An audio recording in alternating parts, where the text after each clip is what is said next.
be back in a sec, guys. Mm-hmm.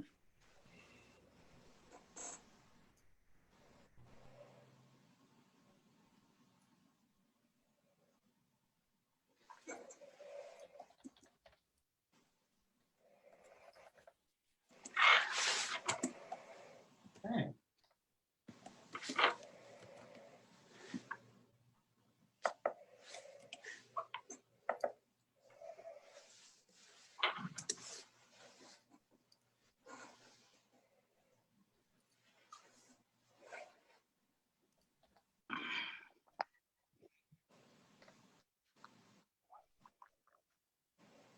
Norman Fulham and Mike Simmons have just joined us. I have.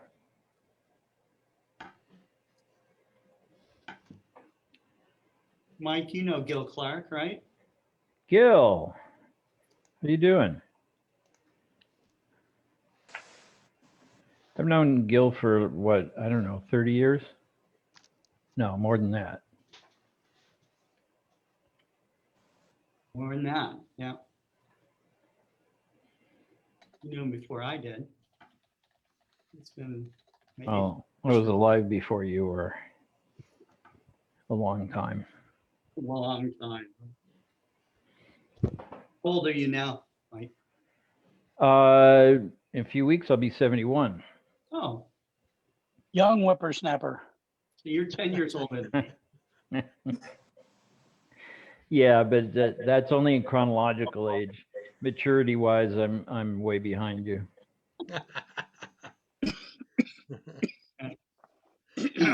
Hi, everyone. Hey, Hi.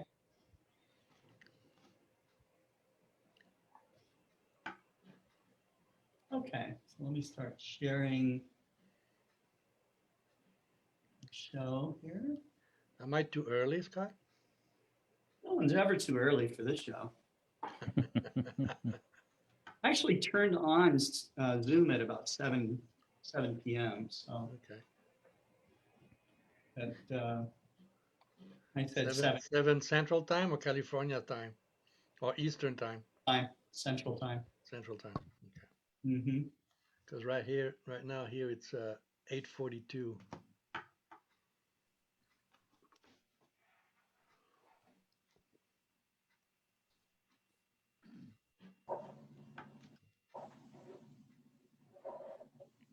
I have to do a restart, so I'm going to have to call back into the call in a couple minutes.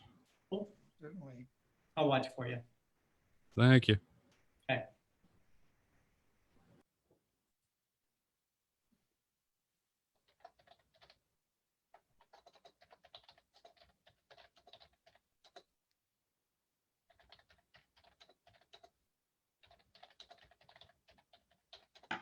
It's funny because some people who are logging in, they just pop in and they don't need me to admit them.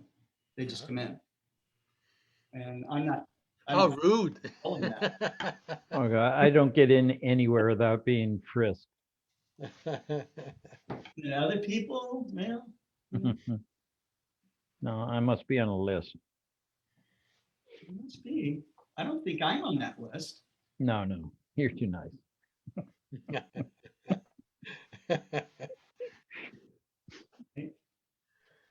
All right. And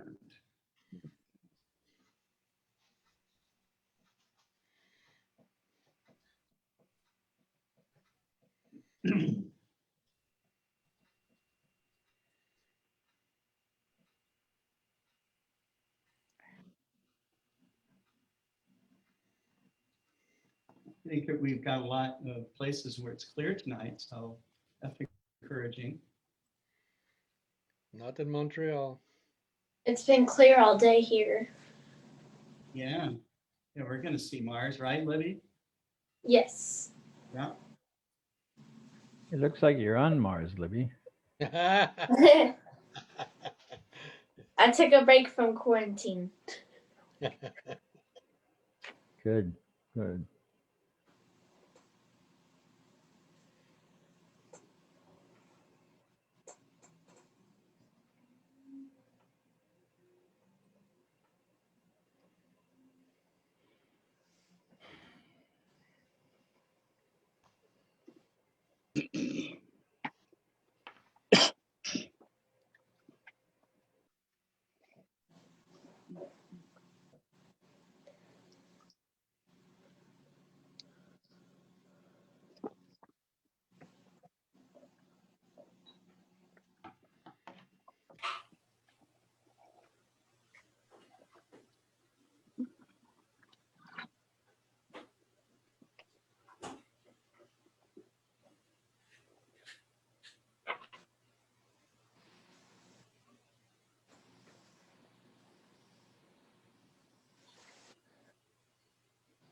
Our show's being shared.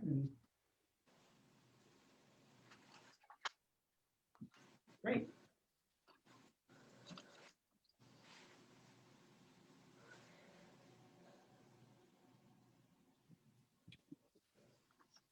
How are you feeling, David? You feel good?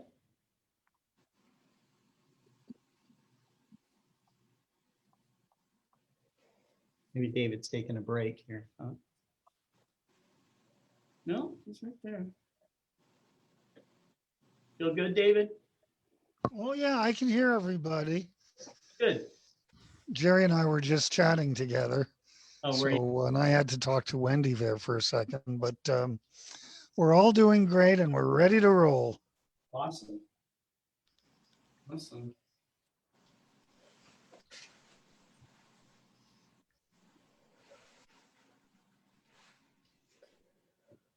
So Tuesday nights are not only Global Star Party night at Explore Scientific, but it's Clean the Offices night. So we have our cleaning crew here.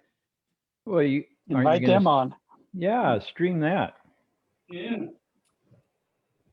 I'm on one of those vacuum cleaners.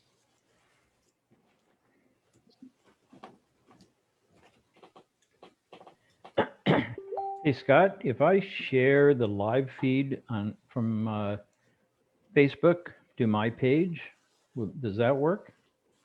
Sure. Okay, I'm going to give it a try. Give it a whirl. Some people have their privacy settings, so I can't just willy-nilly go and share it to your page, you know. So what I do is I share it.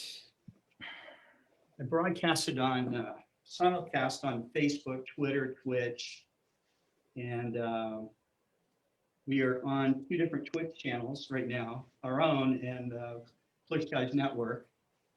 And then we're also live on cloudynights.com. And we are, and whoever else shares, you know, so I shared it. I belong to a bunch of astronomy groups, and I just shared it to a bunch of them. I can see that, yeah. Yeah, like Facebook Astronomy Club has something like 30 or 40,000 members. They at least get it on their, you know, their news feed. Whether they watch it or not is kind of up to them, but at least they're aware of it. But who wouldn't want to watch this? I mean, this is kind of all the, this is where the cool kids club is, right?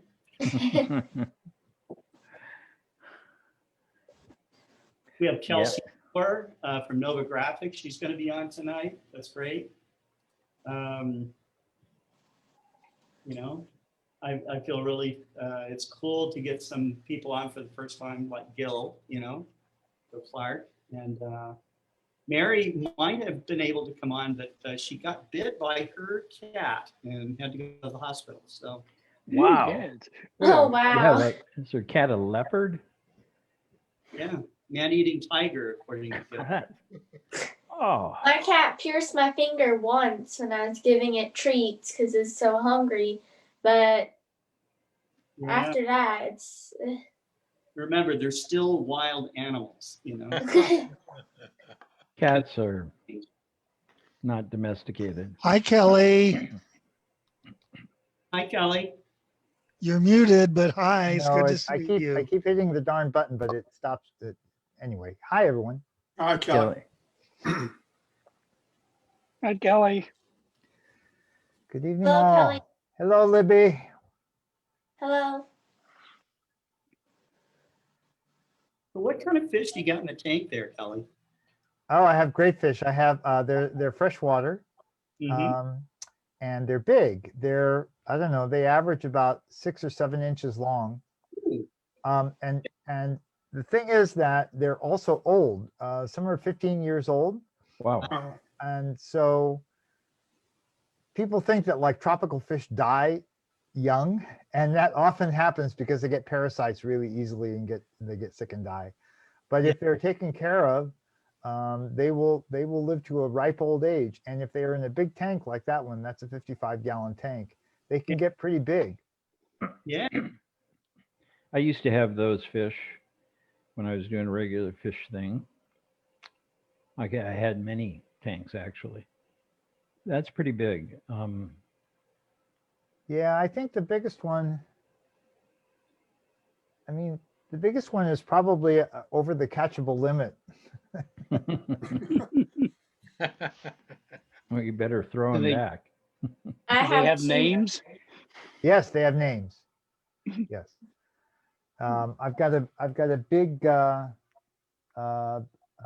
of shark in there that's called Boss. You can maybe see there a black one with an orange tail right on the edge there. That's Zorro, and so forth. I don't remember the names of them, but I had all of those fish. You still have them? No, they went to fish heaven a long time ago. Fish haven't. Okay. Hey, I'm gonna go grab a cup of coffee. I'll be right back. Yeah, that's what I'm doing right now. I have 2 glowfish. They're the type that you put under like a UV lamp or not a UV lamp, but a blue light, and then they'll light up. So it's pretty cool. Well, Very cool. we have here at Explore Scientific, Libby, you might remember, we have an angelfish and some sort of river fish, the little minnow-looking type fish. Not sure what they're called.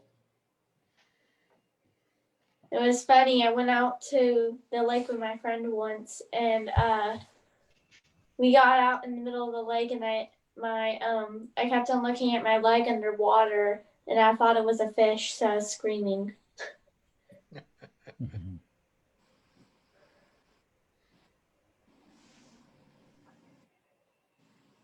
Hey, Gary, good to see you.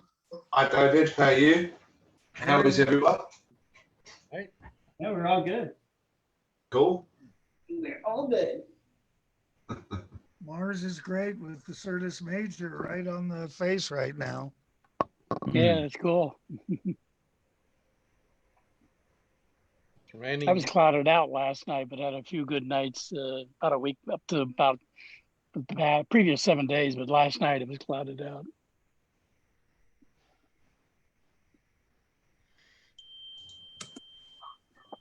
With all the smoke and stuff you guys had, that was kind of tough. Yeah, it's been a challenging summer with clouds and smokes and wildfires right close to the observatory here, and got the big wildfire by Tucson got to about 3 miles from us. Right. A little exciting. There was no fires near you, was there, David? No, That's not good. here. We did have a lot of smoke, but that is cleared away. Yeah. It's a beautiful night right now. Yeah, a little bit of cloud over by the sun, hiding the sun a little bit, at least up here in Oracle. Well, I'm clear out in Louisville, and daylight today looked like a penumbral eclipse.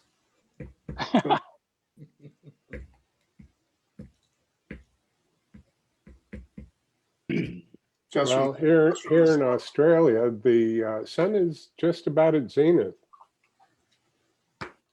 So while you guys are showing the night skies, maybe I can plug in some solar stuff in a week or two. Yeah. Do you have any H alpha equipment or?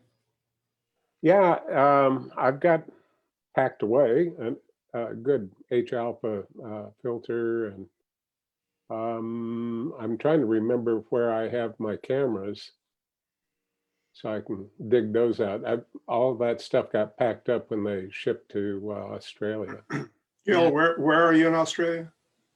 Right now I'm in Coonabarabran, which is over by the Siding Spring Observatory.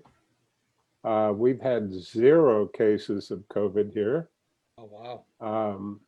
And we also have a little house on the water in Port Macquarie. And I think they've had 8 cases. One family went to Sydney and one of the teenagers brought it back, but they were able to contain it quickly. So, yeah. Are they still on strict lockdown in Sydney and Melbourne? Well, what's your definition? With curfews, one person can go out each day. No. Now, in fact, they never stopped you from going to the beauty salon or the Yeah. barber shop. Schools are in full session. They have procedures for going into restaurants and things like that. And since we're old farts, we tend not to go and eat in the restaurants. We get our food takeaway. And it's really not very far from where it was before the virus. The time difference between the two is it's a 6-hour drive.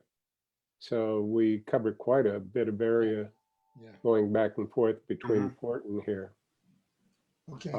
He's now suggesting. It's interesting because in other states, it's like in the States, the governor sets the rules for that state.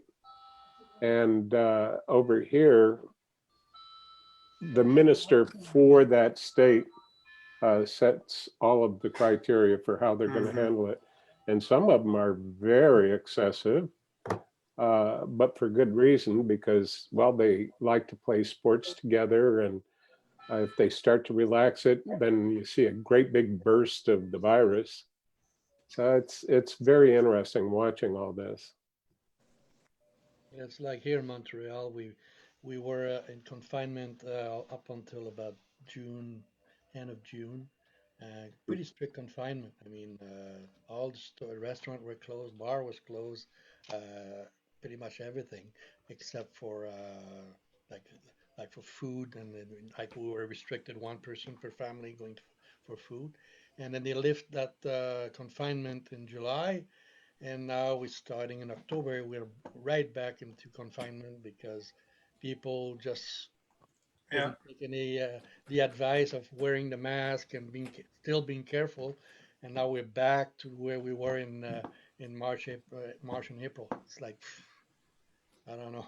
it's very You don't depressing. see the mask very often around here. You're required to wear it in hospital. That's it. But I don't think there's any other places where it's required to be worn. If I'm caught in the public area without a mask, I could be fined $1,000. Oh, That's a good rule. I think Oh, yeah. I think we still have to take this very seriously. Oh yeah. well, people take it seriously. Yesterday in Quebec only, we have over 1,000 more cases. So it's like we're back in the wave and going down and up and down and. Living Yeah. in Mentonville, there's planes coming all the time. A huge one just came over. I don't know if it's a helicopter or not. Well, that's one thing they've done in Australia. They've severely limited any international travel. Yeah. And if you fly into Australia, you're immediately put into a hotel for 2 weeks. Yeah. And Same thing in Canada. Yeah. so it's not that they're not taking it seriously. It's in the areas where there's no events of it, they tend to not wear masks and things like that. There's no control. They do tell people if you have a sore throat or a cough or anything like that, you have to immediately start wearing a mask. And it seems to be pretty effective that way. And looking at the school kids, none of them are wearing masks.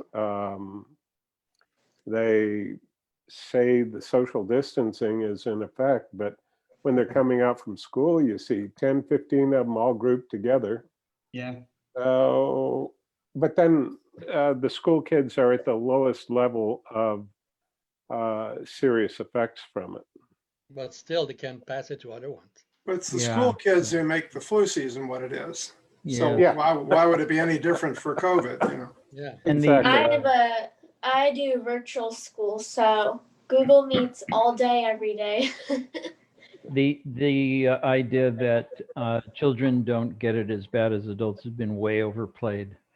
Absolutely. And it's one of the reasons that by far the greatest number of new cases here in the US is in young people, not children, but children do get very sick and succumb to it. Not that I want to play that up at the moment. No, it's right. We don't know about the long-term effects because there were 24 football players at Ohio State, and 5 of them ended up with myocarditis as a result of it. Right. And they're not over it yet, if ever. No, they probably won't ever be over myocarditis. Yeah. So it's unfortunate there's play down a bit, but you know, the thing is, kids don't live by themselves. My wife was a teacher and brought home all kinds of it.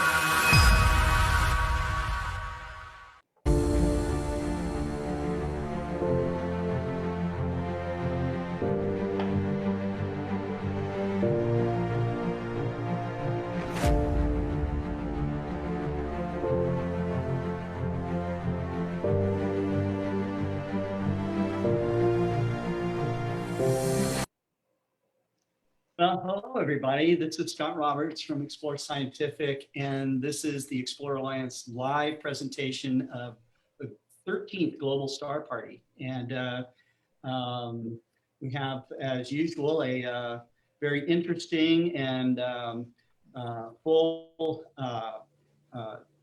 group of participants here that are going to give presentations, talks. You can expect to see later in the program some art. You would also be able to see some live imaging. It looks like we're going to have clear skies in many areas of the world where astrophotographers are set up. And then at the very last part of it, we're going to have kind of like this open panel where people can talk and share. Our star party, if you've watched it before, goes on sometimes to midnight, 1 o'clock in the morning, sometimes a little bit later than that. So you're welcome to pop in and out if you'd like to, but we're happy to have you here if you're watching. So this program is also being simulcast on Clear Skies Network that's on Twitch. We have our own Twitch channel. It is on Facebook Live, YouTube Live, and Twitter. And we're real proud to have everybody participating with us right now. You'll see people kind of pop in and out as the program goes along. But these people that are here right now like to be in with the first part of the group. And as usual, we have David Levy giving a talk for us. That's followed up by Kelly Beatty, who's in, I believe, your 6th segment. Is that right? Right, 6 of 7. And then I'll just wing it. So, I mean, just a really incredible, to have Kelly join us so many times. I love it. Gary Palmer's with us in the UK. We've got Wade Prunty here with us, who is on Clear Skies Network with his own show. Norman Fulham up in Canada. Mike Simmons in California right now. Chuck Allen. Chuck, I forget where you live. Louisville, Kentucky. yes. Yeah, Kentucky. Okay. And we have Jerry Hubble, who's in Virginia. Libby and the Stars, who's with me here in Arkansas. Gil Clark, who's down in Australia.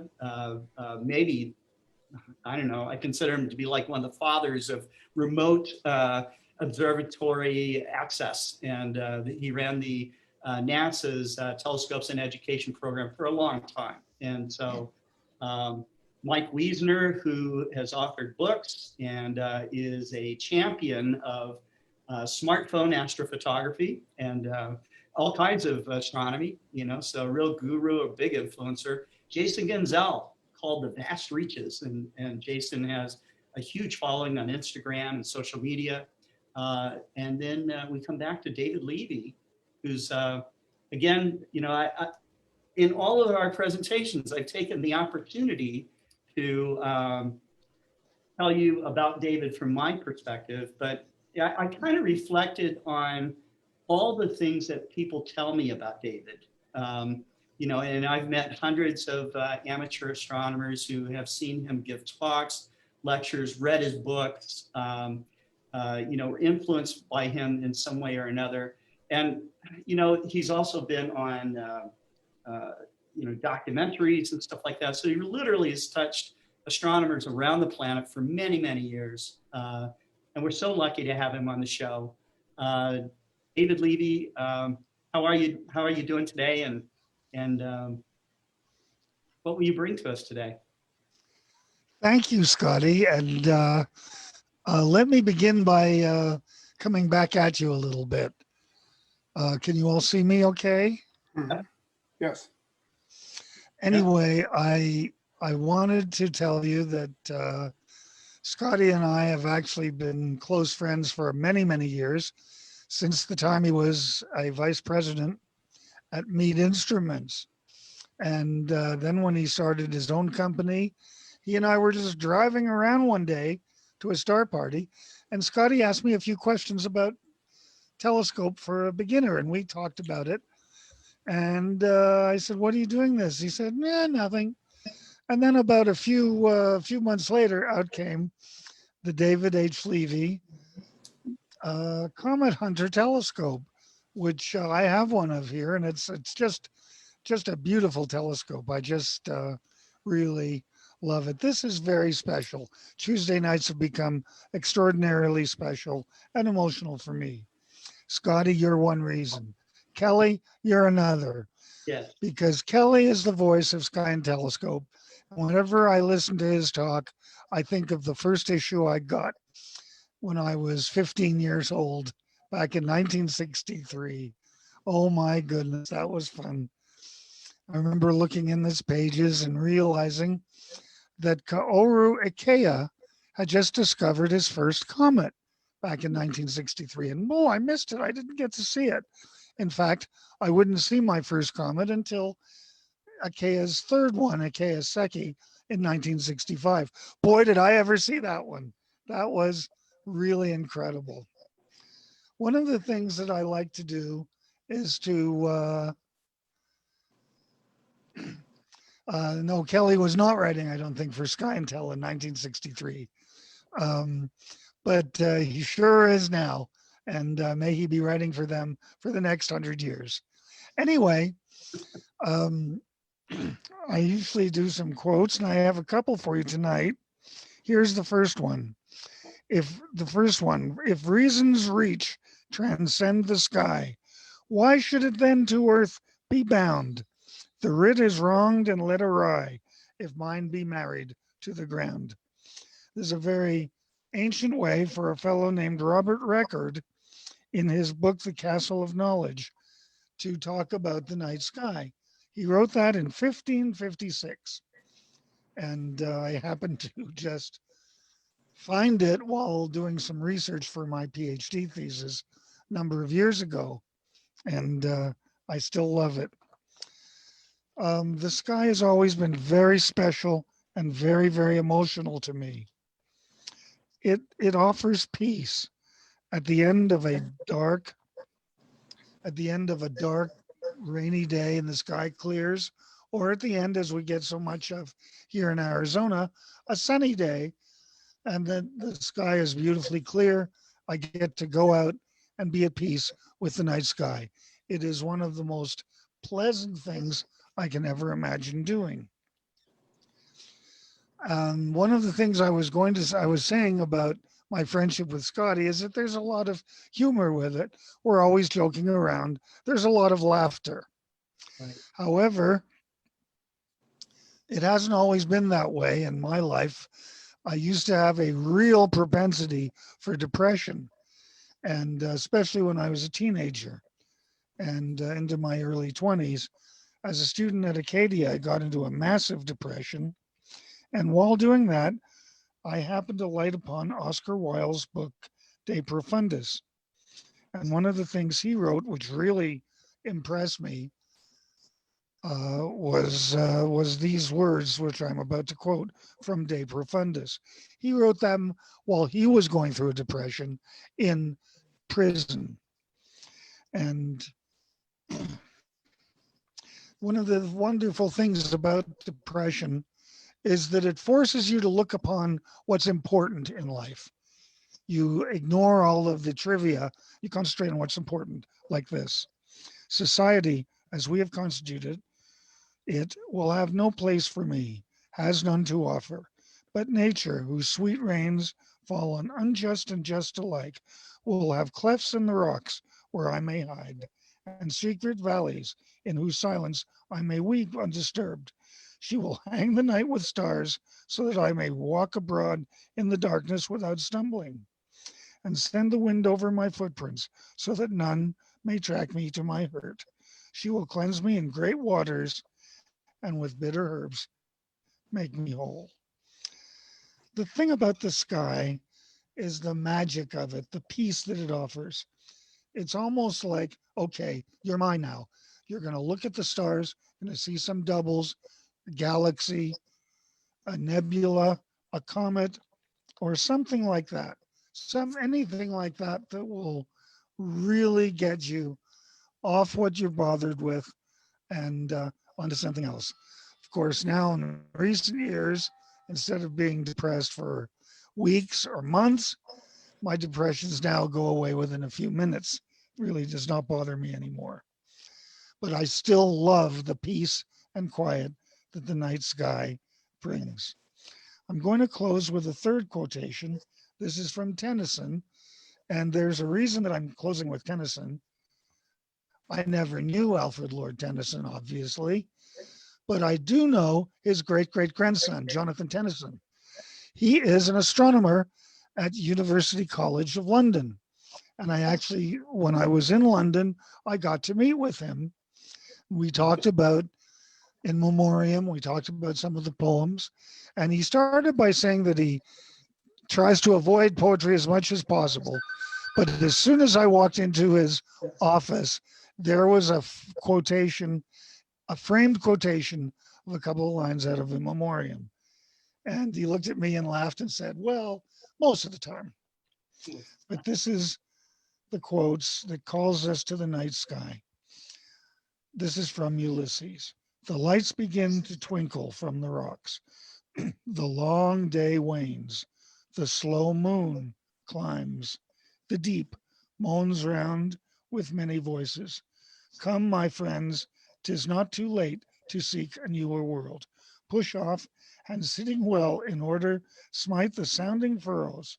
For my purpose holds to sail beyond the sunset and the baths of all the western stars until I die.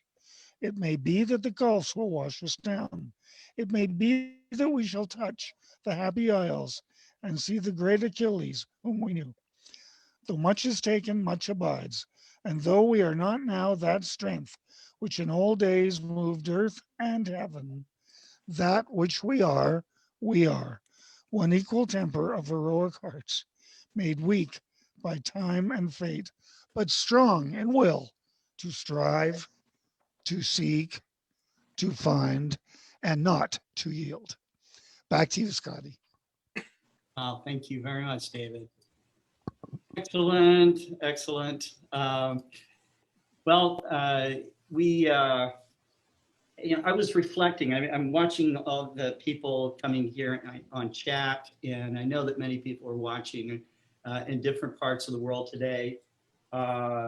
People that are here at this star party are, many of them are quite seasoned. They've been to many star parties, have interacted with the amateur astronomers for a long time.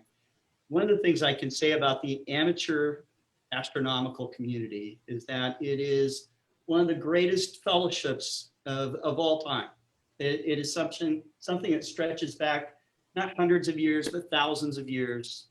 And amateur astronomers can read the history books and look at the writings and the inspiration from Herschel and from Copernicus and from all of these great astronomers going all the way back, and they can find the threads that start to build up the fabric of what we call science and exploration today. And but it is something it's a living kind of thing, and the effects of looking out across the universe and this humbling this humbling that happens, the understanding that, once you start to understand the vastness of it all and the amazing processes and all the rest of it, it is something that makes you feel very small, but at the same time you realize your mind is as vast as the universe you can understand.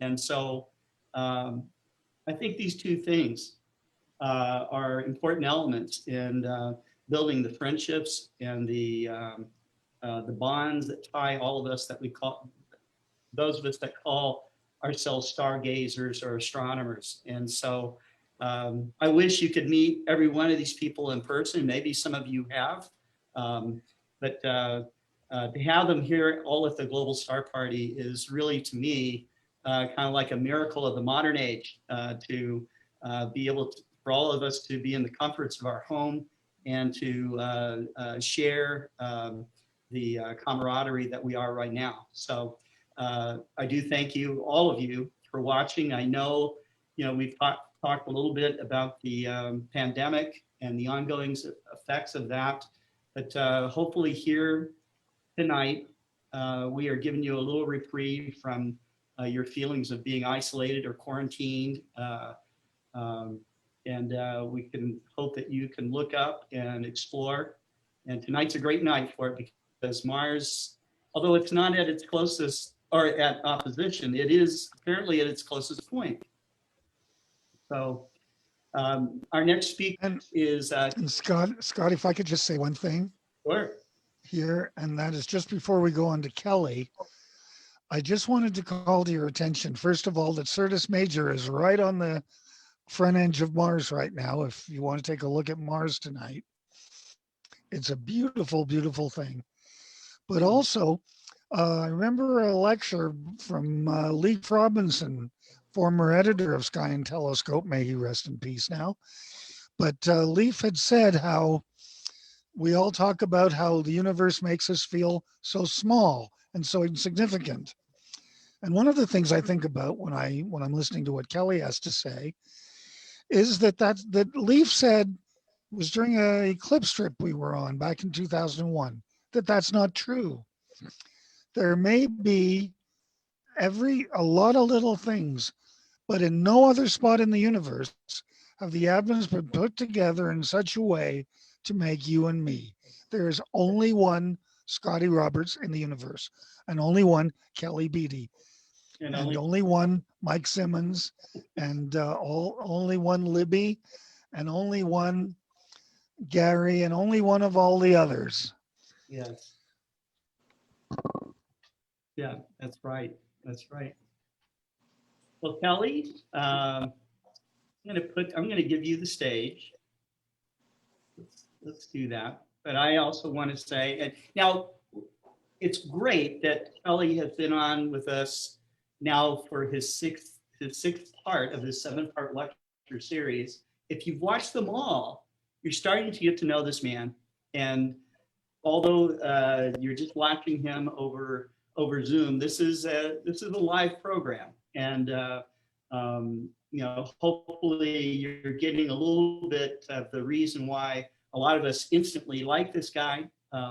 He is remarkably smart in that he knows so much about astronomy and the culture of astronomy, the history of astronomy.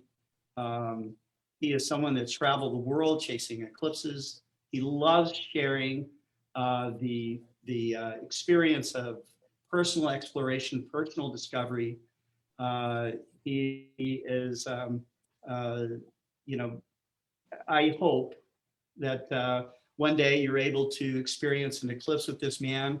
If you can, I'm sure he's got something planned for 2023 for the annular eclipse coming up, and of course the 2024 eclipse, total eclipse that's going to be racing across the United States. Anyways, I feel very, very fortunate that you've been on with us for so many nights, and so I'm starting to run out of words. But Kelly, you know how I feel about you, so thank you. Thank you. Thank you, Scott. Boy, these intros get gushier every week, and I'm Thank you for those many kind words. I am the smartest person in the room right now because all I have is my fish to join me. You know, we've been talking about the sort of arc of amateur astronomy over the decades.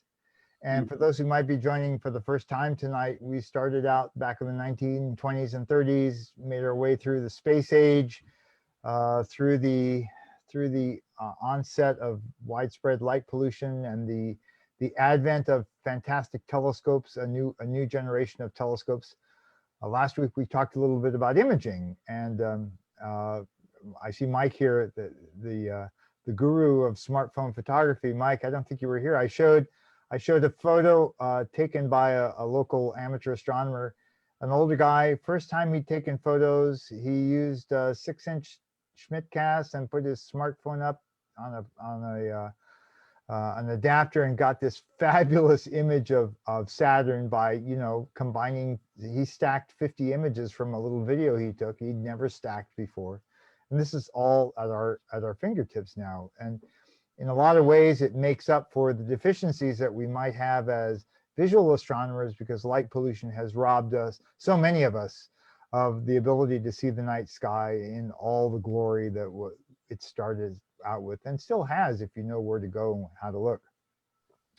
So, you know, tonight we're going to take a little introspective look at the makeup of amateur astronomers as a whole. And I want to hark back to the 1950s and early 60s, the advent of the space program and the space race, and tens of thousands, hundreds of thousands of people were fixed with this gripping drama of, you know, who was going to be first in space to do this or that. And we had a renaissance of interest in astronomy.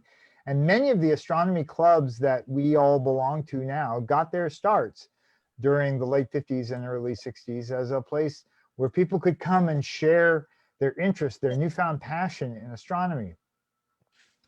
The makeup of those clubs was almost entirely male, and it remains. Here we are 60 years later, it remains almost entirely male, taking nothing away from this great group of people we have amassed here, but you know, you go to this group of people here is not representative of society as a whole.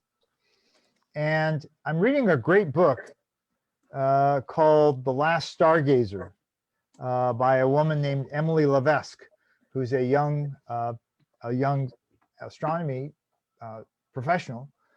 And she points out that, you know, that when we talk about having a diverse and inclusive membership in this global network of amateur astronomy that we all share and love, she points out that right now, at least in the United States, about 40% of all degrees, PhDs, are granted to women, which is fantastic. That's a huge improvement over, say, just as little as 2 decades ago. But of those women who've gotten PhDs, only 4% are Hispanic and only 2% are Black. Now, that's here in the United States. As Mike Simmons pointed out so wonderfully with his images last week, that's not always the case. If you go to Iran in particular, the amateur astronomy movement is undeniably young and undeniably female. And I think that's just a fantastic opportunity for them to become engaged with the stars, for young people to be engaged with the stars. So we often ask the question of ourselves as we talk in our old gray men astronomy clubs, where are the young astronomers? Where are the Libbys and the teenagers and so forth that we remember welcoming into our clubs so many years ago? And you know, it's funny because just a couple of months ago, we had a fantastic visitor from the depths of the solar system, Comet Neowise. And it was one of those moments that really captured the public's attention and their interest and their imagination, much as Mars is doing right now. I mean, there are going to be news stories about Mars tomorrow, about how it's closer now 38,570,000 miles away from Earth, not particularly close, but closer than it will be again until the year 2035. And we had this opportunity with Comet Neowise and Mars to sort of take that, what we call that touch of interest that is shown by everyday people in astronomy, and cement it into something that's a little bit more long lasting. And we don't do a good job of that. And there are a lot of reasons for why. You know, I've talked about this often.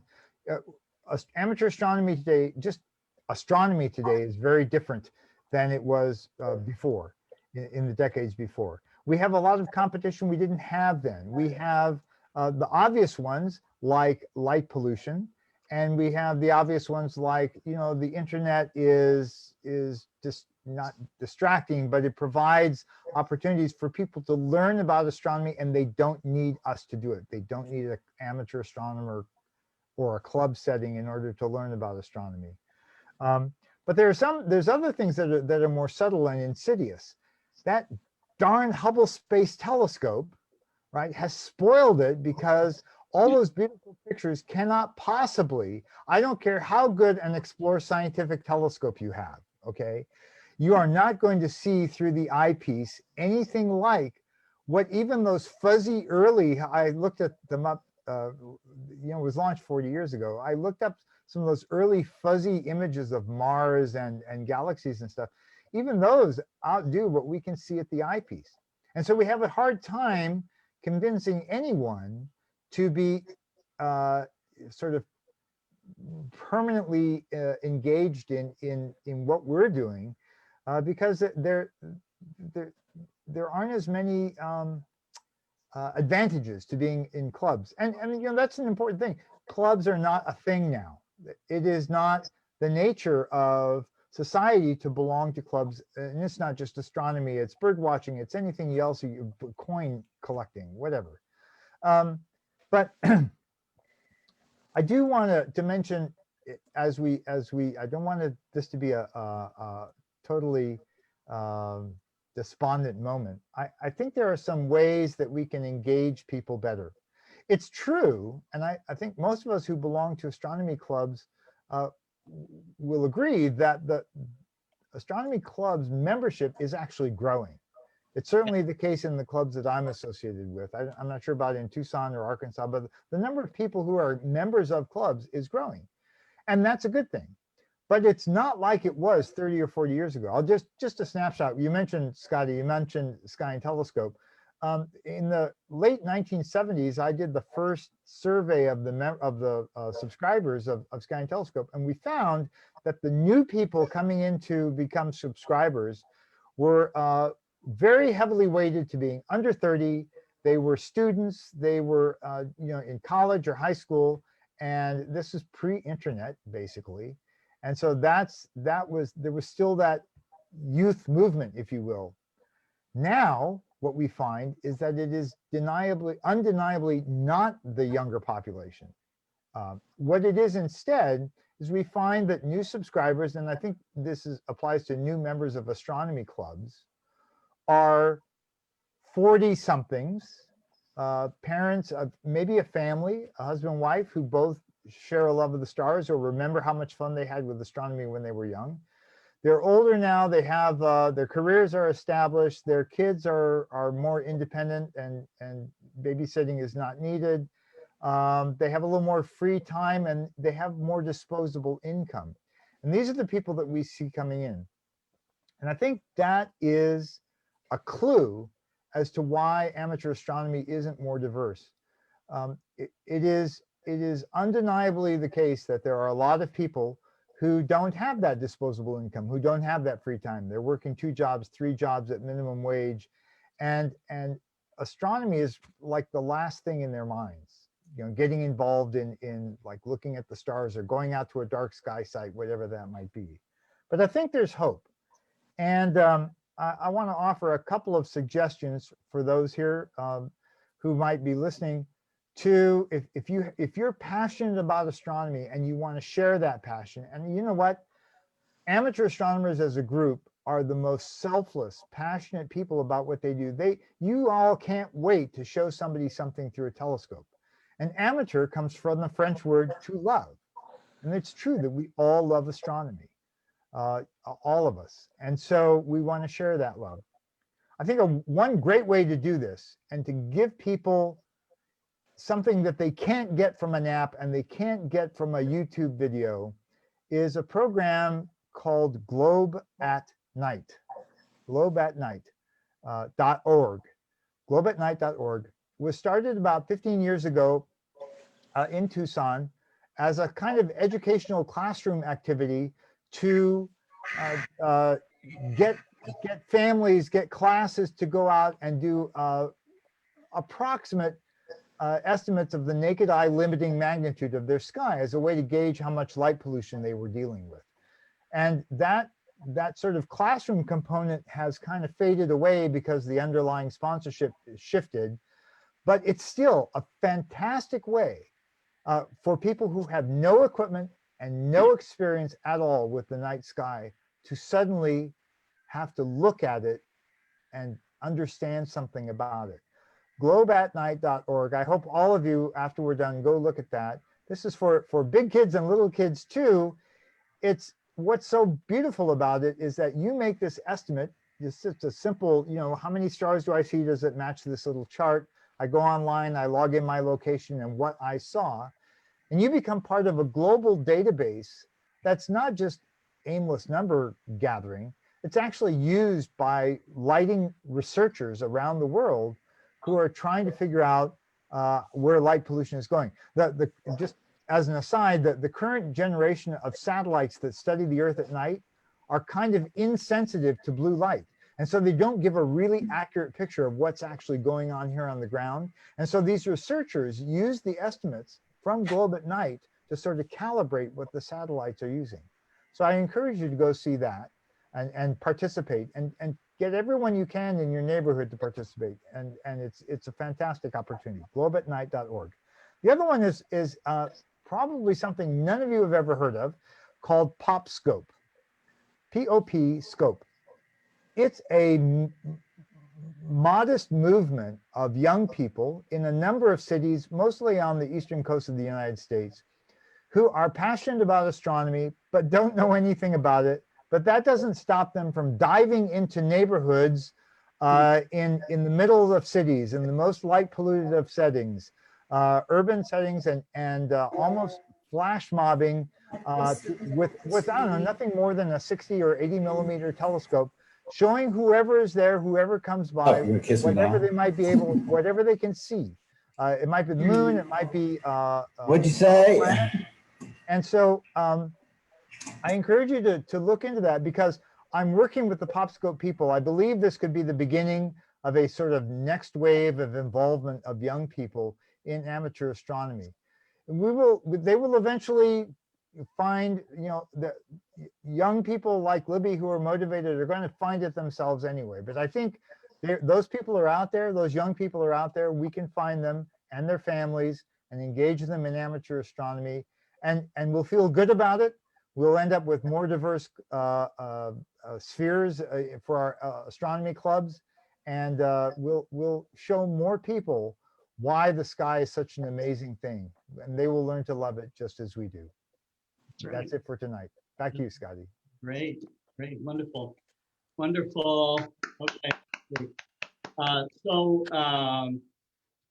We're kind of in the middle of our first segment of the Global Star Party. This is our 13th Global Star Party. We will have coming up is next will be Libby and the Stars. And Libby will be talking about Mars. It kind of rhymes. I think that's kind of cool. Then Stuart Parkerson from Astronomy Technology Today has joined us. So he's in the room at this point. And then we go to Mike Simmons. He'll talk about his One Sky Chronicles, the ongoing stories of global astronomy. And Chuck Allen will finish up the first segment here before we go to a 10-minute break. Chuck is vice president of the Astronomical League, and they are our sponsor for our door prizes. So we have prize partners that have including Explore Scientific, that are giving prizes for people who correctly answer questions that are emailed, not put in chat, but emailed to Kent, K-E-N-T, at explorescientific.com. And I'm going to put that in the chat stream here. So if you're listening and you're paying attention, you'll know where to send your answers, but don't put them in chat. Okay, so let me talk a little bit about Libby. I met Libby, it's now maybe 2 months ago, maybe, I think. Is that right, Libby? Yeah. Yes. Yep. And Libby, let me bring Libby up here. There you go. And I'll join you for just a minute. Libby is, he's a 10-year-old, which makes you, are you in 5th grade? Is that right? Yes. Right, 5th grade. So, and from what I understand, Libby has always been interested in the stars, always been interested in space exploration. She is someone who cannot get enough of watching things like NASA television, keeping track of satellites, learning about the planets, learning about the depths of space. And she's the only kid I've ever known that read every astronomy book in her school library. So she is intensely interested. She has joined a great group of us here, and they all love her and have been inspired by Libby's tenacity and her interest in following through on her, I think you gave me 56 episodes that you wanted to do. So this is, and how many times have you been on our show already, Libby? I think it's been 5 times. 5 times, yeah. So you've been on the world stage 5 times with some of the greatest speakers in amateur astronomy. So and some professional astronomers are going to say, and just astronomy, period. Okay, so we love that you're here. We love that you're sharing your enthusiasm with us, and so I'm going to give the stage to you. Okay, and your subject is Mars, correct? Yes. Yep. Okay, so we're going to let you have it, and I'll just take myself off here. There you go. So as Scott said, I did make a list of 56 things I wanted to talk about. And I don't know if this is perfect timing or coincidence, but every time it seems that every planet that I chose, or there's new news every time I decide to speak about it. So that's always great. The new news for this week is that Mars is really close to us. It is 38.6 million miles close, and it'll stay the same for a long time. Well, it won't be the same for a long time.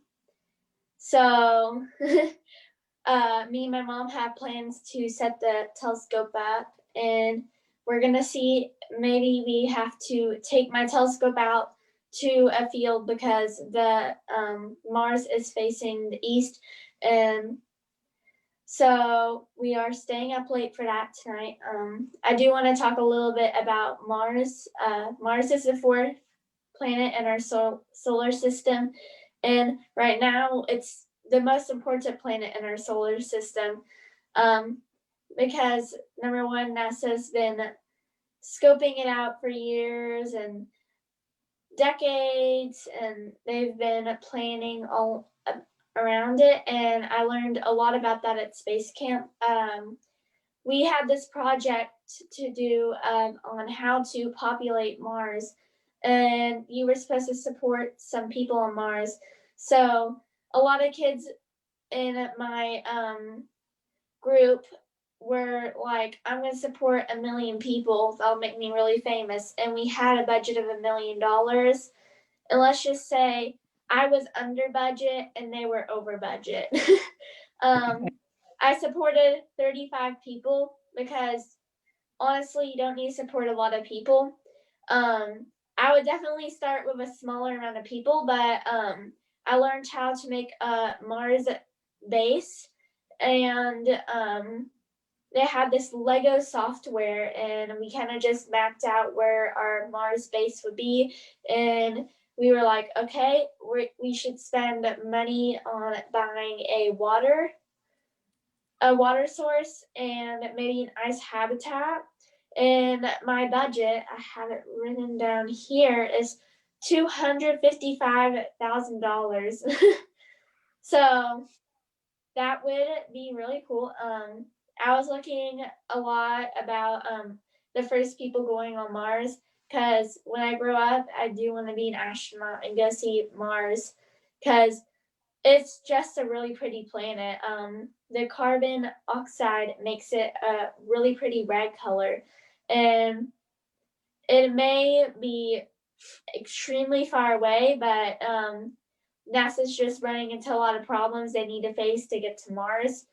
If NASA went to the moon and they've been accomplishing a lot of stuff, such as rovers on the moon, then they can definitely get enough materials to definitely get some people up on the moon and Mars. And soon they're first going back to the moon to kind of do the so-called repeat of the Apollo program that they did. And now they are doing Orion, and I like to tune into NASA TV every night with my cat, and sometimes they'll repeat stuff, but they will give us updates on the Orion. And NASA's doing interns with 16-year-olds, and they'll have like one on every night, and sometimes they'll do live videos on the NASA TV. And I'll listen to the interns, and they'll talk about how they don't have really any knowledge about space, but they get to help build with the rovers. And I, one kid at a couple kids at space camp, in an older group, made a rover, and they had a little videotape on top of the rover to videotape us during the planetarium, and that was amazing. I'm like, send this up to Mars now, NASA, get on it. But I thought that was amazing, and I think that it'd be pretty easy to send something up to Mars because the temperature is only minus 80 degrees, which that's almost the temperature of Antarctica. So if you really think about it, you don't need to have high quality stuff. Maybe it's just like really cold where you live, and that's just like maybe just like some habitat on Earth. Maybe someone lives super cold, but definitely you don't need to have any durable supplies to go to Mars. So I was like, send this to Mars, and I thought like it must be so easy to make a rover for Mars, because if you make a rover for Venus, they'll probably scorch and die in about 2 hours. But if you make a rover for Mars, it will last there for a long time. The rovers on Mars right now are Sojourner, I think that's how it's pronounced, Spirit, Opportunity, and Curiosity. And if I had a little rover friend, I would probably name it the Courage. Okay. Yeah. Usually when I think of space stuff, and they always use those like really nice names for stuff, I usually use Courage because it takes a lot of courage to go up into space and be able to be isolated from friends and family is another big part of going to Mars. I wouldn't really mind being away from my family, but at space camp, I called my mom, and my brother sent me pictures of the kitties, and I was super happy. And I think if I was able to connect with some friends and family, during my trip to Mars, that would make it a lot easier. Because Mars is so far away. It would be really hard to be away from friends and family, being isolated. But if quarantine goes on for over 2 years, then you could probably be able to go to Mars. If you live alone and you're in quarantine for over 2 years, you can go to Mars. Okay, So, Libby, that's great. That's great. I was looking at the chats here, people responding to you, and people are trying to predict when we will have on Mars. From your perspective, Libby, and we unfortunately I can't go on too much longer, but how many years do you think it will be before we have humans on Mars? So I researched that, and the next astronaut, which is 18 years old, her name is Alyssa Carson, and I find that inspiring as a young astronomer because I'm so young and I'm doing a lot of stuff in the astronomy community. She's 18 years old, and she will be the first human on Mars. And I say the time range would be 2020 to 2030. Around that time range, if nothing goes wrong, hopefully it will be 2024 is what I'm hoping for. But I do find that inspiring that a young person will be going to space because I'm so young and I'm doing star parties and making waves in the global star parties and astronomies. Yeah. Thank you. Libby, this is Gil. I've spent a bit of time on submarines, and we would go down for 6 to 10 weeks. I think the longest I was on was 12 weeks under the water with between 120 and 140 people. And one thing people don't consider is the psychological effects of so many people in a confined area for such an extended period of time. So that might be something you would want to look into. It's an area that's going to become of high interest to NASA. Yeah, definitely. I want to spend my life surrounded by cats. I may live with like a friend or two, but if I can be isolated and quarantined, it's kind of like astronaut training. I'm getting an early start, NASA, so you can hire me once quarantine's over. It's my early start. I can be isolated. No worries. Awesome. Well, that's great. I believe that Dustin Gibson has joined us. Libby, thank you so much. That was an excellent talk. And Thank you for letting me talk. That's great. Dustin Gibson is joining us from OPT and from Gibson Pick. And we are very happy to have you on. Thanks for joining us, Dustin. I think you're muted. No audio. Dun, dun, dun. All right, how's that? That works. That works. Yeah, it's strange. It's strange. I think my computer. Yeah. So how have you been? Works. It's been a very busy time in the telescope sales world and just the community in general. It's been very busy. Lots and lots. I don't know if it's ever been busier. You're right. Ever. Great. Yeah, it's a lot to keep up with, and it's crazy. We were in March, like the rest of the world, bracing for impact. The only conversations we were having at all, which I'm sure the same conversations you were just, this is a global problem. How are we going to protect our team? Like, that's it. It's all we were thinking. I mean, every plan, every meeting, everything we did all day long was just, how do we protect our team from this? And then instead, the entire industry goes nuts with manufacturing overseas for several months of it completely shut down. So it created interesting scenarios. That's a euphemism for it. But you know, hey, I feel extremely fortunate. I know that all of us, you know, working in the industry do, that we still get to do what we love and that it carried through. But man, what a mess. Yeah, yeah, I you know, I feel you because we, you know, we get calls USB. and everybody is trying to give us, you know, are trying to get more information about what's going to happen. You know, is this whole thing, this explosion of business, this need for getting involved in amateur astronomy, is that going to keep going?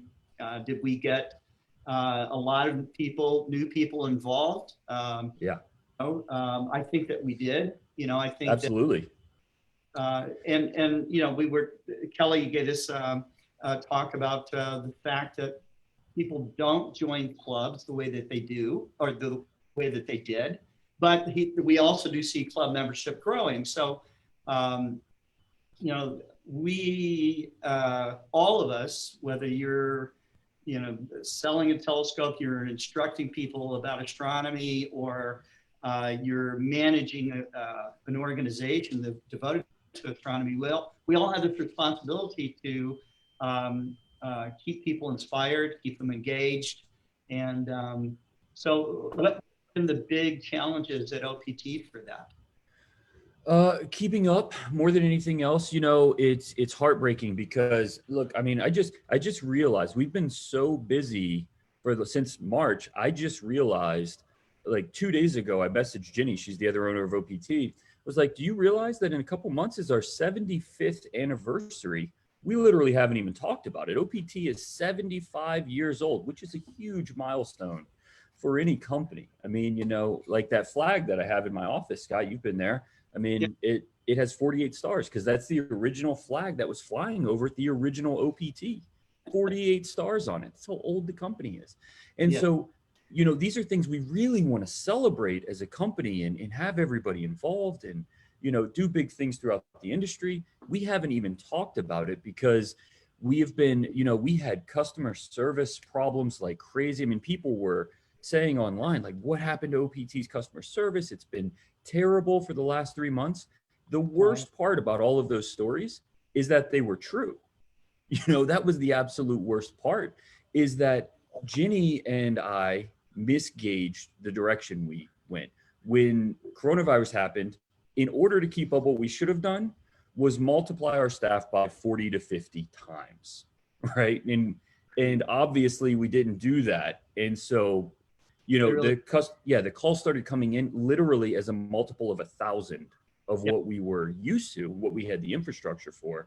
Right. And so we were like weeks behind getting back. And so we just started hiring like crazy, man. I mean, we doubled the department, then tripled it and quadrupled it and started doubling other departments just to keep up and try to get back ahead of it. But it's devastating because, I mean, you were part of it. You part of your story has been developing the customer service standard for the industry through OPT.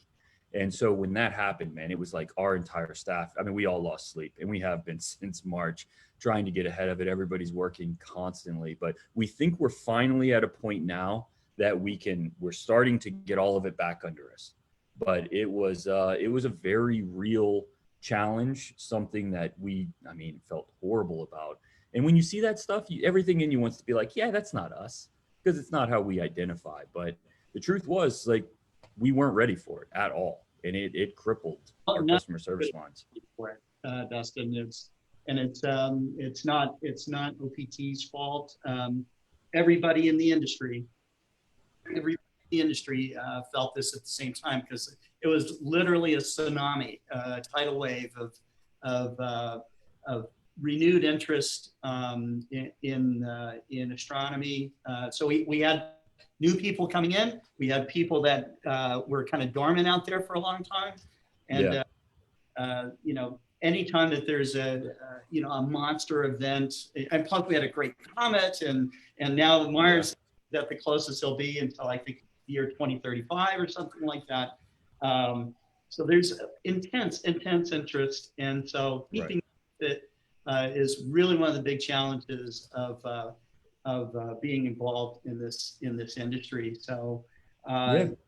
you've always done things in the best tradition, and you have spent a ton of time also doing your live broadcasts, being out there, where literally thousands of people can get at you. So and you've been very transparent about the whole thing. So I think it's very honorable. We're trying very hard. We want to maintain the standard that everybody's come to expect, and we absolutely will. But it was a setback. I mean, it was a tremendous setback, and it was something that the industry deserves growth. It does. So on that side of it, I'm very excited, Scott. I mean, I tell you every time we talk here and every time we talk off air, thank you for everything you're doing. You truly are a juggernaut in this. I mean, you're putting these groups together, and this, whether anybody wanted it to be or not, is the modern star party, right? And it's only going to grow. And then not just having people come on, but people with incredible stories, and everybody you cut to is an inspiration. Literally every single cut is a new inspiration. And I know that that is going to snowball, and we're seeing it on our side. You know, we measure everything digitally through the company, and we're seeing that more and more. It used to be just a lot of repeat business for most of the industry. And we're seeing now people are buying their first telescope. Just about every sale that comes through is like somebody buying their first eyepiece or buying their first telescope, which is excellent. Like, we want people to find what it is that we've all fallen in love with, right? Yes. And so I think these new digital vehicles allow us the opportunity to expand the message to a much broader audience. And we've been pushing this like crazy on every platform that OPT has a presence on. And I can't tell you, I mean, we were just ecstatic to have you join us on that front, trying to force this rapid evolution of growth into it, Yeah, I think that that is a nice, very good commentary, especially on the heels of Kelly's talk today. So it's important that people understand what goes on behind the scenes of getting people into their gear. We're the outfitters of this exploration and this personal discovery journey that people are on. So, if we mess up, if we mess up, we become the limiting factor of everyone or anyone's enjoyment of the thing that we're so passionate about. We can rob people of that excitement or enjoyment if we don't take our job seriously. Right. And so it's devastating. I'm telling you, man, these last couple months where we had those issues, it was just like, what do we do? What do we do? And so we just kept attacking and hiring and doing everything we can, man. But it's a challenge. It definitely is. There's no way around it. Hey, Dustin, this is Jerry. I agree with you in terms of we really love what we do. We love the products. We try to do the best we can for our customers. And I'm particularly sensitive to that because of the work that I get to do for Explore Scientific and for Scott. I just want everybody to not have a problem with PMC-8. I hate it when somebody complains about it. Right. Because I take it personally. Yeah, you should. Yeah, you should. I mean, it's our job to be that conduit, to make sure that this stuff that we're creating access to the universe for people, and the rest of our job is to get out of the way, right? Like, create that access and just get out of the way. Let people enjoy the hobby. Be there when they need information. Be there when they need resources or equipment or whatever. But when not needed, don't have people having to call you. Don't be in the way of their enjoyment. And that's our mission. And so and I know with absolute certainty, man, I truly believe we have the best team in the universe. I absolutely adore my team. But it's been the greatest challenge I think OPT has ever faced, is keeping up with the expansion of the industry that no one saw coming. And it's not just expansion. I mean, it was an explosion in the industry that just nobody saw coming. That's right. Hey, Dustin, I've got a question. Did you get a measurable, you and Scott both, did you get a measurable bump in sales because of Comet Neowise? For us, it was a little hard to tell because there might have been an explosion within an explosion. Okay. I know that, you know, during people calling up both dealers and consumers saying, gosh, you know, why are you guys out of stock? Why, you know, when are you getting more equipment in? We can, you know, it was kind of like throwing the Mars opposition, maybe some of the eclipse, the great eclipse in there, and then, you know, and then this weird pandemic we're in, okay? It was tough to tell. It gave people certainly a focal point to rally around, okay? Yeah. And we're turning in the images, and there was a lot of talk about Comet Neowise, but it wasn't like it was like this in the Comet Neowise and there was the spike. It's like boom, and you know, we could hear a little bit of the explosion from Comet Neowise too. So that was my perspective. What do you think, Dustin? Yeah, so I mean, people were at home. So in March, people were at home, and everybody freaked out at the same time for good reason, and that lasted about 10 days. And then after that, everything just went through the roof. Everything. I mean, when I say that, I mean calls would go from, you know, a few hundred to several thousand within a couple of days, right? And that immediately, like following that, was obviously greater orders, everything going out to all manufacturers, but the manufacturers got their hands in the air because they're just like, we're shut down. We're shut down in, you know, 4 different countries right now. We can't make anything. Everyone else is like, but people want things. Like, what do you do? You know? And so that was all kind of happening, and the Neowise hit. And what Neowise did is it made it the influencers of the world. So we have a very large affiliate network. And so the influencers there, I mean, one influencer can reach 800,000 or 900,000 people, right? And so that is a target for them that can reach mass audiences very, very quickly because it's relevant, right? It's kind of like, if you're not going to pay attention now, there's that loss of privilege, like you're not going to get to. So that really exploded on social media, and it's something that we saw the interest in astronomy spiking at a time where the interest in things to do at home was already spiking. And so it's really kind of hard because you're measuring the ocean, right? You're measuring this rise in the ocean, but you also have the waves to contend with. And that was one of the bigger waves, but it's really hard to tell where it fit in with the total rise just because it all happened at once. And there have been a lot of things like that. I mean, the digital presence of just about everybody, including Explore Scientific, has just gone through the roof through all of this because out of necessity. It's like nobody wants to let this interest die. We don't want to let these conversations die. This is the best part of astronomy, is sharing it with each other and, you know, having this community.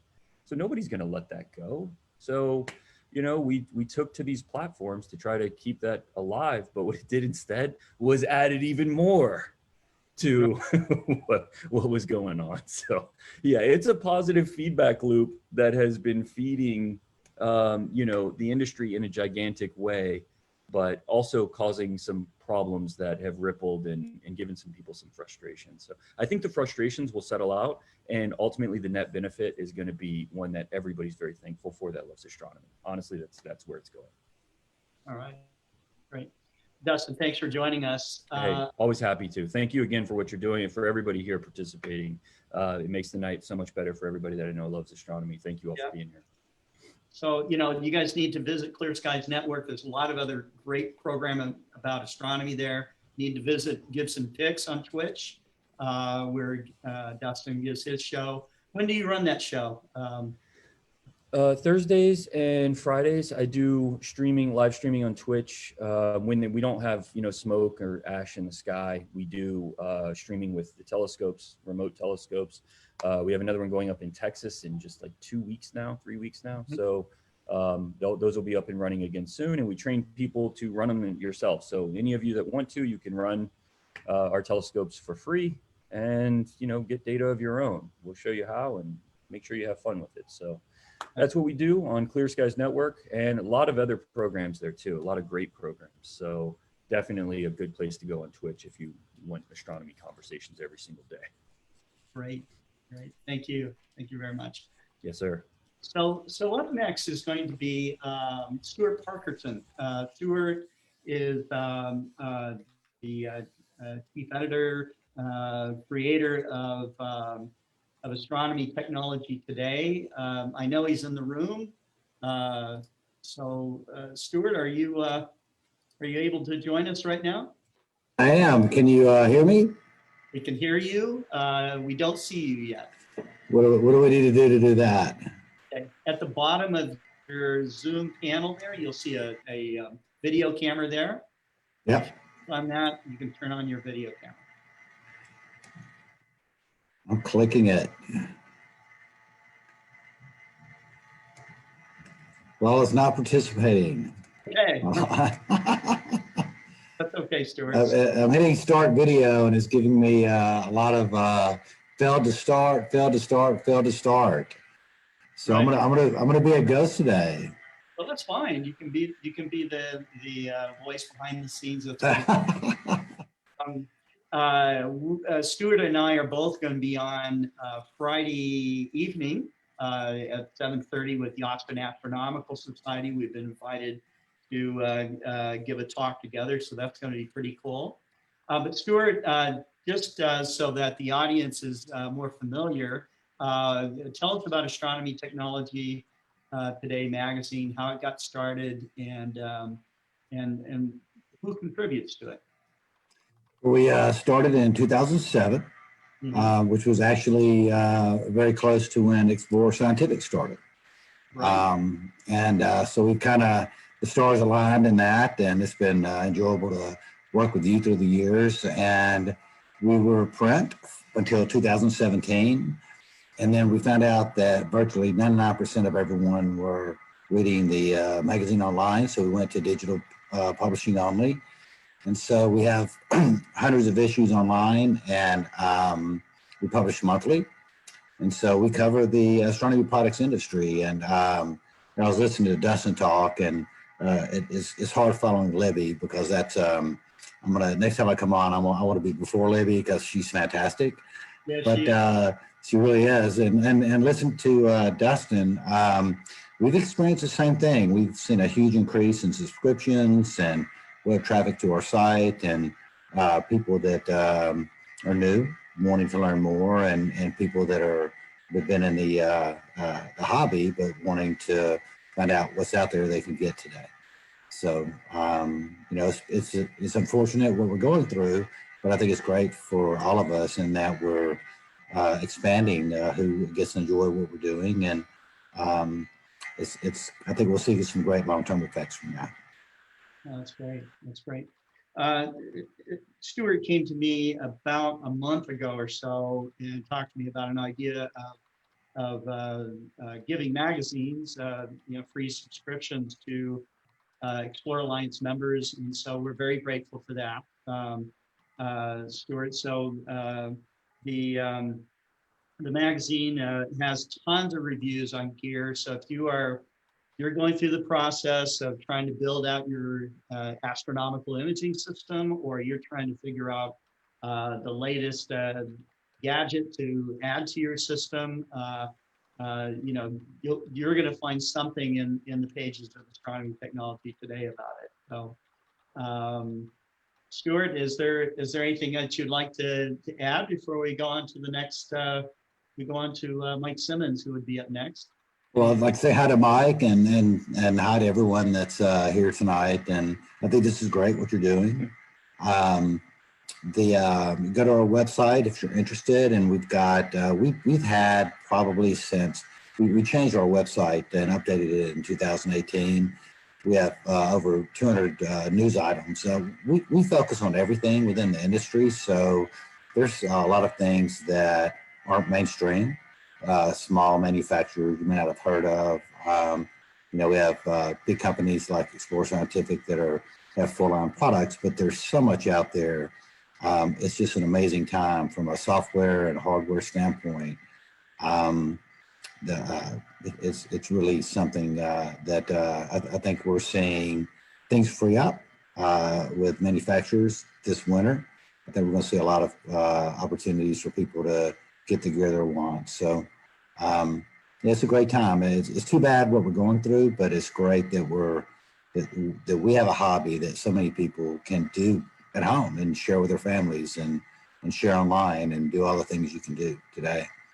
And I'm so grateful to all of you that are here right now, that you're spending your time to share that with with this audience. You know, I know that they love it, and the comments, if you're watching the chat right now, you know, you can see that they're interested in each other. They're interested in what you guys have to say, and I think that that they're getting inspired to go out and stargaze. So, which is what it's all about.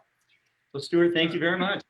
Thank you. So if anybody is interested, you go to astronomytechnologytoday.com. You know, check out what's going on, and thank you for having me tonight.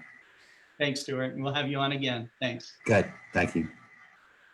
Okay, so up next is Mike Simmons. Mike is, you know, again, a longtime friend. Mike and I have had many sessions together where we would brainstorm. We'd literally be in, you know, in hotel lobbies where we were at conferences, or you know, I was in town in LA, or you know, there would be these wonderful you know, hours where we would sit down and brainstorm about what it is that's going to, you know, affect a global audience. And I think that I have to hand it to Mike, because I mean, he's my inspiration for trying to share it with the global audience. He is someone that made me realize, you know, in a very vivid way, okay, not just a conceptual way, but, you know, a real way, that everyone enjoys the sky, and everyone wonders about the mysteries of the universe, and everyone wonders where we came from and where we're going. And it's these things that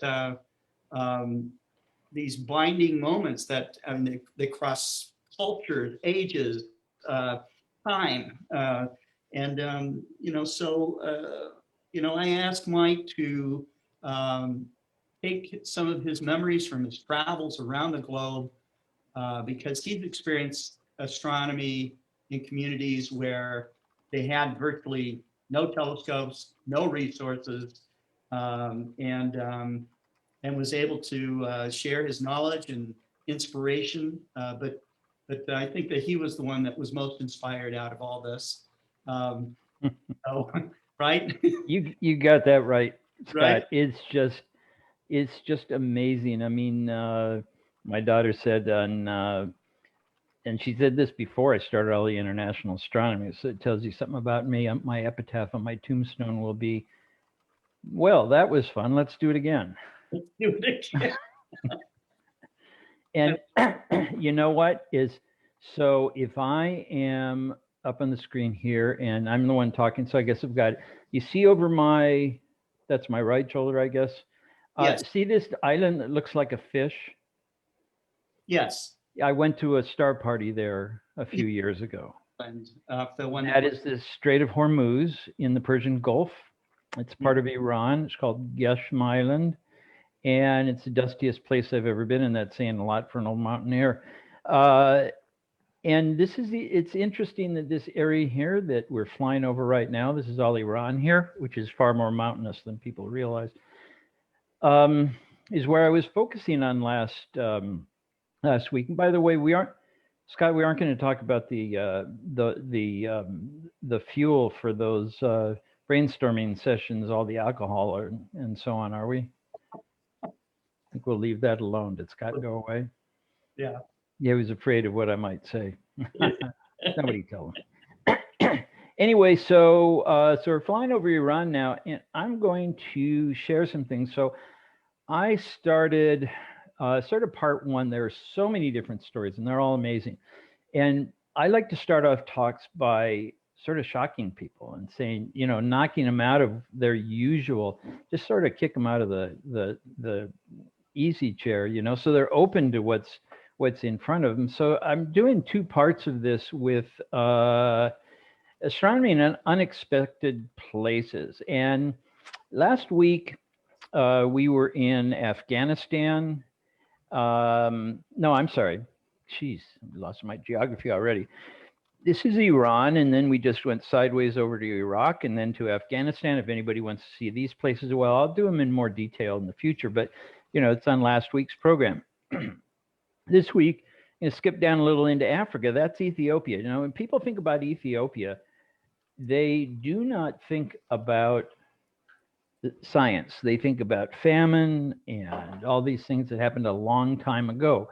But in fact, this is the Ethiopian Space Science and Technology Institute, where I visited. These are all pictures I took, I think it was last year. Fascinating country. And there it is. I got it close up so I could tell what it said, because I can't read the first line there, I got to tell you. And they do an awful lot of this. This is basically the idea of astronomy for development. It's for diversity. It's for getting more people into the sciences. Astronomy does this for us. And this is one of the workshops that they had in Addis Ababa. This gentleman's from South Africa, from the Office of Astronomy for Development of the IAU. And these are typical sorts of things. This is the Ethiopian Space Science Society, which is associated with the Space Science Institute. So it's sort of like the amateur wing. And they have all kinds of different presentations and things. Like this is a very all normal looking. Up here is World Space Week. And star parties, they're out there showing the kids things through telescopes. Well, this is all the usual, but they go a little bit bigger time. So this is one of two domes, which house 1 meter telescopes. I heard about these when I was in South Africa for a meeting from the person who started all this. He had this idea that astronomy could be used, astronomy and space science could be used to introduce technology in a big way, because everybody's interested in it. You heard me, you know, I'm a proselytizer for that, and that's true. So this was what I heard. They were going to have one of these. They actually have two of them. I didn't have a wide enough lens to take a picture of the whole thing from inside, but if you've ever seen a 1 meter telescope, it's rather, you know, ordinary in that respect. But they've gone farther than that. They just launched, I believe it was late last year, their first satellite. Now, Ethiopia is not the first spacefaring country. I remember meeting a former minister of space agency or something like that in Algeria one time. Nigeria has 5 satellites. So there are a lot of satellites up there. And this was an international meeting that I was attending. And you can see this is quite varied. And in fact, there's only one person from Ethiopia, well, 2 actually. Person on the left here, he's Ethiopian. She is Serbian, but she's been living in Africa most of her life and actually is one of the principals in running things. I'm here, Katrin Kohlenberg from Netherlands, I believe. And then this young man taking the picture and this young lady are from Sudan. They are astronomy students in Sudan, in Khartoum. And so just meeting them was kind of interesting. So from Ethiopia, I want to jump over to Nigeria, where there's a lot going on there too. So look, this is a shipping container. The reason it's being used in a building is because it is an IDP, internally displaced people. It's a refugee camp. These are families that have been displaced by the dangers posed by Boko Haram, an extreme, really extreme fundamentalist sect, very dangerous. And that's in the northeast part of the country. And this is inside where they have turned it into a STEM center for the children who are now living in this refugee camp. That is amazing. It is really an astonishing thing. And look at this picture. This picture is inside of a shipping container in northern Nigeria of kids who have no home. And you know, you look at this, they're just fascinated by what they're seeing. This could be a classroom in the US or anything else. This is the mindset. This is what astronomy does. And so they are having a good day there, and they were left behind a whole bunch of equipment and things to do. It's got solar panels on the roof because there's probably nowhere in the country you can depend on electricity, and especially there.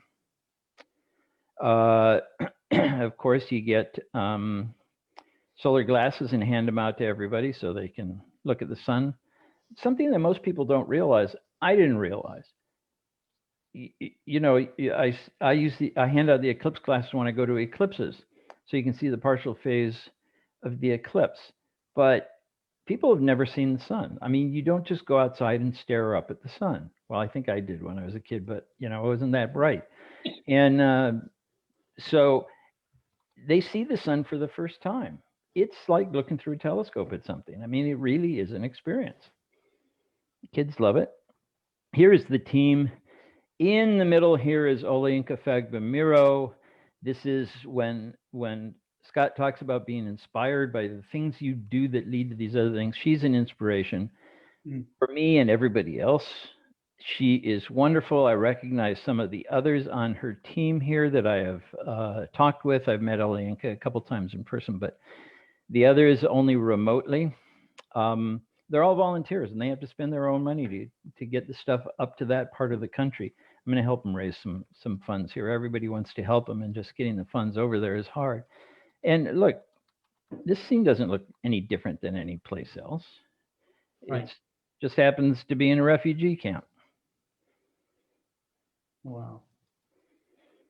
Now, this is now the camps they do in Abuja, the country's largest city. And these are members of the most of the people on the team, or many of them, work at the Nigerian Space Agency. And they want to show, many of them are women.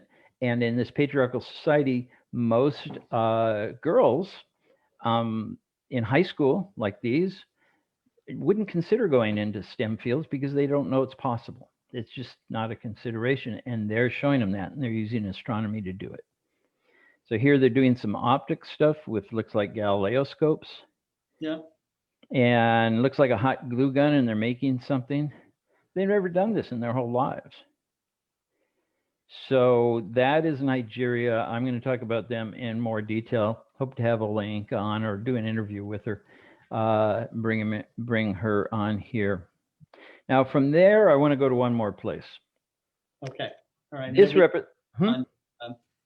after that, we need to move on to Chuck Allen from the Astronomical League, because he's got questions he needs to ask for the door prizes. Okay. You want me to hold it for next time, or should I run through it? Go ahead and run through it. Okay. Well, you don't know what you're saying, but well, you should know. You know me better than that, but I'll do the best I can. This is a dark world. There is no map for this. Let me explain that. Here, this looks like any other star party, somebody helping somebody look through a telescope, but what you don't realize is that person is legally blind. She can see a little bit, but she is looking through a telescope and being able to see craters on the moon and things like that when she can't see people in front of her face. It's high contrast stuff. She has just a little bit. This is not unusual that people are blind, but you know, it's 95% blind. And this is called Project Bright Star. It's a project done by the Pomona Valley Astronomical Society near where I am, and they're helping somebody else here. So this is, when we say different places and different people, you know, it isn't just geographic. It isn't political. It isn't cultural. There are many types of things. Here, they are feeling the arc of the edge of the sun compared to the size of the planets that are in front of them. So they're getting a hands-on demonstration of that. Of course, there are Braille things. This is not Pomona. I don't remember where this is from. This is a planetarium dome. Let me show you. Blind people sit in the planetarium. There could be something on the ceiling, but there is a narration, and I produce the English narration for this with some friends in the entertainment industry, and it gives them directions about what to feel, and they can experience it. And this is what might be seen for those others, like this gentleman down here who can actually see the ceiling. So they can enjoy it together. This is in India, a tactile moon. Braille, of course, you can learn the constellations and read about them. This little thing in here that these kids are feeling are constellations, but they are in 3D because they're different heights. So they're getting the idea of how those are. This is to see how the sun shines on one side of the earth. And, you know, they're getting to understand things that we take for granted. Noreen Grice, you can do astronomy. I'm going to run through her stuff in just real quick here, Scott. But she is the guru. She's put things on the underside of a tent to make a tactile planetarium, hands-on models. She has a whole bunch of books, how to make Saturn out of junk lying around the home, how to explain eclipses with hula hoops. These are all tactile, and she's done all of these books. Noreen Grice, youcandoastronomy.com. It's a good place to start. There are ways that you can print out things so that you can actually convert images into tactile images. There is sign language for astronomy terms for the deaf. There weren't any up until a few years ago. But now there are in different languages. And then there are people who have disabilities. Now, she managed to get up to the telescope, but here they really needed to extend it for this child to get there. Astronomy is the most inclusive and diverse thing that can exist, but we need to make it that way. And with that, I will stop my share and let you get on to free things. Yeah, free things. Which is what everybody wants. So I won't hold you up. Mike, you are very, very inspiring. The chats and the comments, both in our internal chat here and also the people watching, the watching audience, are really inspired by what you've done. It's amazing to see the inclusiveness of astronomy. You know, to see the photographs. You know, these are things that many Americans have not really been exposed to too much. So well, this is why, you know, Kelly, I harangue him and others and say, but just look outside of this country. We're the exception. We're not the rule. Us old gray-haired guys that came on years ago, that's not what most of the world is. I'm going to show you that too. All right. Well, okay. And you're going to be back on here in our next segment. But for right now, we are going to Chuck Allen. I'm going to give you the stage, Chuck. And Chuck is the vice president of the Astronomical League. I probably have mentioned before that I met Chuck early on with him and Bob Gent, as they were telling me about the National Young Astronomers Award and why you know we should get involved in that and support it. And that has been at least 20 years. Is that right? We started it up in 1993. 93. Okay. So it's you know, and I was being asked by Kelly Beatty if the league, because there was no Alcon this year, but there was still the National Young Astronomers Award given, and we are still supporting that, and also the Leslie Peltier Award as well. So yes. The league programs and awards and recognition continue on no matter what's being thrown at it. So the group of volunteers that run that organization are super dedicated, and you know, it is an organization that is formalized, observing programs, formalized interaction between clubs, formalize a support system that keeps nearly 20,000 amateur astronomers going strong all over the United States and around the world. So it's wonderful to be, you know, working with you as much as we can. And I've always gotten great inspiration from the league. So, and you are a great steward of the organization. Thank you very much, Scott. I really appreciate that. And of course, all of your support for us over the years. You really helped kickstart the National Young Astronomer Award program with your support. And that program has garnered incredible projects over the last few years. And we started comparing notes with the International Science and Engineering Fair, which I used to judge back around the turn of the century. And we discovered that quite a few of our NIA winners were also winners at the International Science and Engineering Fair. So we're getting really high quality stuff from these kids. And it's just amazing work that they do. Can I share a screen now? We'll get to these questions. Absolutely. All right. Let's see here.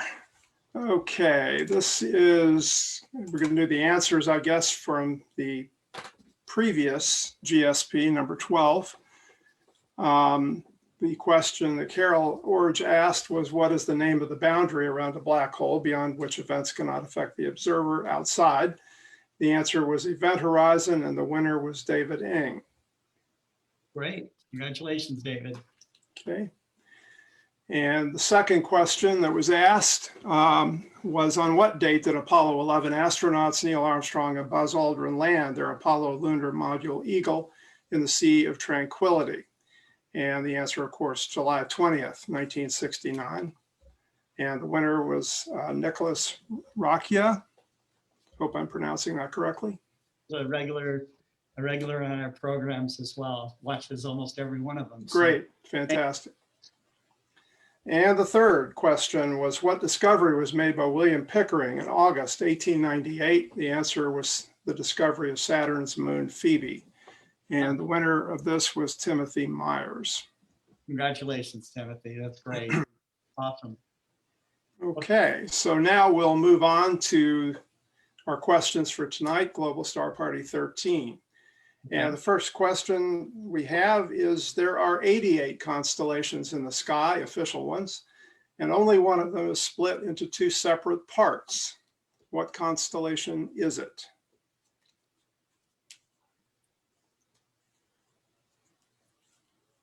And you're going to want to send your answers to Kent at explorescientific.com. Okay. Not here in chat. Okay. Okay. Move on. All right. Question number 2. What planet has moons whose names in Greek mean fear and panic? Ooh. Okay. And third, I hope I'm not moving too fast. Third question, what was the name of the unmanned space mission that took this photo? Oh, that's a good one. That's a good one. All right. And that'll do it for tonight. All right. And thank you all for participating. Chuck, before you go, yes, sir. Just give us an update. Any league news or anything like that? Well, I was going to comment earlier. Let me unshare here. There we go. I was going to comment earlier that the effect on the league has been largely what you're experiencing and what Dustin's experiencing. We're almost ramping back up to the largest membership we've had in our history because of the COVID crisis. And it's because of the COVID crisis, we've been doing Zoom meetings. I was invited to speak at 8 different clubs in the month of September alone. So and I'm just one person in the league that's had that experience. And so what's happening is we're in a lot more contact with our members than ever before. It's crazy. Before you had to spread these out because you were traveling to do the programs. And so it's had a really, if a negative of this magnitude can have a positive effect, it certainly seems to be having a global effect on astronomy, and the league is a beneficiary of that. I guess it's an ill wind that blows no one to good, as Shakespeare said. So, and this is truly an ill wind. But we've had a lot of increased activity. We've had a lot more volunteerism in the league. People are coming to us wanting to work on committees, and we have plenty of work for people to do. And new ideas coming up, such as the Zoom Speakers Bureau and things like this that we're working on right now. Wonderful, wonderful. Okay. Well, I think that you're seeing a lot of the same activity that those of us that are selling equipment. So it kind of goes hand in hand. That's one. Can I ask a question, Scott? Just it won't take 10 seconds, but I was reading articles that suggested that the increase in demand for products was something on the order of 300%. And I don't want to get into proprietary information, but is that an order of magnitude that's accurate? There was a spike where we had dealers, manufacturers, it wasn't 300% for everything. There were dealers that were reporting increases anywhere from 60% overall growth to 400% overall growth. And when they were comparing it was like in the April-May period. Okay, now the sales are still way up there. And if I can talk about demographics for a little bit, it was largely new people, as Dustin also mentioned. When you are outfitting an astronomer with their first set of gear, it's kind of an onboarding process, and you want to make that good. Okay. And so it's a real challenge because you're trying to work quickly because there's people waiting, and at the same time you're looking at your inventory, and your inventory is just shrinking really fast, and the manufacturers can't keep up. Because because it went like that. I mean, it's just impossible to hire more people. Telescopes are all made by hand. Toy telescopes are, high-end telescopes are. They're all made by hand. Okay, there's no machines assembling these things. There's no real automation. Okay, and a lot of people don't understand this. So when you're buying an instrument, whether that instrument's $50 or it's $50,000. Okay, someone has human hands have touched it, put it together, and so that's to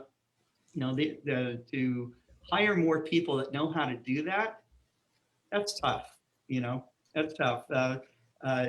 When you have people joining a manufacturer and they're going to build telescopes, they kind of go through this apprenticeship type of process, especially when it comes to the lenses.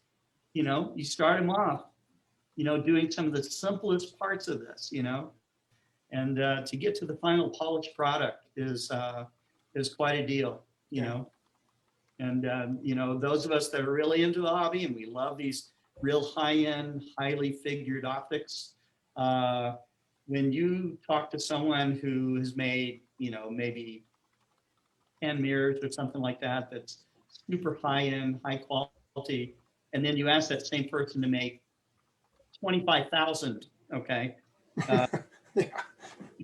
Not so high quality, precision, but high precision anyway, still within a fraction of a wavelength of light.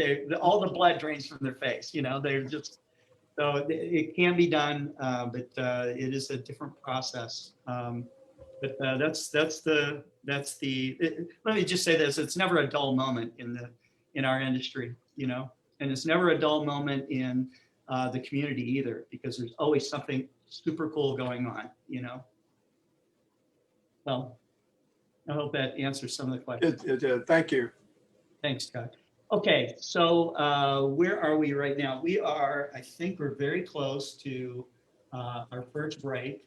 And we are up next after our break. We're going to take a 10-minute break. And Kelsey Poor, who has joined us from Nova Space Galleries, is with us, and she's going to talk about space art. And we will have after Kelsey, we have Norman Fulham, who's joining us. Norman is. He's like one of the most amazing telescope builders, artist, musician. He's a Renaissance man. He really is, and just one of the nicest guys. And then Mike's going to come back and talk to us about visions of space, his interaction with space art, and things that the creative element that comes out when people are inspired by exploring space. Whether it's astronaut making painting or people making abstracts in any of the medium that they might find that can help them express that.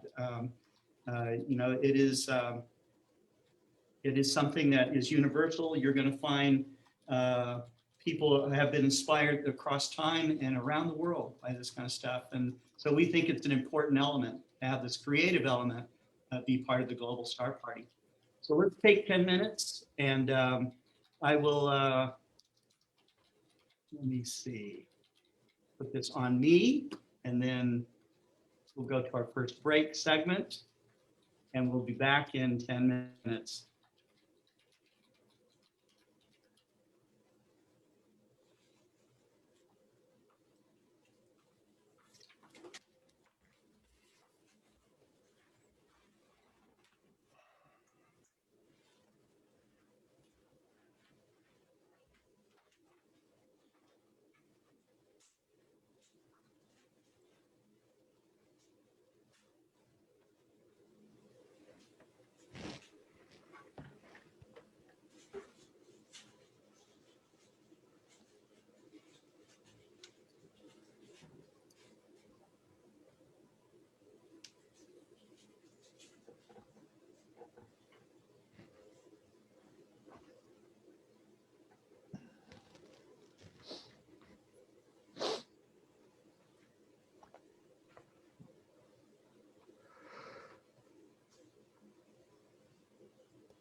It's all gone exceedingly quiet on here.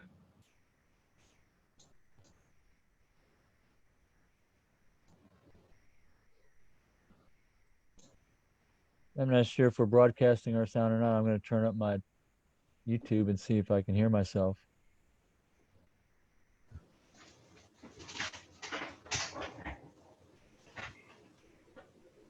I don't have all of it running, otherwise I can't do processing at the same time.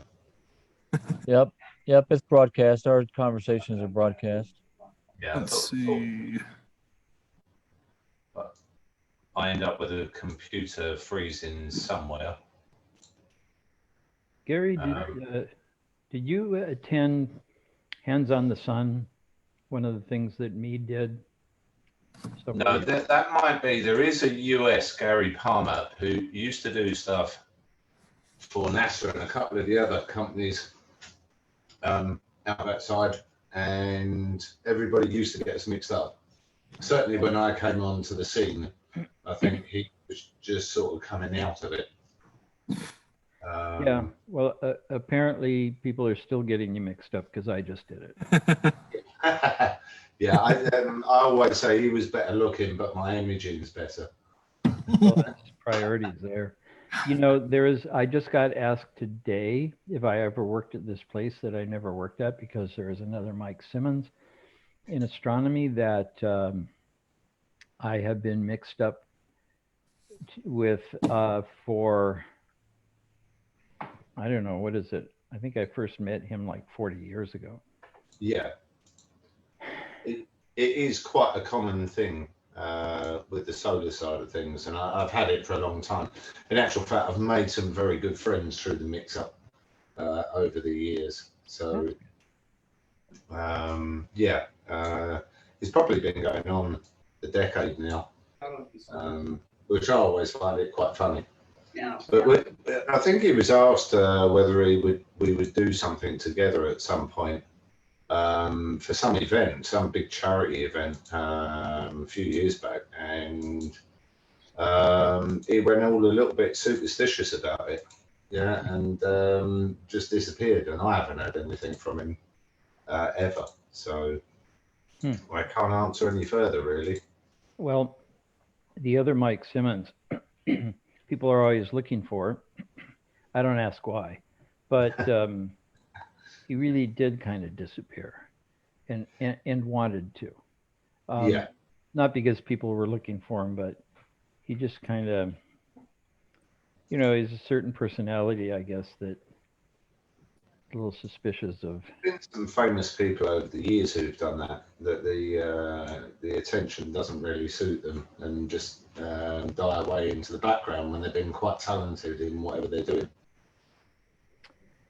Yeah, it's a good question.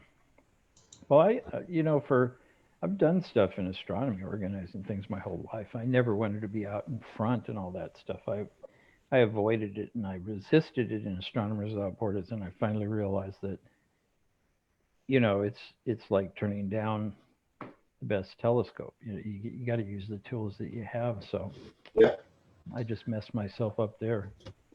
I mean, I've always looked at it on here. I mean, I've always gathered quite a large following on social media. I interact with a lot of the people on there. I have a lot of fun with the people on there. But, you know, you post an image up, and if it gets one like, it gets one like. If it gets 1,000, it gets 1,000. It's not about what it actually gets, as long as somebody enjoys looking at it. Or, you know, some of the images, they're shared hundreds of times and they go all over the world, and, you know, you can't keep track of how many times they're shared around. But that's the point. It's about having a bit of fun. It's about the enjoyment and trying to keep it all simple. Yeah. And I love to share things with others. I've had opportunities, you know, when I'm at Mount Wilson Observatory, somebody wants to see inside of one of the telescopes. Yeah, absolutely. Because I remember the first time somebody did that for me. Why wouldn't I do it for somebody else? And things like that. And I've been doing public outreach pretty much my whole life. And I love sharing this stuff with people. And, you know, I've always been into the deep sky side of things, but solar really took off for me probably about 9-10 years ago now. And that was being asked to do it for an event. They wanted it up color on big screens, and to be able to see the sun in color. And a decade ago, everybody, everywhere you went, said, no, you can't do that. That's not possible. Has to be in mono, you know, and so on. So just sat down with a couple of basic solar telescopes and some cameras and just worked through them all until we found something that worked. And we had it up at the event.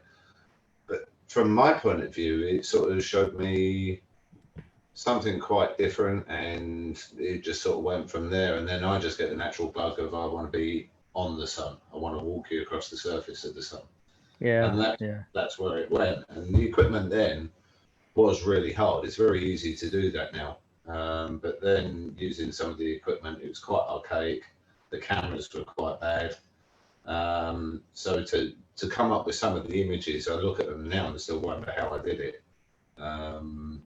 You know, they were quite cutting edge at the time for getting that close in on the sun. And even now, I'm still working on things in the background to change that dynamic, give people a different view, and you know, sort of work from there. But it's just getting a little bit harder, really more with weather conditions, to be honest. Getting the 152s and the big scopes out on the sun, those days are getting fewer and fewer each year. Even though the equipment's getting better and better. So that's been the problem, but I still enjoy solar imaging as much as I like deep sky imaging. You know, it's that fun of walking out the door in the morning and finding what's new on the sun, not necessarily looking it up on the the websites and the Soho images that are coming in of the day. It's actually going out there and finding it yourself. Yeah. That's well, you know, I was always I never got into astrophotography. I knew others would always be better than me. And this is back in the film days and so on. I just couldn't see spending that time. But Yeah. I had a chance to use some bigger telescopes, and I did visual observing, and it was a thrill for me to chase down the faint fuzzies.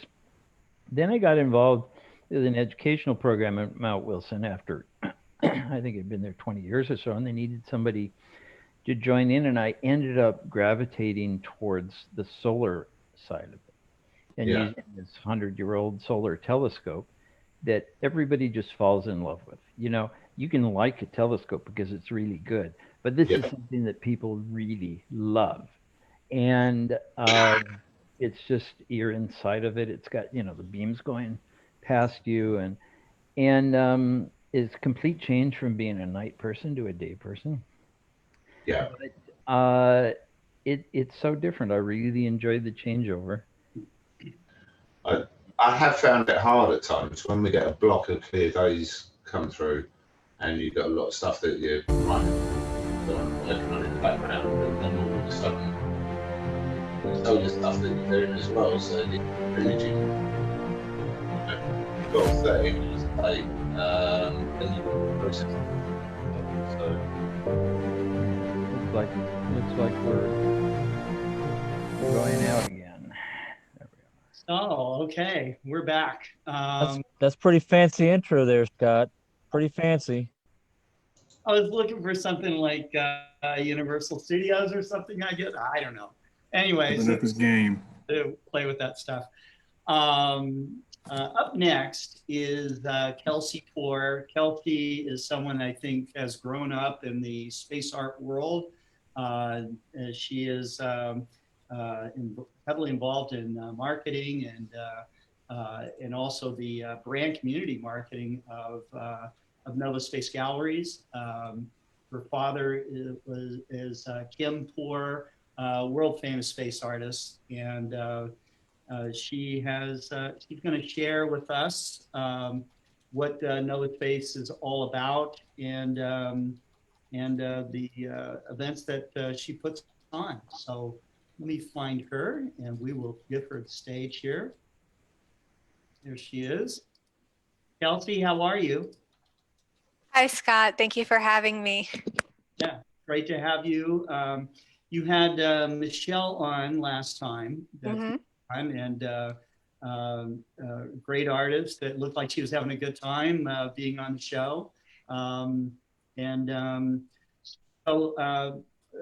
We'll let you spend some time here with our audience to talk about Nova Space. All right. Well, I love space art. I grew up around it. My father did space art for a living. He was a professional illustrator, has been in Carl Sagan books, Astronomy Magazine, Omni Magazine, all that classic stuff. So where's space art now? Well, it didn't really ever leave. And I don't know if anybody's paying attention, but space art is everywhere. And it's more prominent now, now that we have space travel again, because we haven't in a while, and the promise of going to Mars.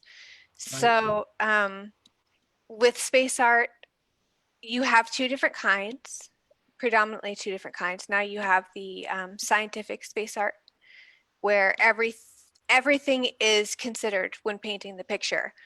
What the air is like, what the atmosphere is like, what the rock shapes are like. Everything is very scientific. And then you have the more whimsical stuff. I personally like both. Now, for 20 years, when Nova Space first started, my father was very scientific, and he predominantly only chose scientific art to be shown in our gallery. But that's not the place for it anymore. I think we can expand on that now. Just to remind you guys, I don't know if you know, the 10th of October is going to be the deadline to send in things you want signed by Frank Borman. So we're having a private signing with Frank Borman from Gemini 7 and Apollo 8. And he'll be in this month, and we're doing a signing with him. We do have signings pretty often, but COVID has kind of put a damper on that. So if you'd like to be notified, you can follow us on social media, or you can go to our website and fill out the little boxes at the bottom to join our newsletter. I put together the newsletter myself, so hope you like it. What's that? I said, how could we not like it? Yeah. Yeah, it's a lot of work, but and we put it out every week. So my father started Space Fest in 2007, and Space Fest is kind of a mixture of everything we do. So we have a huge space art show, and we have astronauts signing autographs, tons and tons of astronauts signing autographs. So if you have a favorite mission, there's obviously some people we can't get that won't sign, but for the most part, the astronauts love it, and they love talking to everybody, and it's a very personable place to be. You can mingle. I think Scott Kelly and Gabby Gifford came a few years ago just to drop in. We always say anything can happen at Space Fest. So if you are interested in joining us, it's a very family-like atmosphere. It's very fun. The energy is great. We have guest speakers. We have STEAM, which is STEM, including the arts, because arts are important to us, for the kids. The talks that we have are done by important people in the space scientific community industry. So I always try and choose people that you would want to listen to, that I would want to listen to. So we have a good mixture of space travel and astronomy. And we have a big auction. So we do a banquet on the Saturday night of Space Fest. And we have an auction that benefits the National Ataxia Foundation. We are a for-profit company, so it's hard to do the things a nonprofit company would do, nonprofit events, but we are very proud that we raised so much money for that National Ataxia Foundation, which is ultimately what my father ended up passing away from complications from ataxia. So it's close to our hearts, and we're actually going to start auctioning off stuff, not auctioning off stuff, but selling stuff with a donation to National Ataxia Foundation through our newsletter soon, because we have some stuff we haven't sold yet. Wonderful, wonderful. With you and I did an email exchange a little bit earlier today, and I was asking you about the gallery, and you mentioned that it's being renovated, and what are the new things that's going to be happening in the gallery? Well, side note, 15 years ago, we expanded our company from just NovaSpace to Astronaut Central, which is where we handled all of the signings and astronaut autograph sales. Just recently, we put it back together again. So Astronaut Central is out of the picture. We've put NovaSpace back together again, and we've expanded our shop. With that expansion, I would like to focus more on space art again, and that should go without saying that I want a gallery again. So we're expanding our shop in Tucson, Arizona to accommodate a gallery, and I want to design it. I think that will be really fun. I think it'll be amazing. So you're always welcome to come back here, Kelly, and tell us what's new that's going on at the gallery, and to keep our audience informed, and let them know the important activities going on with your organization, your company, your gallery. There are probably very, very few places in the world that have the DNA of NovaSpace. So maybe nowhere else on the planet. Yeah, we're the only ones that sell space art, primarily space art. We don't sell any other kind of art. Very interesting. Very interesting. I feel bad that I've never been to the gallery from a long time ago. I should have made the effort to be at one of your festivals, but I will plan to be at the next one that you do. So yes, you should come, Scott. It's so much fun. Cool. All right. Okay. So at this point, do you have anything more that you'd like to say or add, Kelsey? Not this week. I mean, I have tons of stuff to say, but I'm just winging it. I'm off the cuff. It's what I do best, I guess.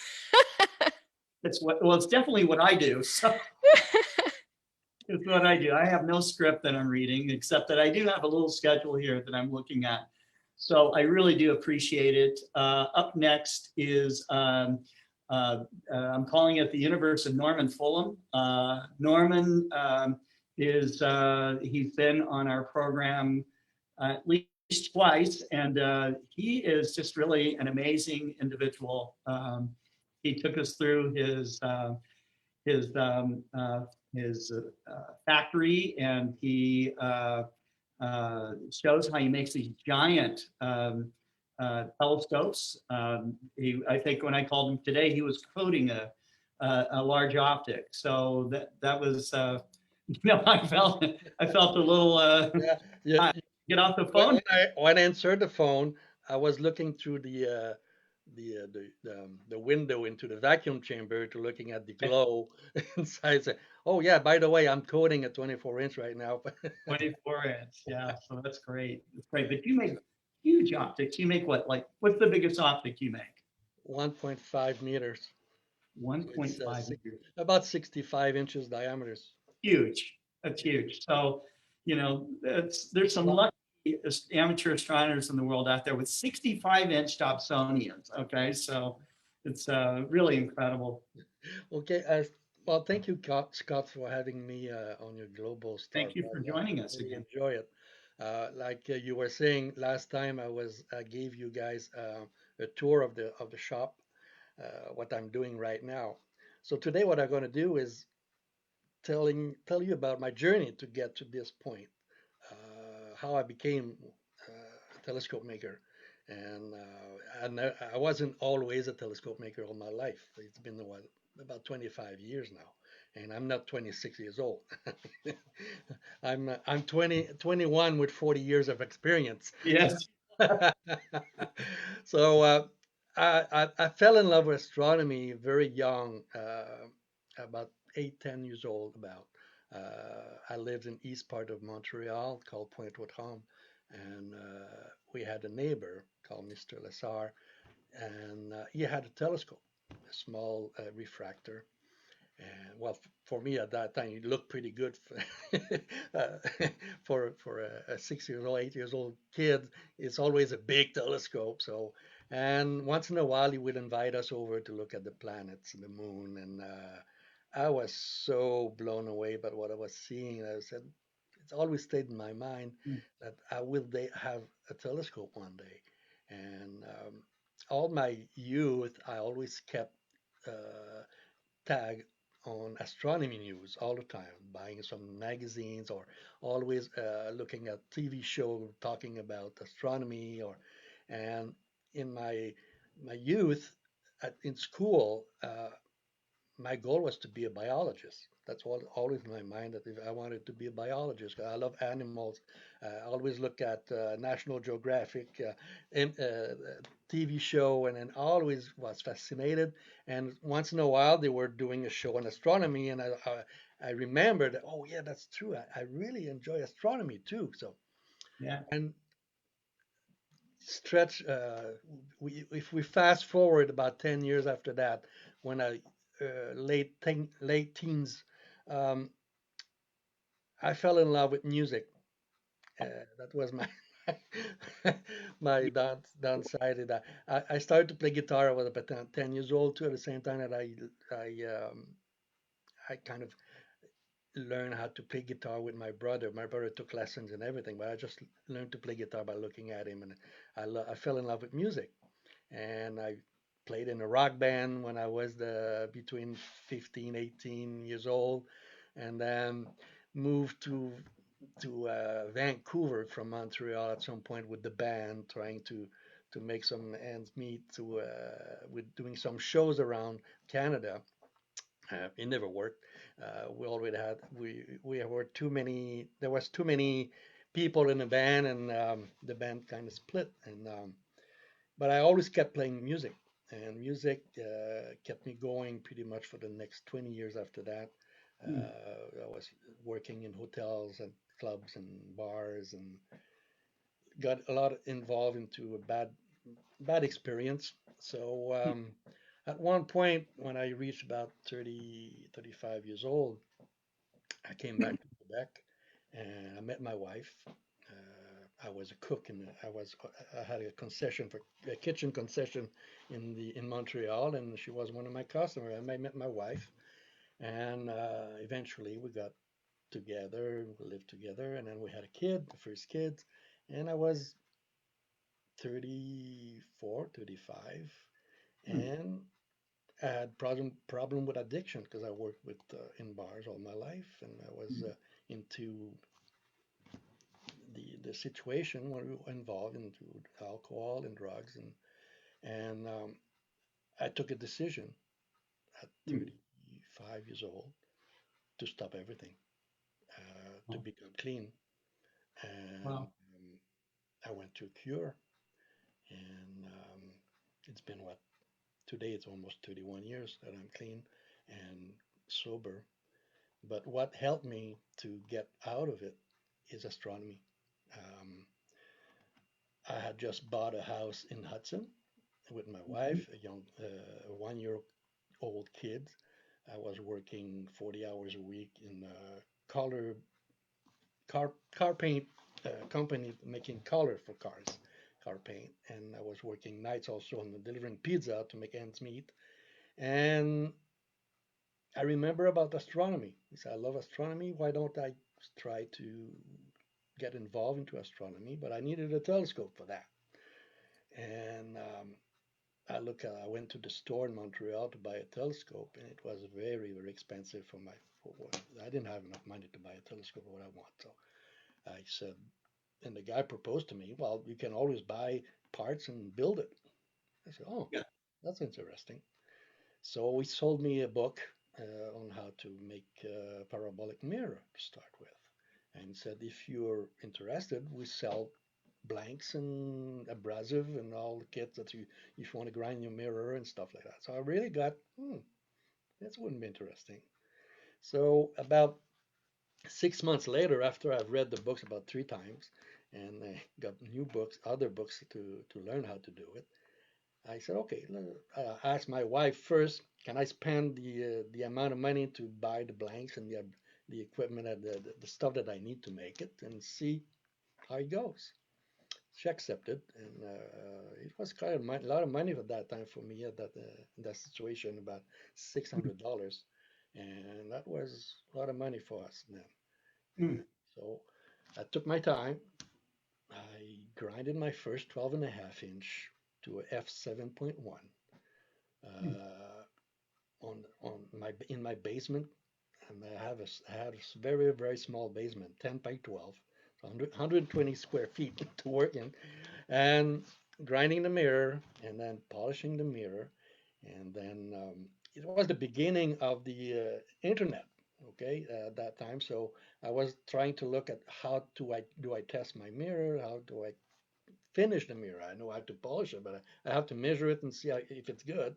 So I got the plans from for a Foucault tester on the internet. So I built my own Foucault tester, and then it's an F7, 12.5. So it was a long way to do the testing. It's 14 feet long. So I had to put my Foucault tester on the kitchen table and the bench that hold the mirror in the living rooms. And I tell the kids and my wife to not move because the floor would move and I couldn't make my measurements. So that was all kind of problem there to make a measurement and just being able to do a reading with a Foucault tester for someone that never used it. It's a kind of a mystery. Okay, Yes. what should I see? What can I see, and what should I look for, and how can I measure it, and and in those days, the way that I was making my windows to do the measurements, there was no computer program to just run in the data and then tell me what have to be done and how good my mirror is. I had to all do the computation by hand, calculation by hand, and it took forever to make a mirror in those days. And my first end result was pretty good. It's one of my, it's a real good mirror for the first one, the F7, a planetary mirror. But I had the mirror, but I had no scope. So I had to again to learn the trade of how to build a telescope. So I bought books again, and then you know the story of a truss tube telescope with plywood and the ground. So I built my first telescope from the beginning of grinding the mirror to the first light of the telescope was about a year and a half for the first telescope. And I have to say that I was very, very, very proud of myself when I first saw the ring of Saturn, Yeah. Jupiter, and the nebula, M42, or any galaxy that I could see. It was just mesmerizing for me to see, to tell myself that I just came out from a very hard time. I find a way to, a reason, okay, to keep going, really, and Yeah. a passion. I found a passion to do, but not only the observing, but the making of it. So after that, I convinced my 6-year-old son then that he really needed a telescope too, not only me. So because mine, he was very long, it was dangerous for him to go up the ladders. I'm Sure. going to build you a small telescope for you. Oh, of course, I didn't tell my wife. But he sure agreed with me. So I built a 7-inch mirror for. I made a 7-inch mirror and a small telescope, wooden telescope for him. The house that we had bought, it was a very old house, and the guy that lived there before was working wood, so he had left all kind of woods in the shed. So I did. I took some wood out of the shed and then said, let's make the tube out of wood and the mount out of wood, and see how it goes. So I ended up doing a very, very fancy maple tube, and then I bought some tools and books on how to work woods, of course. But Wow. it's a while.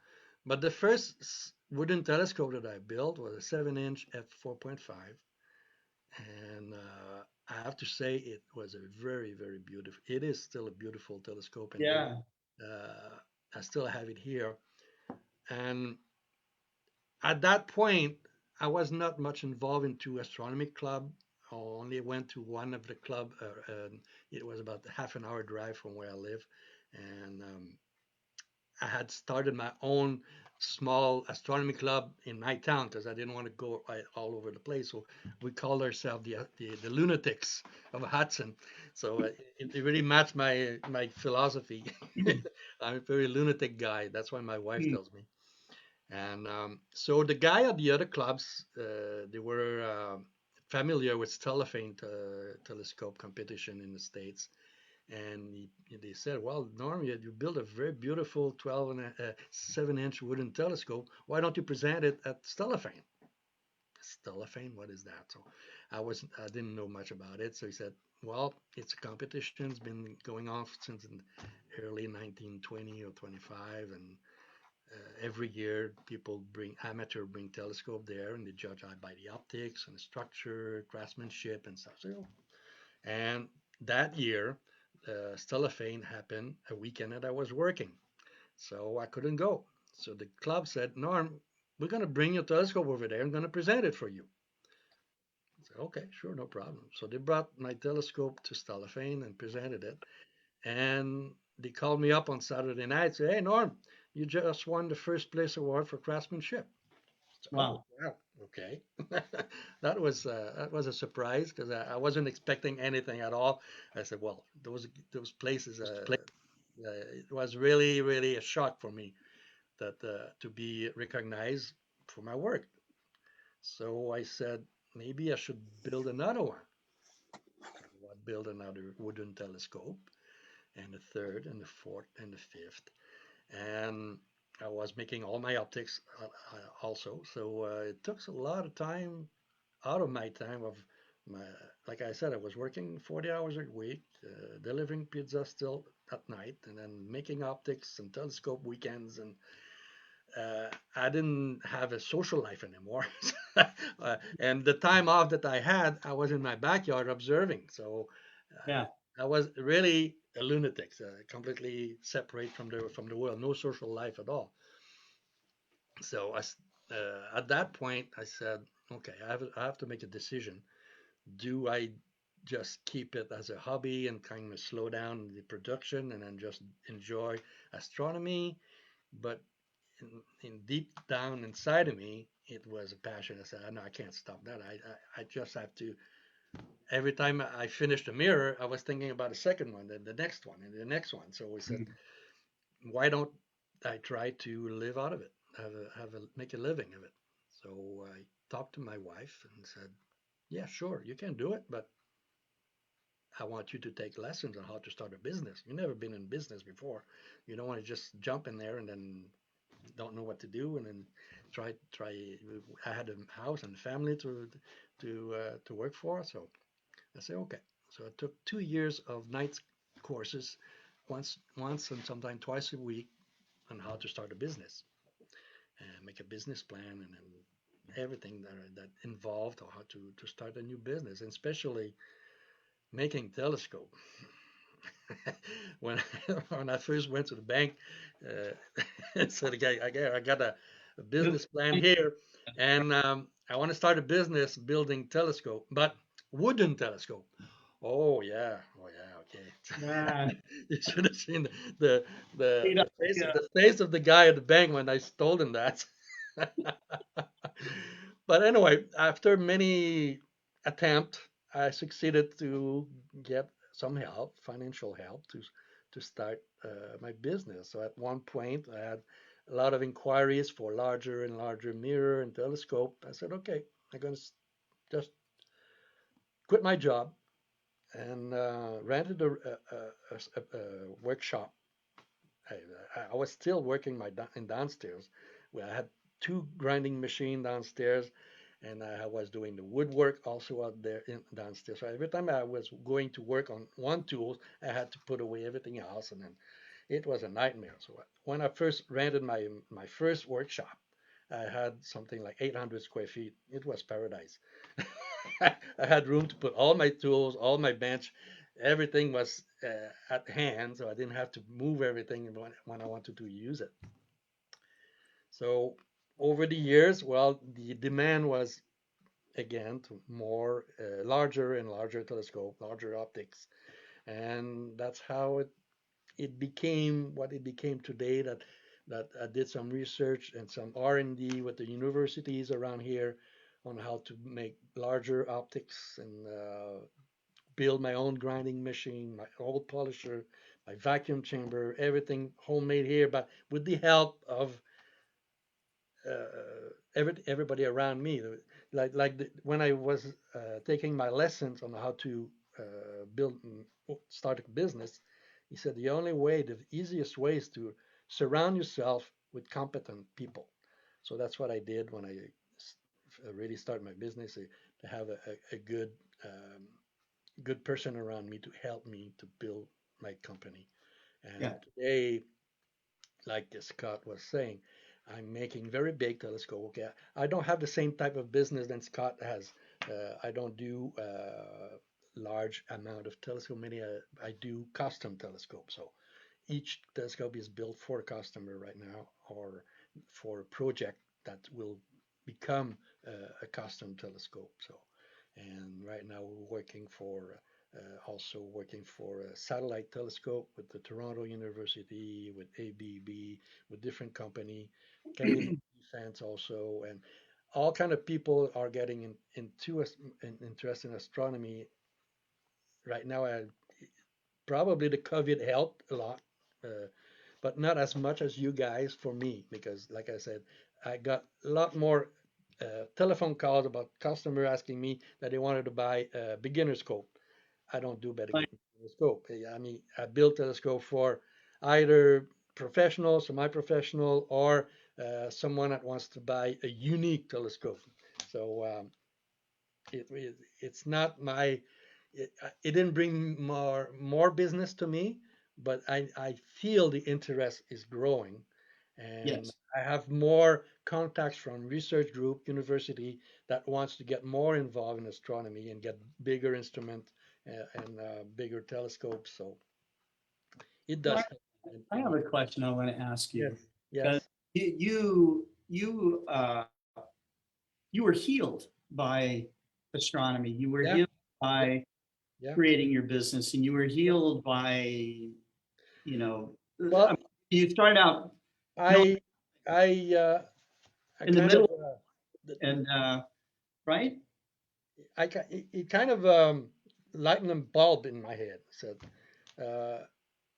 like I said, the first time I observed Saturn or Jupiter or the galaxy in an instrument that I made with my hand, Yeah. it changed me completely. Not only the work to get there, it was fun, it was interesting. That's why I still enjoy it. The work of doing an optic, but the end result saved me. I mean, it's like wow. It's a miracle story. It really is. It really gave me a purpose. And you see the love in your telescopes, you know. So that's anyone that's seen one of your wood crafted telescopes or even one of your large telescopes, I'm stunned. I really am. And it's a work of love. It's a work of passion about astronomy, about what's up there. I mean, and in all those years, I always played my guitar after a night session of astronomy, and or in Star Party, I always have my guitar. And I think music and astronomy go so well together. It's like it's meant to be together. I mean, and like I promised to you this afternoon, I will play a song for you. Okay. All right. Because Mars is really in the news right now. I thought about a song that talks about Mars a little bit. Oh, really? Yeah. Okay. Well, your music's been. I'm sure all you guys know the song because we're all about the same age. It was an Elton John song. She packed my bag last night, pre-flight, 0 hour, 9 a.m. And I'm gonna be high as a kite by then.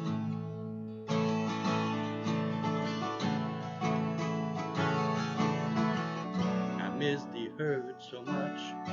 I miss my wife. It's lonely and out in space on such a time. Let's fly.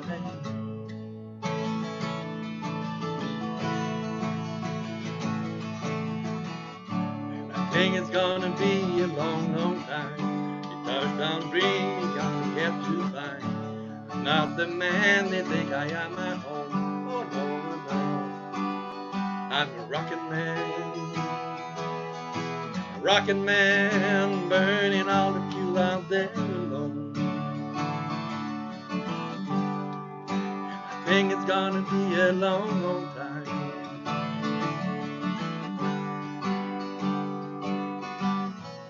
Mars ain't the kind of place to raise your kids. In fact, it's cold as hell.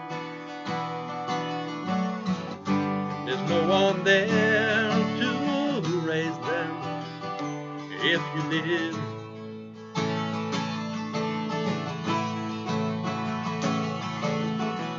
And all that science I don't understand. Just my job 5 days a week. Rocket man, rocket man.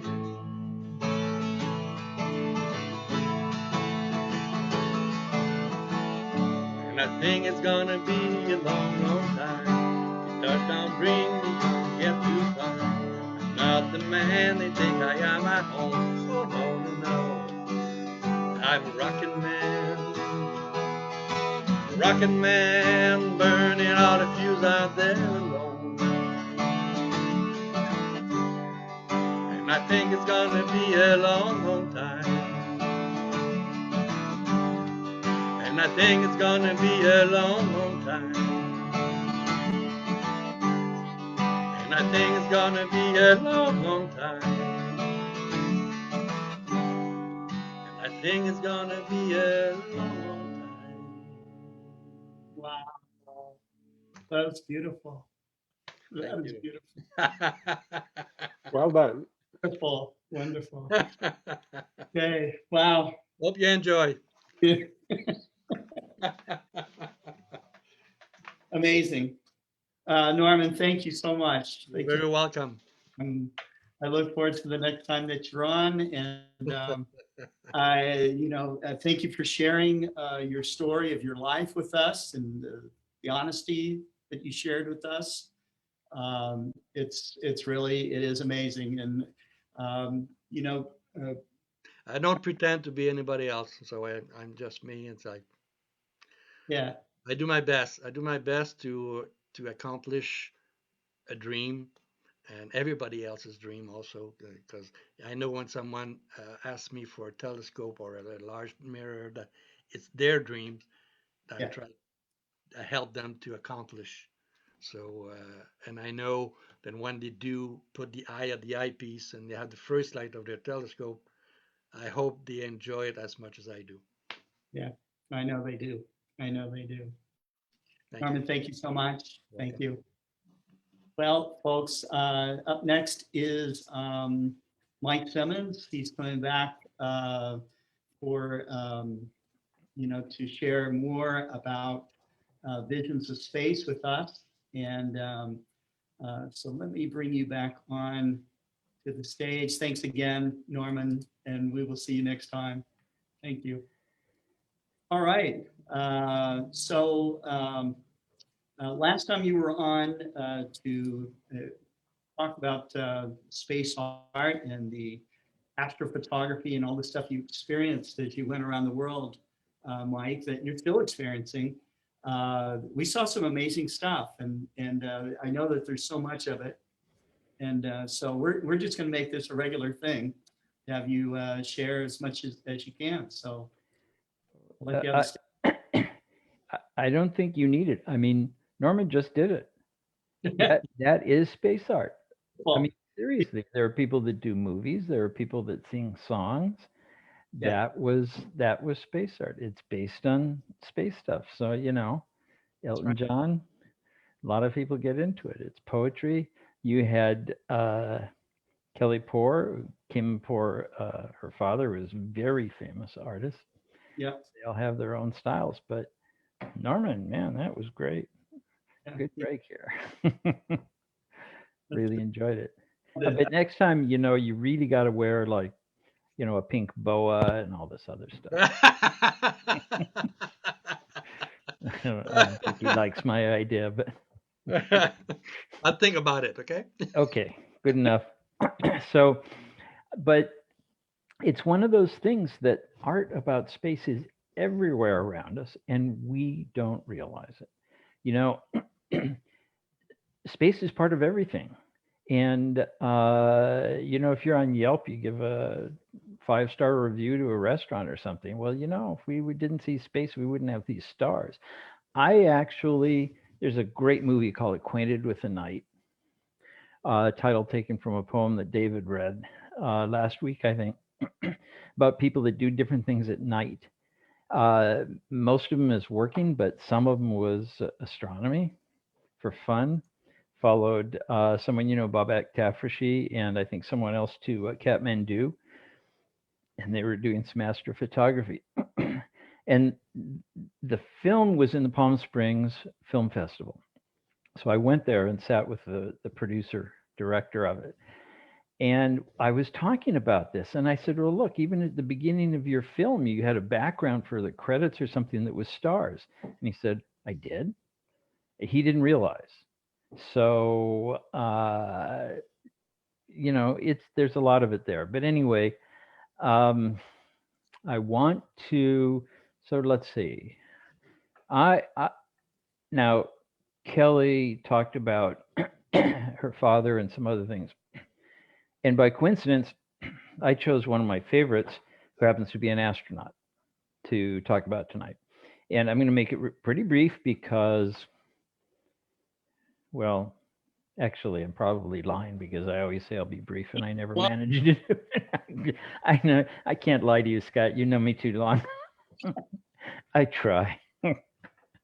And this is Nicole Stott. This is someone I know and really like. Now, Nicole and I have had the best conversations about how, and I mentioned this last time, so I won't go too much into it, about how we just see the universe in different ways. And she represents the two common sides. She's an engineer, she's an astronaut, she's an artist. And she's taken photographs from space and done paintings from them. And I think it's absolutely fantastic because when you're creating something, if you're an artist, that includes, art includes writing. I mean, we think of paint, but it includes writing, it includes filmmaking. In the Astro Arts program, Astronomers Without Borders, we had people of all different kinds, performance artists, and she represents different ways of doing this, and everybody has their own style. So this is Nicole, astronaut, artist, earthling, and this is one of her famous paintings, which I absolutely love. And she took a picture from the space shuttle. She'd been in space 5 times and did different paintings of it. And I think I mentioned this last time. I've been looking at pictures of Earth from space since the early 60s when they started taking them. Mm-hmm. And the paintings are different because the photographs are flat. They show you details, but they don't necessarily convey the feelings. And when you interpret it through some form of art, you convey the feelings. And that includes storytelling. So this is Nicole on the International Space Station. And she is holding the picture that she had taken, and a painting. This is an oil painting that she made there on the International Space Station. So it's the first, maybe not the first drawing, but the first oil painting in space. This is the image and some of the paintings that she's made, and they're different impressions because, how many times you go out and you look at something, the lighting's a little bit different and it makes a difference and it gives you a different feeling, or just how you happen to be taking it. So she's done a whole series of things based on what she calls the wave. This is one of my favorites. Sometimes I don't know if it's a photograph or a painting, but then I recognize that it's, this one's a painting and it's realistic, but it's done with the sense of it. Now, this is part of her series of paintings that are sunrise and sunset on the International Space Station. When you're orbiting at 17,000 miles an hour, then you go around the Earth in about 90 minutes. So you get, I think it's 16 sunrises and sunsets every day. But this is another, and look at the difference here. This is just the feeling of the colors, and it gives you one sense. But here is another that she did, and it includes a poem. And these are some things posted in the Astro Art section of Astronomers Without Borders. Andy Sherwood, one of the staff members, wrote the poem there, just to give a sense. And so here you can tell what's what, and you can compare the two. So this is Soyuz over South Africa. So we have a photograph on the left, and it's not a super sharp contrasty image, but it gives a kind of impression. And the camera doesn't capture what the eye sees. You can see the warmer colors that she uses and the impression of South Africa here, how it felt, how it looked to the eye. And it's different. I love these. This was 6th anniversary of the Discovery 128 launch, which was her first trip to space, and this almost looks. You know, the texture on it and everything gives an entirely different feeling. And I guess you'd feel differently if you were on that spacecraft. This I love. We've seen pictures like this. I've seen a lot of pictures like this of the space shuttle after leaving ISS, and they take a picture of it before it heads down. But they don't feel like this. You know, they're astonishing pictures. This is not better. There isn't any better. It's not worse. It's not better. It's different. If you're watching this, you're going to get feelings that photograph might not convey. Okay, so here's a special project, and you know I really, really, really like using astronomy to make good things happen. And this is a great example. The MD Anderson Children's Cancer Center in Houston, near Kennedy Space Center, and they support them quite a bit.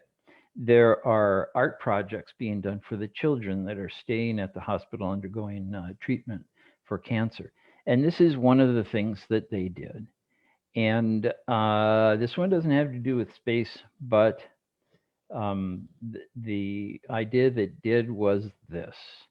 The, let's see, get this right, spacesuit art project, I think it is.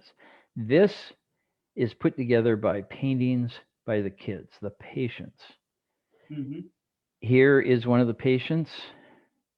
I guess this is astronaut Kate Rubins, another one of the patient, and they're working on these things, and they're stitched together into this spacesuit.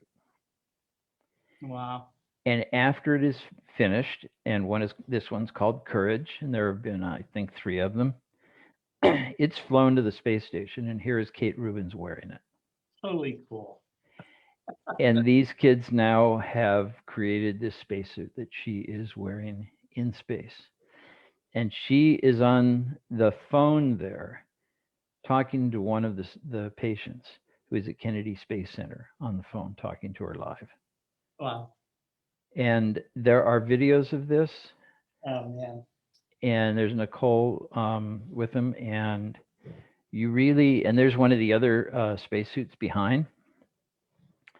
If this touches you at all, you got to look this up, the spacesuit art project. I think it's called, it's on Nicole's, Nicole.stott on her website. You'll find it, or write to me. And this was the one of the suits called Hope. That's the mission patch for it. So that's it as far as what I was going to show about Nicole's work. Now,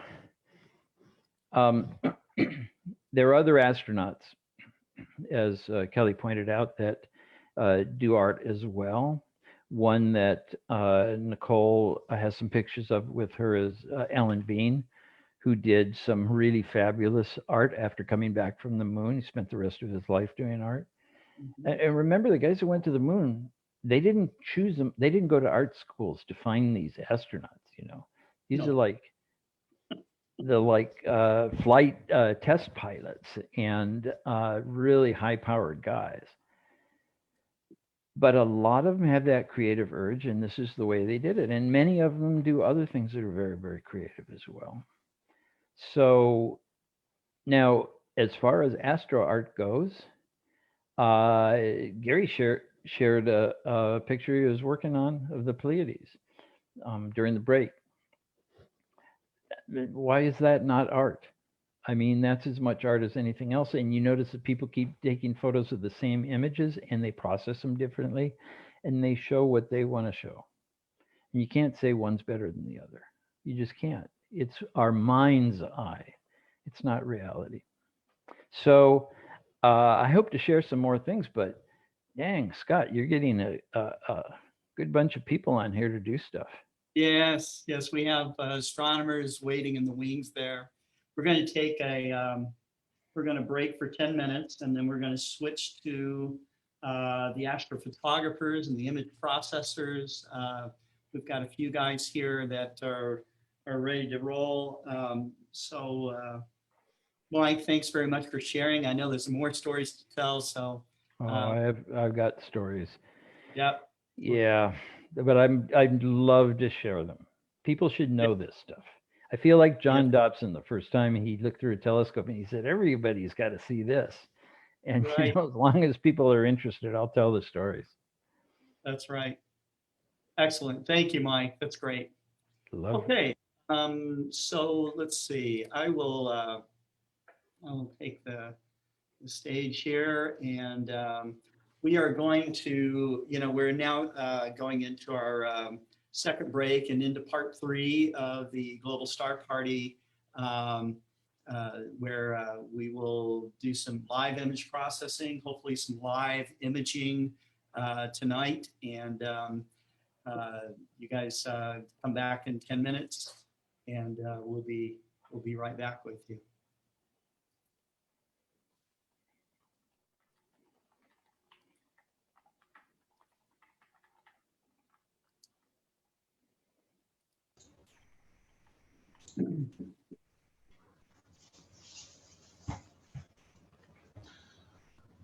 That was very interesting, Mike.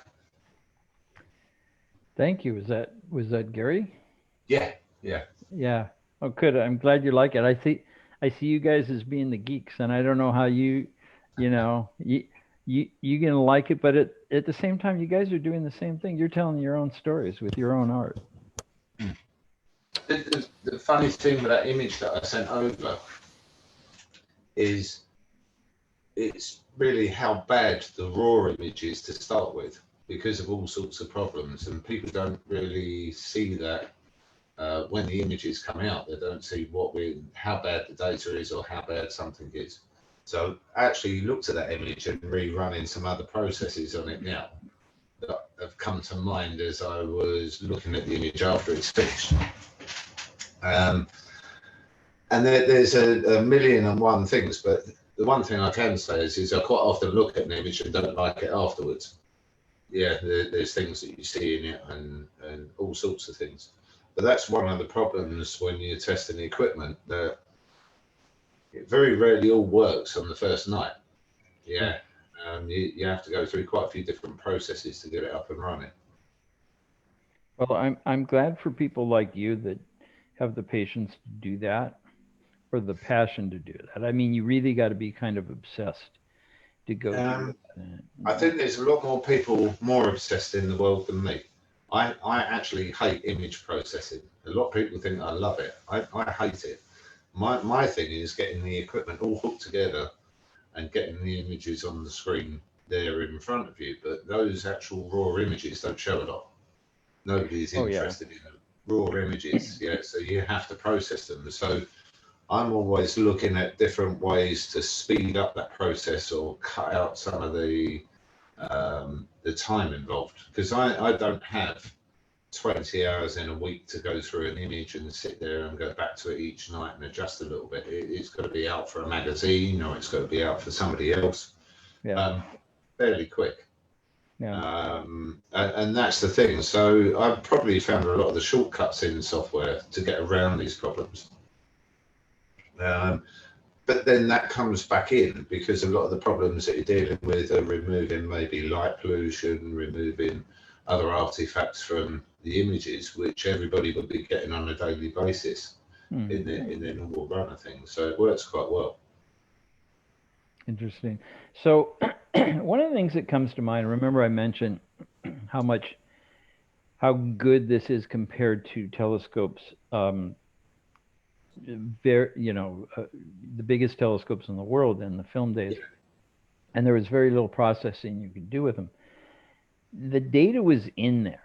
It's in the film there. You just didn't have the ability to do anything with it. But, and the rule for a photographer was that you can't look at a print and tell if it's a good photograph. You have to look at the negative and see if you really captured what you need to. And this goes along with research.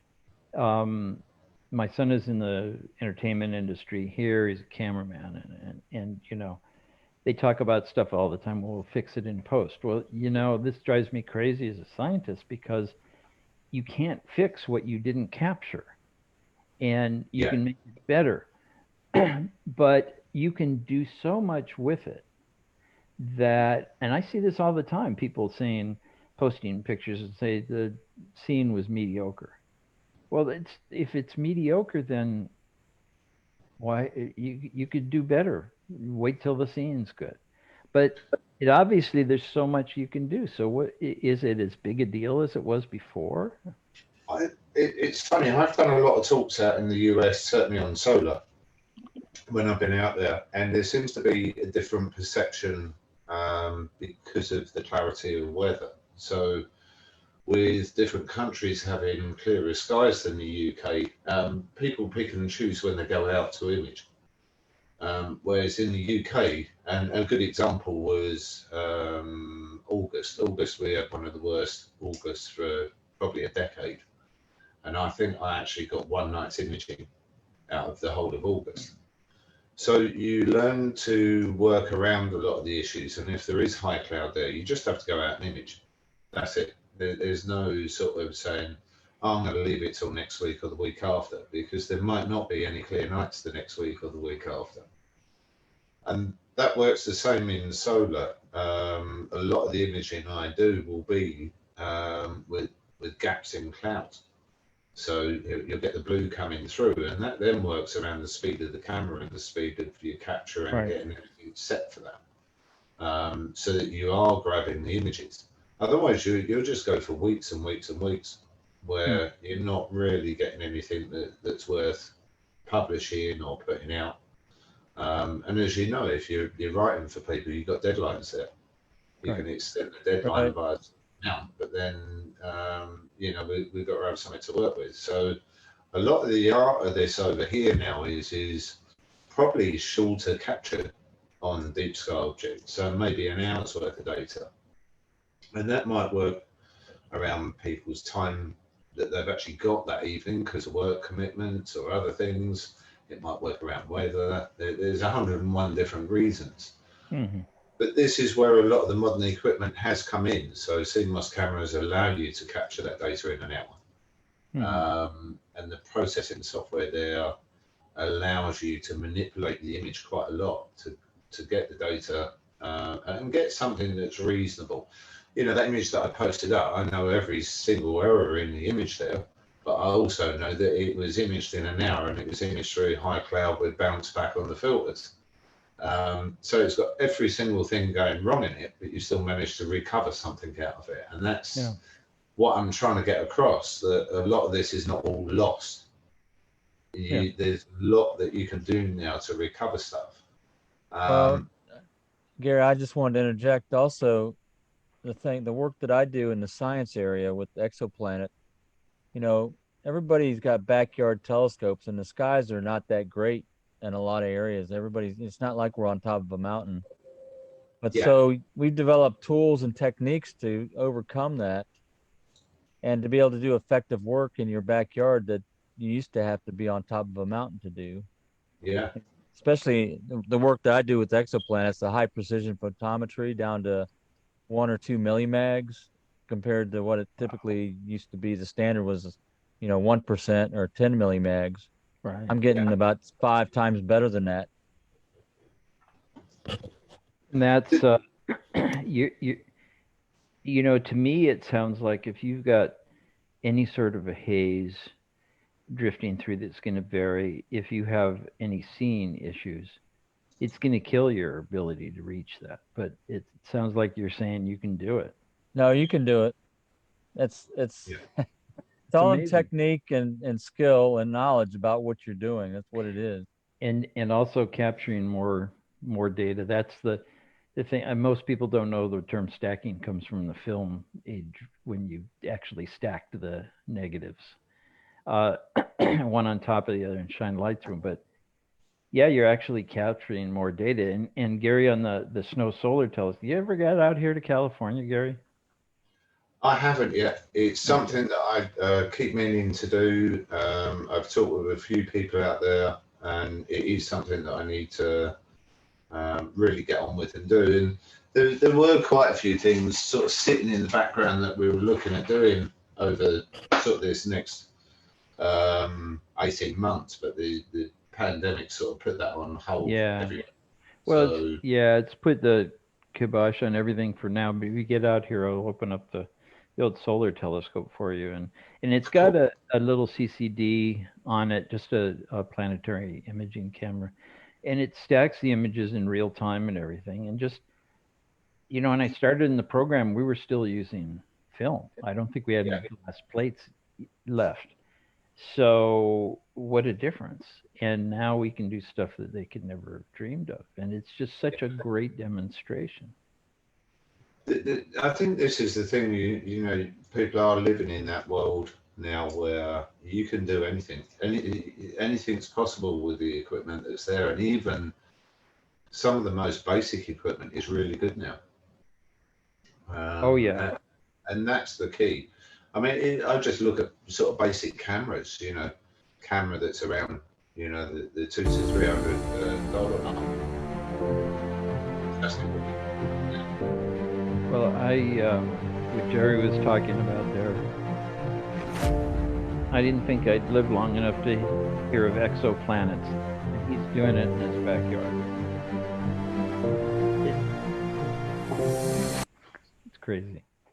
Well, we are back for the third part of our Global Star Party, which now involves the astrophotographers, image processors. So let's show our gallery of astronomers that are with us right now. We have Jason Gunzel, the Vast Reaches. Jason's in Michigan, Minnesota? Michigan. Yeah. Okay. All right. I knew it was an end state. Yeah. Yes, Cesar Brello down in Argentina joining us. We have Rodrigo Zeleda in Chile. Mike, I don't see your last name there, Mike, and it's kind of dark. Not sure which Mike we have here, but you can introduce yourself a little bit later here. We have Richard Grace, also known as the Astro Beard, who's on many of our programs and follows us on many of our shows. Gary Palmer from the UK is with us. We got Gary Hubble in Virginia. And who else? Wade Prunty, I can see him out there. He's got his telescope set up, so that's kind of cool. So let's let each one of you spend a minute to talk about what it is you're going to share with us tonight. Doctor, are you going to, are you able to share anything with us, or?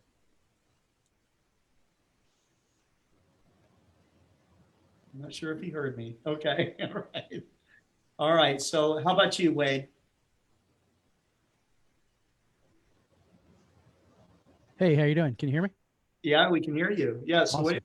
why don't you tell us where you're at, what time it is, and what you're going to show us tonight. All right, so I am, if you see that little glow on my screen, yeah, just above the roof line, that's the DFW airport in Dallas, Texas. Okay. So, in fact, here, I'll show you something pretty interesting. Let's take off. That's how bright it is at where I am right now. Okay. So sitting in a lot of light pollution here. Yeah. And so anyway, yeah, so I am just, I've got a couple scopes up. One I'm testing out. In fact, it's the Astronomical League helped me acquire that scope because I won it on a previous Star Party. Oh, so okay. That's the 102, and I actually won a couple of those, and I did not know I won two of them. And so the mount that it is sitting on was used from store credit to get that mount. So Right. that whole system is a virtual Star Party system right there. There you go. That's great. So so anyway, yeah, so I'm testing that one out, but here I've got let's see, I can bring just right now, I've got Mars up in the screen, and that's 2350 millimeter focal length. So that's a in my eyes, that's a pretty big scope, and you see what it takes. This is the actual Yeah, you can see details on there. That's awesome. this is the actual image with that scope. So I really need for Mars, I really need some type of Barlow or something on there to get even closer. But that's what I've got up right now. And Okay. so yeah. All right, great. So we'll go on to, how about you, Rodrigo? Tell the audience where you are, what time it is, and what you'll be sharing tonight.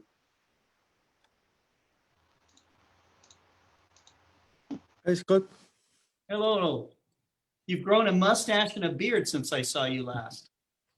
Yes. Actually, in Chile is 1 o'clock in the morning. 1 o'clock in the morning. Okay. All Yes. right. The sky is clear, and I observing the Mars. Mars. Okay. All right. Yes. I take little picture with the refractor, Explore Scientific Apple. Oh, wonderful. Okay. All right. That's great. Okay. So next up will be Richard Grace. What do you, where are you? What time Howdy. is it? And what do you got to share? It's 11:55, almost midnight. I'm here in Annapolis, Maryland. Okay. Nowhere near as bad light pollution as Wade's got it, but we're still in a city here. And at this actual moment, everything is actually working. I had to play musical cables and hubs and all sorts of fun stuff, and it all ended up after doing another restart. It just works. Anyway, so I am guiding and tracking on M33, the Triangulum Galaxy, because I'm trying to get some more data on that before I get my wide field scope back and go for Andromeda to try and get a whole bunch of data on that. So that's what I'm working on the night that everybody's probably looking at Mars. I'm looking at that, and I'll keep working on that till we go through the next go round, I imagine. Okay. All right. And we have Mike here. I can see him working. It looks like on a hand controller or a pad. Mike, I don't see, I can't see what your last name is. Why don't you introduce yourself to the audience? Can you hear us? He's muted. He is muted. Let me ask. I'm asking him to unmute. Okay, I should be okay now. Yep. Mike, Okay. I just see Mike. I don't see any other name here on the. Yeah, that's Mike Wiesner out here in Arizona. Okay, all right. So what you are, so just really quickly, as Scott has probably noted on various events, and Kelly actually mentioned earlier in his talk, I'm kind of the guy who does a lot of smartphone astrophotography. I've been doing that since Apple released the original iPhone back in 2007. I started doing the first astro photograph that I took with an iPhone was actually through an ETX 70 refractor, just sort of handheld over the eyepiece, a picture of the moon. Since then, I've gotten a little crazy with what I've been doing with iPhone astrophotography. And so I don't know if you're seeing this screen full size or not, because I'm not. But I'm sitting out here in southern Arizona, and it's coming up on 9 o'clock here in the evening. I'm looking at Saturn on the iPhone. I'm using an app right now that's called Nightcap Camera. And that's really the app that I use for doing deep sky astrophotography. But it's a nice one to use also for planetary single frame imaging, because you can adjust everything about the exposure, the ISO setting, shutter speed, focus. It gives you full manual control over the camera on the iPhone. There are similar apps over on the Android side, but I don't think there's anything that quite does what this one does. When I'm doing imaging of DSOs, deep sky objects, I use this app and put it into what's called long exposure mode. And typically for nebulae or galaxies or star clusters, I'll set an appropriate ISO and do a 1 minute exposure. And what the app does is it actually stacks each one of the individual 1 second images, on the device. So you can do a 1 minute, 2 minute, 5 minutes, however long you want to run your exposure for. I've found that about 1 minute is sort of the sweet spot for most very faint objects. If you go up onto my Cassiopeia Observatory website and look in the photo album, you'll scroll down that page and you'll see one of the catalogs that's there is actually all of the Messier catalog objects photographed with an iPhone. And everybody does M42. That one's pretty easy, the Ryan Nebula.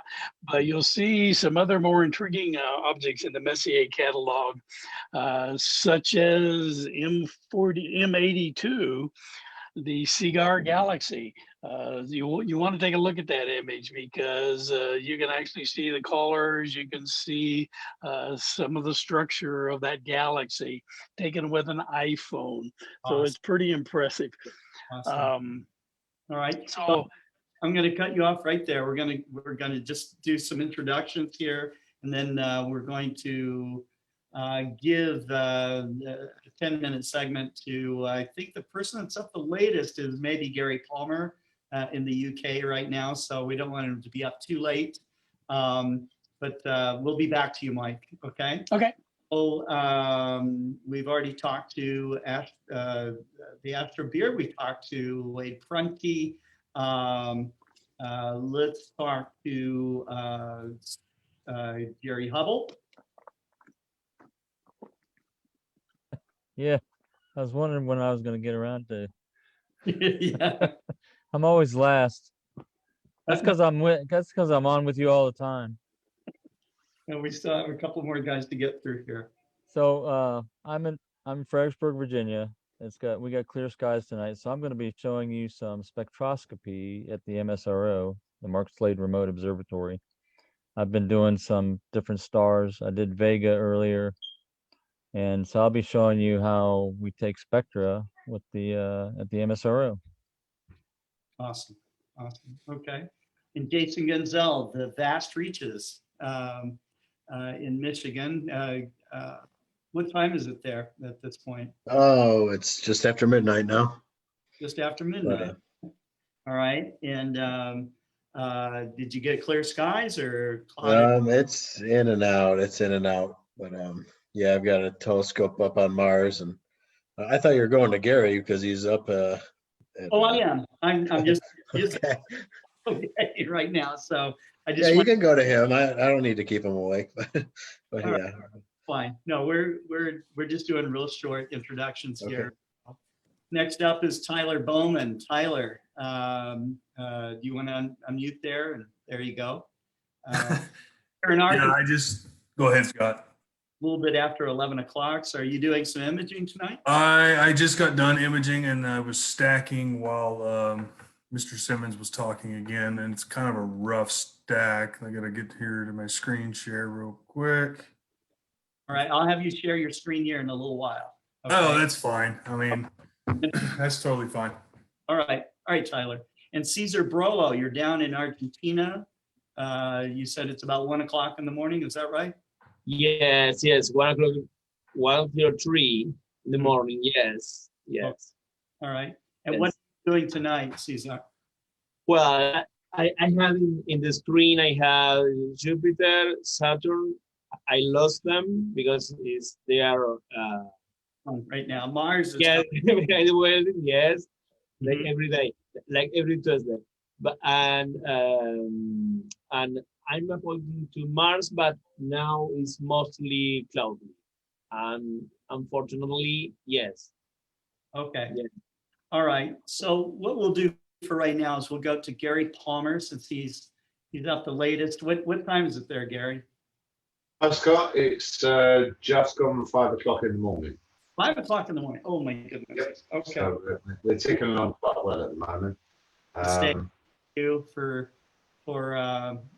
being with us, and you were going to do some image processing for us. Yeah, I know we sort of put out on the chat about what we were going to do tonight, and a lot of people are asking for planetary processing. So what we're going to do is on the next Star Party, we'll set up and do some planetary processing right the way through. And one of the main reasons for that is having good data, which is what I struggle with in the UK. So probably going to get somebody on who's a good friend of mine who can do some good planetary processing.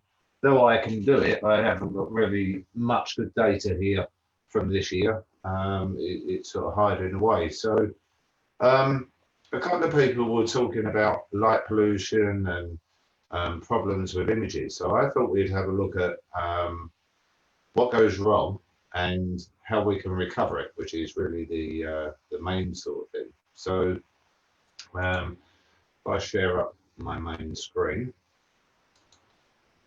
and hopefully we'll get it right this time.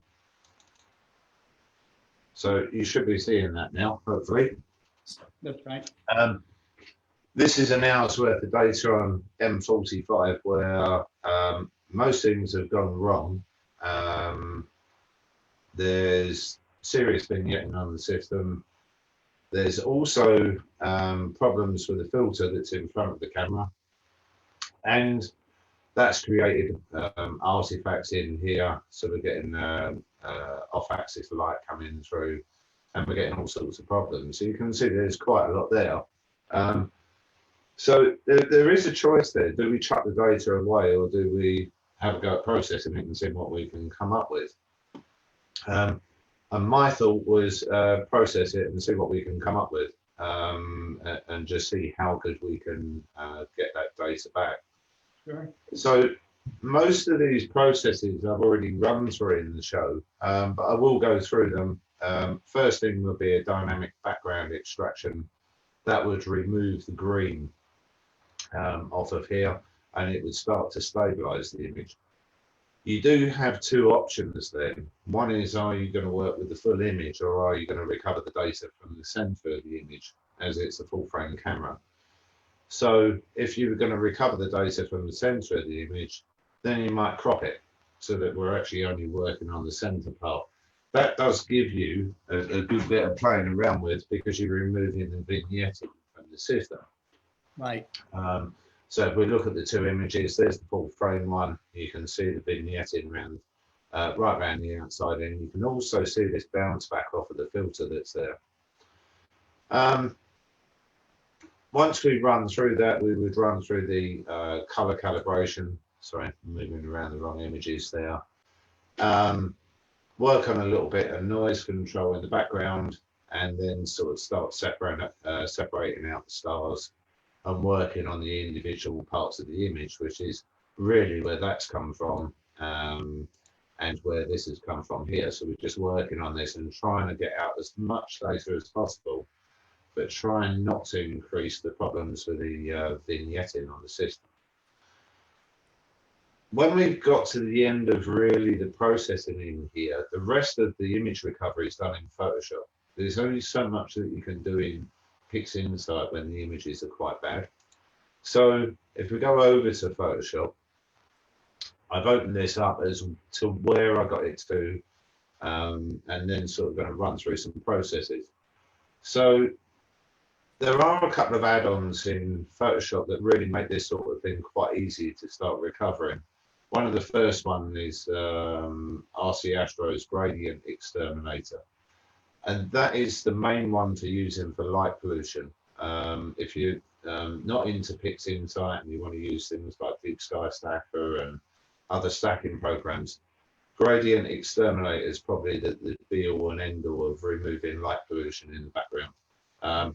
And it's really simple. You just lasso around to the object, select it as an inverse, so it's working on the background there, And then you run the gradient exterminator app, and you'll see it starting to balance out the background straight away.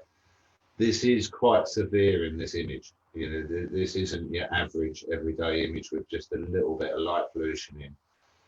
So the other app that we have here is from Pro Digital Software, the Astro Flat, and we can start to run that. So we deselect it, and I've just readjusted the levels because I'm still trying to keep as much of the data in the center of the image. Otherwise, if we run these processes just straight through, we lose all of the data there. If we run the Astro Flat Pro, you can see there it's really starting to pull the background back now and keep the data there. And then it's just a little bit of exposure and levels and playing around so that we're balancing this background out. In the image that I sent over earlier, I did work on the crop of this, and that was where I really got to with the crop. So considering how bad it was, there's plenty of things that you can do in the software there to recover the data back, and you could still work on this more and more and more. So while PixInsight's a very, very good program, it really likes clean data running through it. That's the key thing. And sometimes it's actually better to come out of PixInsight and do some work on these in Photoshop and then send them back into PixInsight. So you could remove a lot of the light pollution, the gradient problems, maybe vignetting issues in Photoshop and then send them back in. And some people actually do that with color calibration. They really struggle with the color calibration in PixInsight because of different problems like flat integration has caused a problem or filters have caused a problem. And this allows you then a different way around it. So really for an image that was really, really bad, if we start going through this now on this process, and I'll just zoom in a little bit, you start to see, I've gone through with the spot healing brush. That's actually using this here. And what this does is this mimics the background that's going on or anything next to the image. And then we're removing the off-axis light issues. So we're just going right the way through the image and we're just adding in. So if we look here, you can see just in there, if I zoom in a little bit closer. So you can see the off-axis light coming in here. And as we go through the image, we're gradually removing all of these out in the different points of the image. And you'll see that I've had to do quite a lot in that. Then we've gone through, duplicated the layer and done some blending changes. And then we're running through with the hue and saturation. Once we get to the end of this, that one I actually missed out there, so I can do that one now. We're just going to come in here and gradually flatten that back. And then if we take the image back, that's what we ended up with afterwards. So from an image that most people would chuck away and running through a few of these processes, that's what we tried to do with it. And that might be the only image in a month that we've got because of the weather, because of some of the problems that go on. So not everything works really, really clearly and really, really nicely according to plan. So it's recovery more than, you know, having the perfect skies and the perfect everything else. Right, right. So There you that's, it's making it's maximizing the you know, your image data to get something that you're, I mean, I would be very proud to show an image like that. So the issue is do you chuck the data away? And that's the question that you have a lot of the time. You know, things don't always run smoothly, even when you know what you're doing. Yeah, you can put things together and you can answer a million questions, but until you actually start using the equipment. So that was probably the first image off of that camera with a filter in front of it. So we didn't have any idea what would be happening. We could see the raw data coming in. Once you stack the images, then you start to see the problems that are there in the background. Yeah, if everything worked fine, you wouldn't be doing half the work on it, but you've still managed to recover something out of it rather than just throw it in the bin. No, that's excellent. Yeah, I can see from the chats here, they're all very impressed and thanking you for showing them some of these tips. So that's awesome. If you guys want to learn more about image processing, I can give no better recommendation than to attend some of Gary Palmer's classes that he runs through astrocourses.to.uk. I did put a link in chat here. He is also one of the prize partners on with our program, and so one of the prizes tonight will be an hour with Gary Palmer. So you're one-on-one with him to work on one of your images, I guess. So or a sample image that he might have you work on to improve your skills. So anyhow, thanks, Gary. That's awesome. And we will move to the next astronomer here.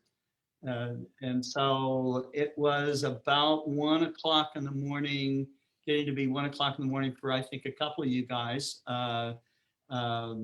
Rodrigo, what time is it there?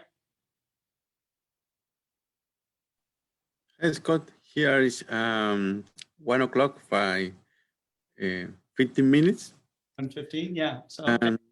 let's give you the stage for 10 minutes, and you can show people what you've got going on. Yes, I chart my picture with. I take the images from Mars with the Explore Scientific upper 4-inch refractor. And I process the image in Registack. Registax, okay. Registack. And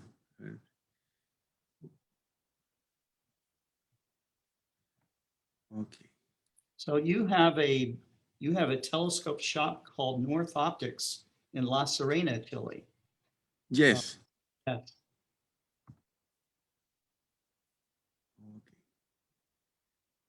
You see my picture? Yes. The photograph of Mars. Oh, so this was an image you made tonight? Yes. Wow. That's awesome. That's great. It's tonight. It's imagine of 10 minutes of video from the Explore Scientific upper refractor with 5 power Barlow. 5 power. Okay. Okay, and little camera QH5 is my favorite camera for planetary. Right, I have one of those cameras too. I never got an image that good of Mars, so that's yes. See, the scene in this moment is very bad. In 11 o'clock I take this picture. Now the scene is bad. Okay. But look at that detail. So you have a nice polar cap and tons of detail on Mars. That's beautiful. I can share with you this moment in real time photo. Okay.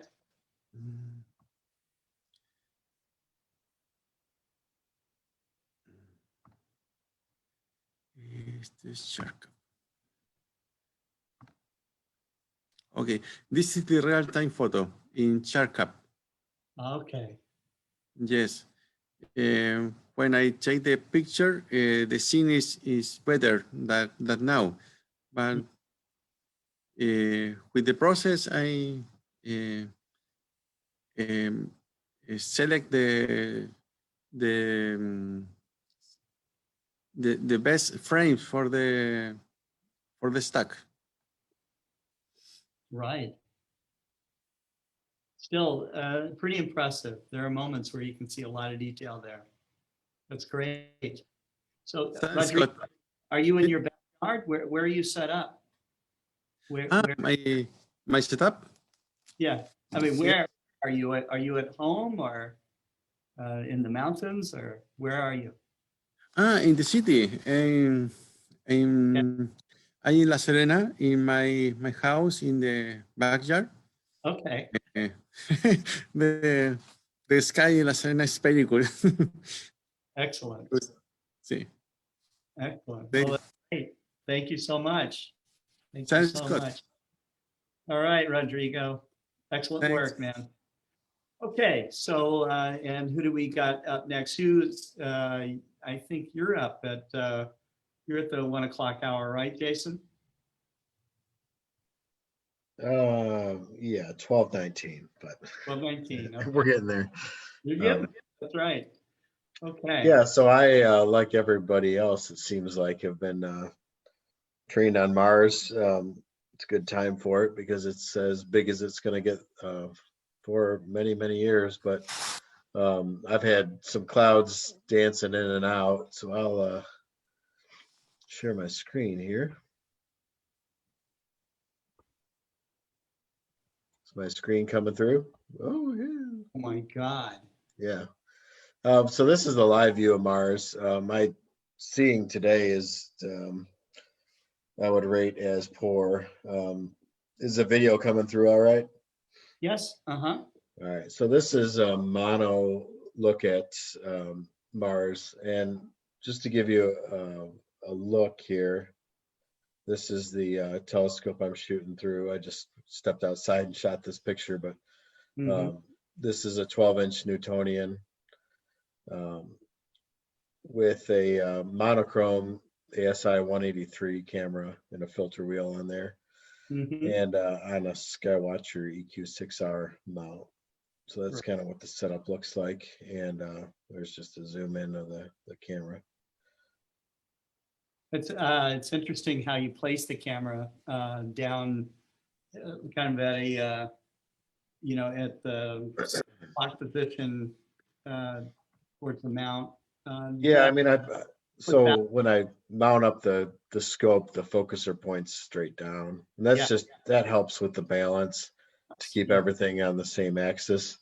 Although with a Newtonian, it's always a challenge because no matter where you point, there's always a off-center weighting.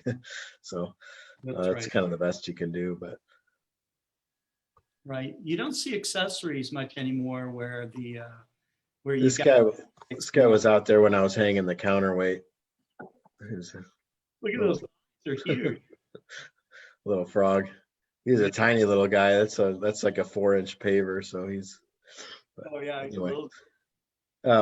Yeah. So this is the live view through the scope. Like I said, I'm getting clouds in and out, but right now, actually, I don't seem to have a cloud in front of it, but you can see how much the image is dancing around. So the scene is quite bad. And if I take off the stabilization, you can see how much it's fluttering around.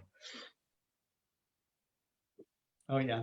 Nice thing about using this software here is called Fire Capture, but the nice thing about this software is it's got some stabilization options and some auto guiding options for planetary imaging. So by clicking on this auto align here, you can prevent the planet from floating all over the field of view, and it kind of centers it, you know, kind of locks it in the center. It tends to help the stacking program too, create a stable image. But yeah, so I've been stacking up these images as I get them, and this is kind of a view of Mars here that I've captured live tonight. So this is a monochrome image through an infrared filter. And the reason I'm using an infrared filter here is it helps. It's a more stable frequency band to shoot through the atmosphere. If you shoot through visible light like red, green, and blue, progressively the images get less sharp as they're more affected by the atmospheric stability. So when you shoot through an infrared filter, you can get a lot more clarity in the image. And so that's what you're seeing here is just a monochrome shot of the infrared band. Beautiful. But you still get, you know, plenty of detail into the planet. And I think you saw when I clicked in this, I took a full color image, which I shot yesterday. actually this morning, yesterday morning.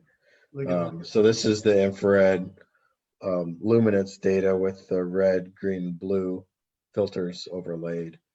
And so this is, I would say this is one of the more crisp shots I've ever gotten of Mars. It's really difficult to get surface detail on Mars at any point other than opposition. So these few weeks is when you can really start to get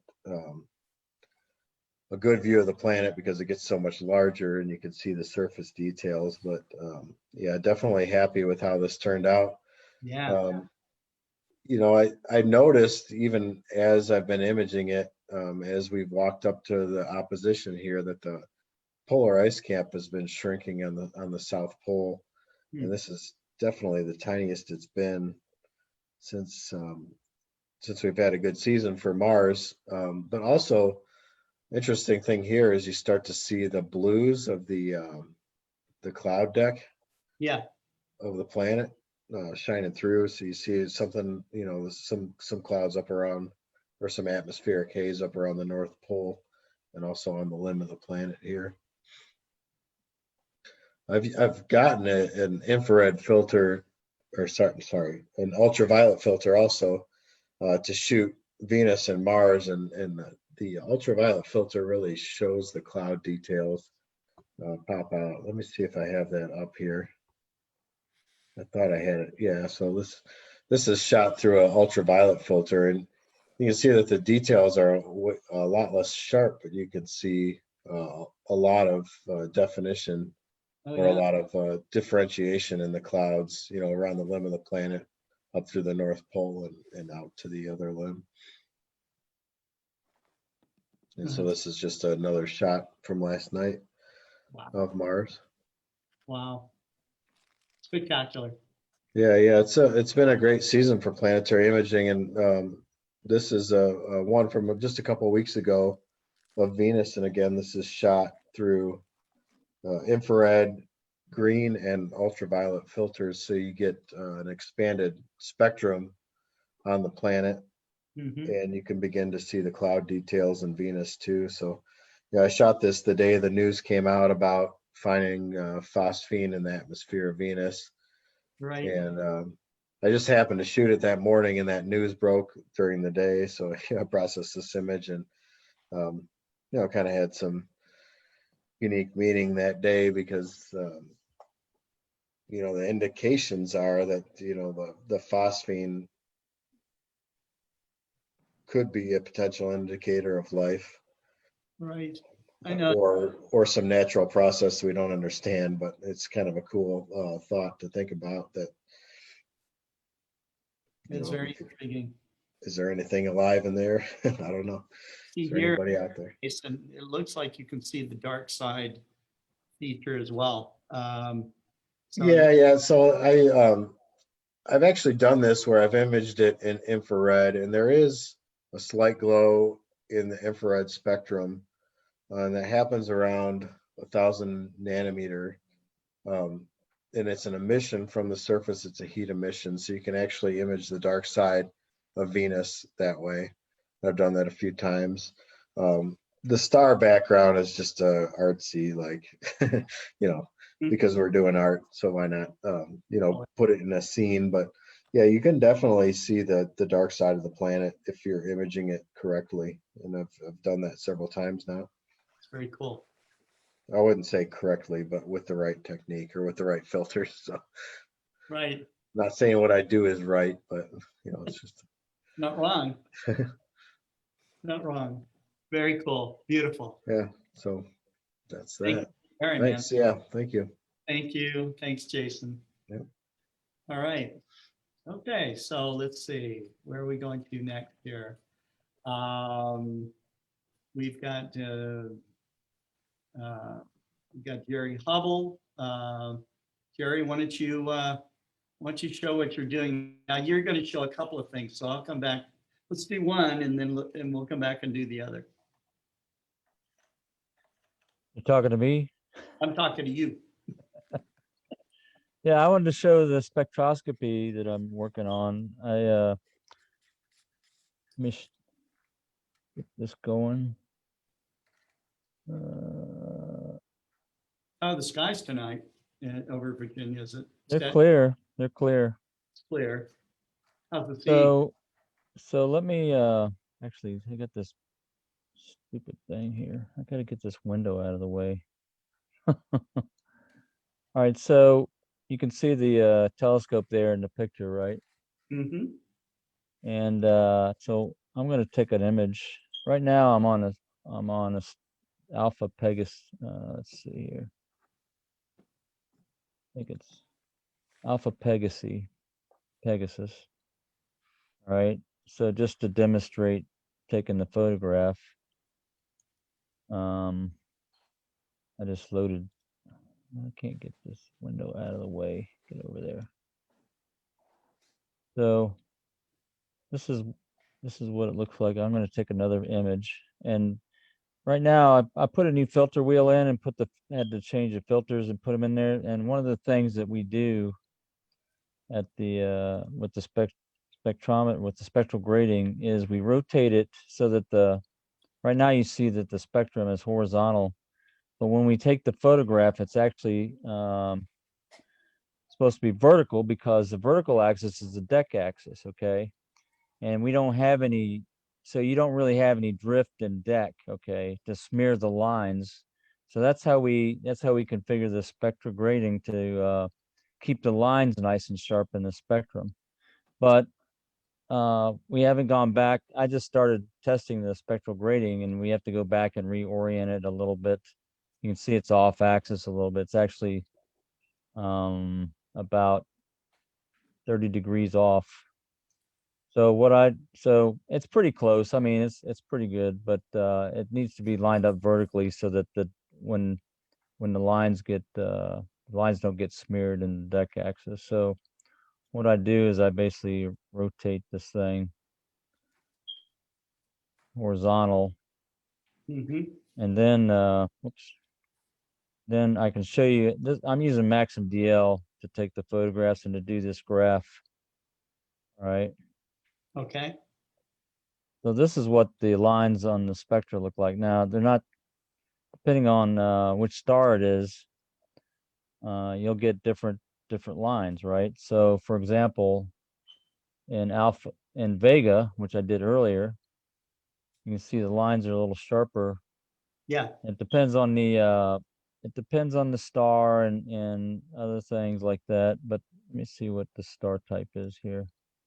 So Alpha Pegasus is actually it's an A star, just like Vega is. So the lines should be very similar, but the magnitude is a little bit less, so there's more noise. Of course, Vega's pretty much near the brightest as the stars, like Sirius. But so what I use is another program called RSpec, which Tom Field wrote. I don't know how many of you guys know Tom Field, but he's a great guy. But he wrote this program to process spectra, and this is what, get this stuff out of the way. So this is the image right here. You can see it. And one of the things you can do, get this over here, is you calibrate the image, the wavelengths. You calibrate it for wavelengths, okay? So what we're showing here is this, in the image, you've got the stars right here. You see that? And then you have the spectra that gets off to the side. The star position is called the zero order. So that's a reference point for the calibration. Okay, so when I calibrate this image, it'll up for the zero order, you have to basically click on which pixel is the zero order. Okay. And then what you have to do is you have to pick out one of the lines in your spectra and say you have to know what line that is, and that'll scale it so that you get all these you get the correct scaling for wavelengths on the spectra. Yeah. All right. Now you've probably seen spectra that look different than this, where it starts out high and then it slopes down like a slope. That's what a truly calibrated image, because there's two calibrations. One is for wavelength and the other one is for instrument response. Okay, so the CCD camera is not sensitive the same all across the wavelengths, right? It starts out in the ultraviolet way down here, and then it gets more sensitive as you get up into the green. You can see the colors right here. Okay, as you get into the blue, you get more sensitive. Green is the most sensitive, and then it starts to taper off into the red and the infrared. So this overall curve shape is the instrument response, basically, and it has not been normalized for that. So, but you can still pick out the absorption lines. So let me close that, and then I'll zoom up on these absorption lines. Okay. So I've picked out a few lines, which I've got, keeps hiding behind that thing. So we've got the hydrogen Balmer lines. We've also got helium, nitrogen. I don't know if you can read this list, it's really small, but helium, carbon, nitrogen. So if I move my cursor, if I zoom up here, so this is the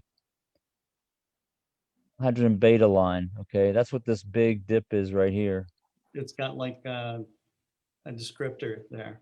Yeah, that's a descriptor. That's the hydrogen beta absorption line. And then down here is the hydrogen gamma line. You can see that dip right there. Wow. And then you've got a couple other lines that are kind of interesting here. You got this big dip right here, right? Right. Which is that's carbon 4. Wow. So we're detecting carbon in that star. Yes. The right there.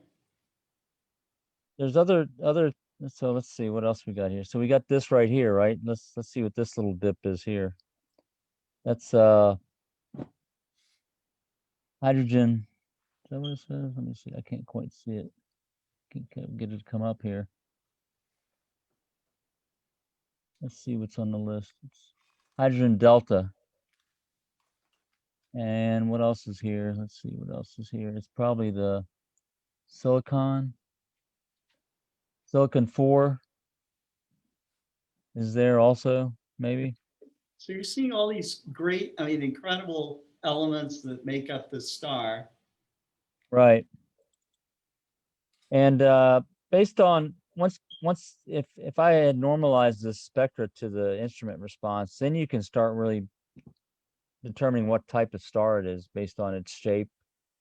Is what it comes down to. But that takes a little bit more work. I haven't done any of this in a while, so I'm just getting back into it after I change the filter wheel out and testing it, so that we have to do that alignment. But basically, you can see how the images look. Let me show you. Let me take an image. I'm gonna make it really a long image, so that you can see all the other stars in there. I'm gonna do a 30-second image. Right, and then you can see what it looks like as a raw image. You can already see a couple of stars right here, but this was just a 1-second image. So even at 1 second, you can see how sensitive a lot of detail this is, right? And you'll see it when I bring it up here, it'll be blown out. Actually. Now, first, I think a lot of amateur astronomers who love to see the beautiful photographs and all the rest of it, they look at a spectra and maybe it's a little boring to them. But once you start mining, data mining the spectra itself, it's very interesting, because now you're starting to peel away, just what you see and being able to get at what you can't otherwise see. And this is what spectroscopy does for you. Right. So here's another one. Here's another star that's a lot dimmer. Yeah. You can still see these same lines here. I don't know. I would have to identify the star to see what type it is. But, and then there's a really dim star right here. I don't even know if you can see it.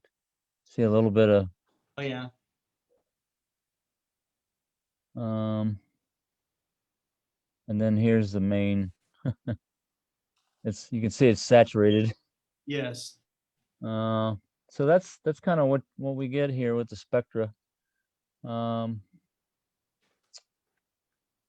That's I've been messing around with that some, and then we'll come back and I'll talk about the other tool that I use for doing exoplanet work. Okay, great. Okay, thanks, Gary. I think you promised Jeff Wise that you would try to have a bigger mouse pointer. Oh yeah, right. All right, yeah. When you know, maybe you can switch. Okay. Yeah, I'll see. I'll work on that. Okay. All right. And between Astro, Beard, and Caesar Brolo right now, who's got a live image? Did you get class? Do you have it? Do you have a live image, Caesar? I do. No, I have an storage of old image, but nothing now because I have clouds. Okay. Out of Mars. Okay. All right. Let's go over to Richard Grace. And yes. Okay. All right. Oh, let's see. Howdy, y'all. Tonight is Welcome a to the night party. for enjoy only. Okay. Great to be at the Star Party once again. Yeah. Let's see, I'm going to share some screen here. Yeah.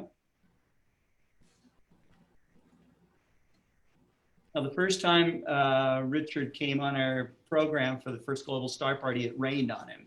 So he's been, but he's come good. He's come back almost every time. In fact, maybe every Star Party we've had, and he's been sharing his images and his telescope and his expertise. So you got, this is M33, is that right? Yep, this is M33 as shot currently from the backyard in Annapolis City. And I'm using this screen stretch because I just upgraded to Sharp Cap Pro, so I can reset that, and that's what I'm getting. But got a little auto stretch feature, and it brings out the blue, but this filter shows a strong blue cast. It's the Optilong L Pro. Works very good for galaxies, at least for me, with all the light pollution around and everything. And let's see here. Let's drop that. Can we see this? Let's see if there we go. I took that this week with the Comet Hunter. It's my best shot yet on the Ring Nebula. It was on the other side from the full moon, so I did that. Mm-hmm. And I shot that with the 130 Newt. Oh wow, that's nice. I'll be working with that some more. It was kind of just another test shot, but I wanted to throw that out there. I kind of like the 6-point diffraction spike, and it's kind of fun. So yeah. we'll be working with that one some more, especially as the moon goes away. Yeah, lots of detail in the nebula there. Mm-hmm. Beautiful. All right, I'm going to stop my sharing. Should be good. Great. Okay. All right. Well, that was quick. So usually I'm pretty quick with that. Okay. Thanks, Rick. No scientific explanation, just what I'm working with and on with the show. That's right. Okay. All right. And how about you, Tyler? Do you have a live image there? I don't have a live image. I packed up. I'm getting kind of tired. But I do have, Scott works me to death, so I gotta get sleep when I can. That's right. That's right. So, but I got a little quick process on what I've shot to last night and the night before. Okay. Are y'all able to see that little part? Yeah. Mm-hmm.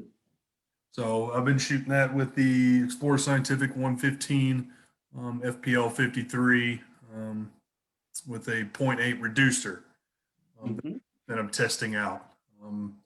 Now, if I go back on some of this, has just been cropped in an automatic background extraction and a DBE, and that was the initial image. And I gotta figure out the stacking on this one. So I'm gonna probably have to get with Gary since he's the expert of PixInsight. Not bad all in all for just maybe 4 hours of capturing lights. Yeah. I can't complain. And that's about it for me. All right. Looking good. Looking good. Get some rest. It's gonna be a long day. Yeah. All right. See y'all later. Thanks for everything that y'all are doing. Tyler, take care. See y'all. How about, let's see. Let's go to about Wade. Hey, you got me? Yeah, I got you. So I've got the Death Star up right now. Yes, you do. So yeah, she's big and bright right now and screwing up everything else. So I figured I'd spend a little time on her. This is a live feed, so I'm fairly new to live feeds with this. So, but hey, I wanted to show you something too. So last week, Gary did a little tutorial on the new StarNet feature in PixInsight.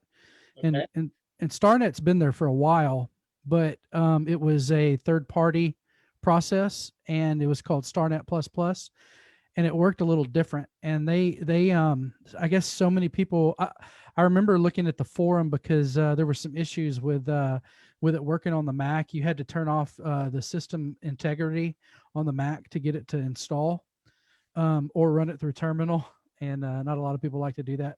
So, but I remember being on the forum, and there's just so many people that wanted that to work. And so I guess that is why they built it into the actual PixInsight now. So it's a native process now, and it works a little different. So, so I image and process a lot of nebula.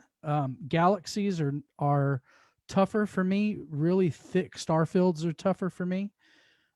So I have, Andromeda is one of my favorite galaxies, to look at images on. And I took an image of that, and I didn't really like the results.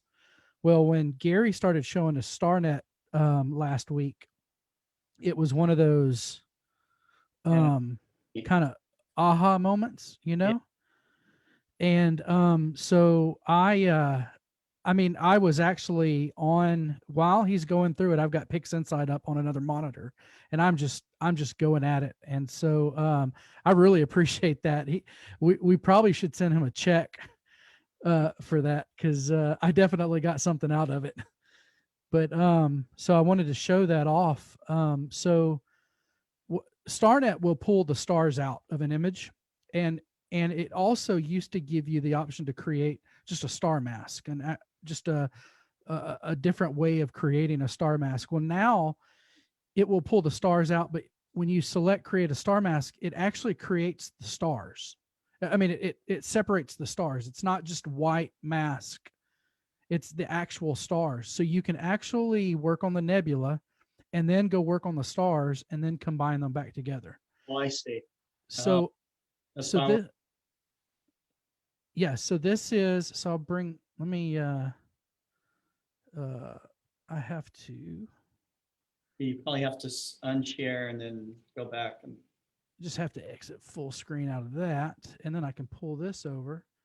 And so this is my, there we go. this is my, just the nebula out of it. And no stars. No stars. And then here's my star field. There's actually like 1 billion stars there. Yeah. Yeah. Yeah. Billions. And then this is my final image on that. So to me, this is one of the better This is really the best Andromeda that I've processed, and I wouldn't have been able to do that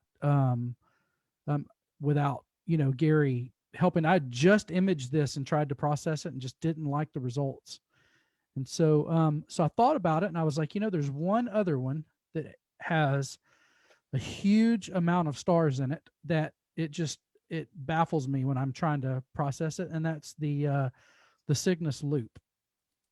So the Vell Nebula, the Pickering's Triangle, all of that stuff. And so here is the starless image on that. Mm-hmm. And so we have what the new generation of astrophotographers is calling the Joker Nebula over here on the left. Oh, right. Because once you see the Joker in it, you can't ever unsee it. Yeah, that's right. And then so I scaled back on the stars on this, and then brought them back. And so here is the stars back into it. That's very good. So anyway, I just wanted to, these really aren't the greatest. I didn't spend I didn't have a lot of data. I need a lot more data for these, both of these. But my point was to brag on Gary a little bit, because I was having a real problem processing this before he gave that tutorial last week, and it made a big difference with me. Great. They look really good. They do. And I suffer with the same thing. I never have enough data. I never have enough hours in the day to grab the data. So all of these modern tools that are coming out now that are helping everyone, that's the way forward. This is what it does. And I'm the same. I can look at an image and just think, I'll work on that later. And that might be 6 months' time, just because I don't like the process that's actually running through with it for some reason. Right. These newer tools really work well. So I'm glad you're finding it useful. Yeah. Well, I really appreciate that. No problem. Excellent. And Scott will send you the check for that. We'll take up a collection. No, Gary's classes, I think, are worth every penny that he charges. So, and he, I think he probably has students from around the world, but he will absolutely maximize, and give you a crash course on how to take your images to the next level. So. Hey, I'd like to say too, Gary, the reason I was asking you what your Instagram handle was is because I tagged you on an image in there that I posted on there. You might want to go in and add your website to your profile. Yeah. I really don't use it a lot. That's the reason why. I should, but I never have enough hours in the day. Because I was telling people that you do that, you teach it, and they should, if they're needing help, they should they should hit you up and do one of your classes. Cool, thanks. I will wander into it tomorrow when I wake up. All right. Or later today. Yeah, cheers. Right. Okay. All right. So who's up next here? I think we've got Mike Wiesner. You got something live going on there? Mike, you there?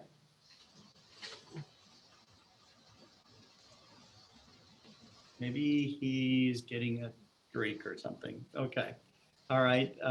Who else can we go to here? How about you, Cesar? You wanted to show some of your images here? Well, what wasn't possible to have a clear sky tonight, but we can talk about the possibilities in the skies, about what type of equipment is able to use in the middle of the city. Yes. Well, you know that we try in the global star parties to make something in deep sky. We tried we could take pictures. I say we because you accompany me, Gary, and you, and then of the Global Safari. Yes, we. Night, maybe 2 weeks ago. Yes. Absolutely. And yes, of course that in the middle of the city, really where you have a Bortle scale 8 or 9, it's difficult but not impossible to make astrophotography. Also with small telescope or teleobjectives in cameras. And we can try a lot of different pictures. Of course, that here with I tried with the APO 800, 880 telescope with an alta azimuth mount, similar like a Nexstar mount or alta azimuth mount. I took pictures of a very popular nebula in the south hemisphere, that is Eta Carinae, and I used it. Let me show you maybe if I have. I don't know where, because normally I don't use this computer, but if it's possible, I can take. I'm not sure of I have in my desktop this picture, but it's normally using oxygen 3 filter or CLS. Maybe here in my sky, my formula is using middle of text of without filter, and another part 50% take with the oxygen 3 or CLS filter, and combining monochrome mode. In the reflex camera is you have the option, don't use the Bayer screen or the Bayer, how do you say, well, you know. Yes. And combining this worked very, very well. Despite the light pollution, you have more tools to work with the picture. But I'll find the picture in 30 seconds if you like. I advise you, if I have the picture of the Eta Carina that I took here from balcony. Okay. This was in this April.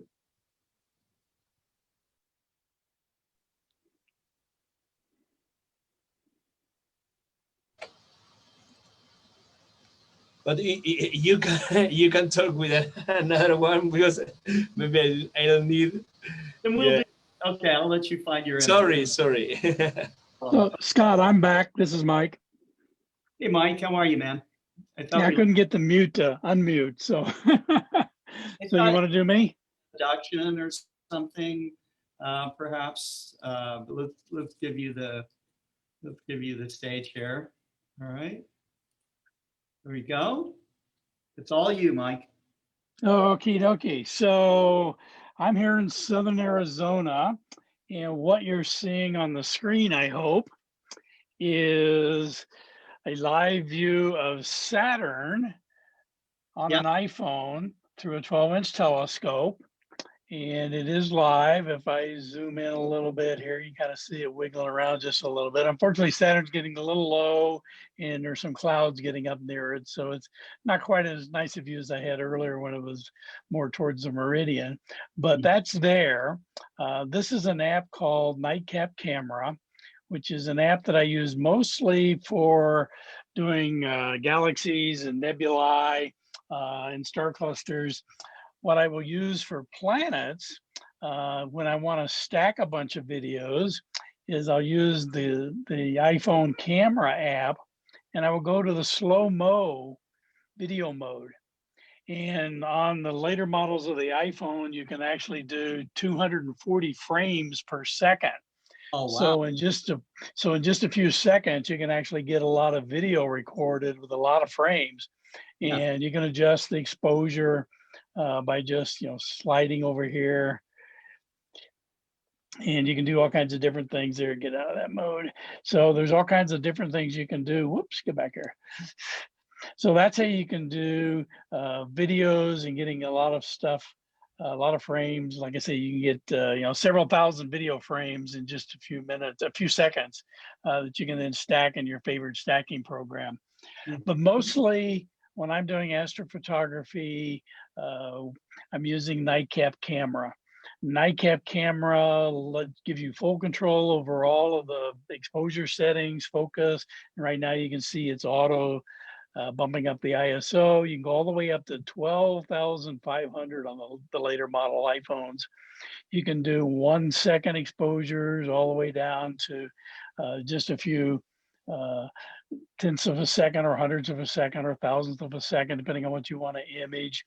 You can use all the different cameras on the phones, but there's also a whole bunch of different special modes that I'll just briefly talk about. I know the angle is kind of backwards here, kind of tilted on the screen. That's just the way the iPhone's mounted right now. But you can do long exposure, which is what I use for doing the deep sky objects. I will turn that on, and typically I will use a 1 minute exposure.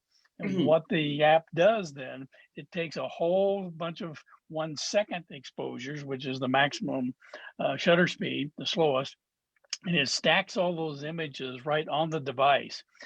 So in 1 minute, you can get a lot of frames. They get automatically stacked. You can also do some star trails. There's a special ISS mode. So you mount the phone on a tripod. It'll do all the neat auto exposure stuff to give you a nice streak across the sky as the space station goes across.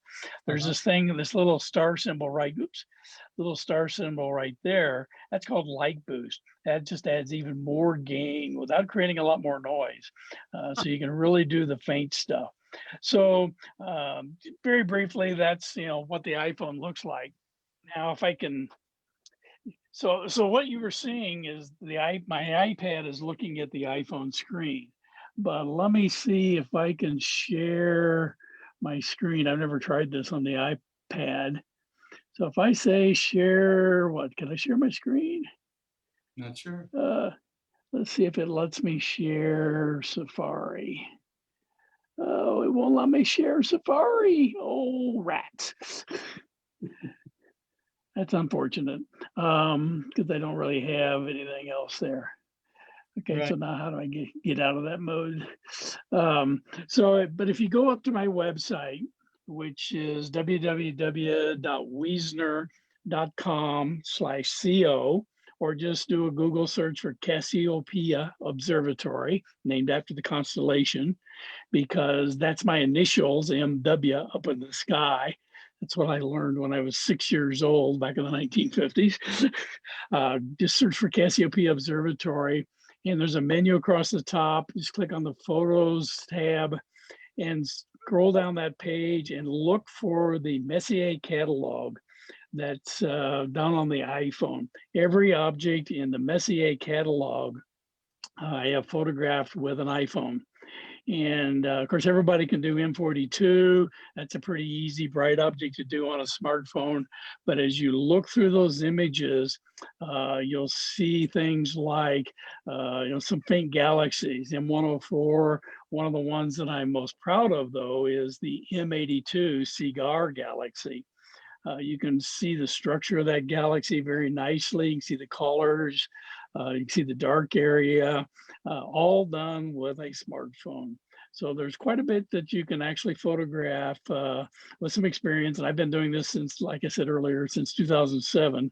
And today's software, today's smartphones are pretty doggone amazing for doing astrophotography. So since I couldn't share my screen, I don't really have much more to say tonight. One of the nice things about living out here in this rural area in southern Arizona is my dark skies. One of the bad things is I don't have very good internet access that's not expensive. So, so I need to probably drop off here. I'm eating up a ton of data tonight, my expensive LTE data. So any questions out there, Scott? I think that you went through it fairly quickly, but people wanted to know what app you were using, which you said was Nightcap, and I was able to put your website up there in chat so people can go to wiesner.com/co. You were trying to lead them to your photos, is that right? Yeah, if you go to the photos tab up there, there's all the photos that I've done. I tell everybody I just play at doing astrophotography. So there's a lot of DSLR pictures as well as the iPhone stuff. But there's a special album for the iPhone Messier catalog objects, which I think is pretty impressive. If you click on the videos tab up there at the top, down near the bottom of that page is a link to the video that Scott and I did several months ago on smartphone astrophotography. And that goes into all of the details, lots of pictures, lots of products that I use, the apps, the smartphone adapters, goes into quite a bit of detail. So if you want to watch that video, it runs about an hour or something. Lots of information there. And since I mentioned the videos page, there's another link down there at the bottom of that videos page that is actually called the Universe of Images. About 3 years ago, the local PBS station interviewed me for a story that they aired. And that story got nominated for an Emmy Award back in 2018. So it didn't win, but it was really cool to be nominated. Oh yeah, that's awesome. That's awesome. I put up those links for the photos and also for the videos. So we'll have to have you on for another regular show like we did before, and we can follow up on maybe some more advanced use of a smartphone with your telescope. Because for all you guys that don't have astro imaging cameras, you probably have one. You probably have a smartphone, so and you can get started there. So yep, absolutely. Thank you. And actually, you got a very nice, very clean connection out there. So that's excellent. Sorry it costs so much to have it run, but thanks for sharing. Yep, glad to be here. Glad to help anybody. My email's up on the website, so if anybody's got any questions about doing smartphone astrophotography, they can always drop me an email. Great. Okay. Thank you very much. So, 99 all. All right. Take care.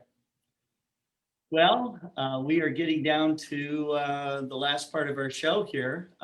Jerry, I think that you wanted to show some more at the Mark Slade Remote Observatory.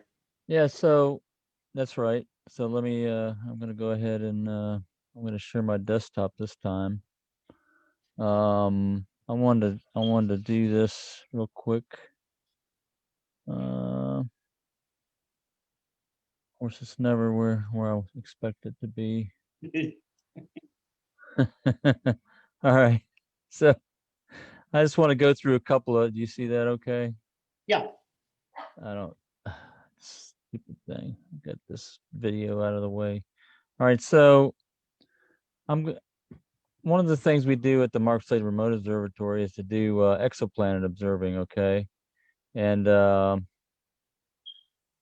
this is a talk I gave this past weekend at the ALPO conference. And basically what we're doing is a high precision photometry to do exoplanet, where we can measure the magnitude down to like 0.001 magnitude or 0.1% basically is what it comes down to. And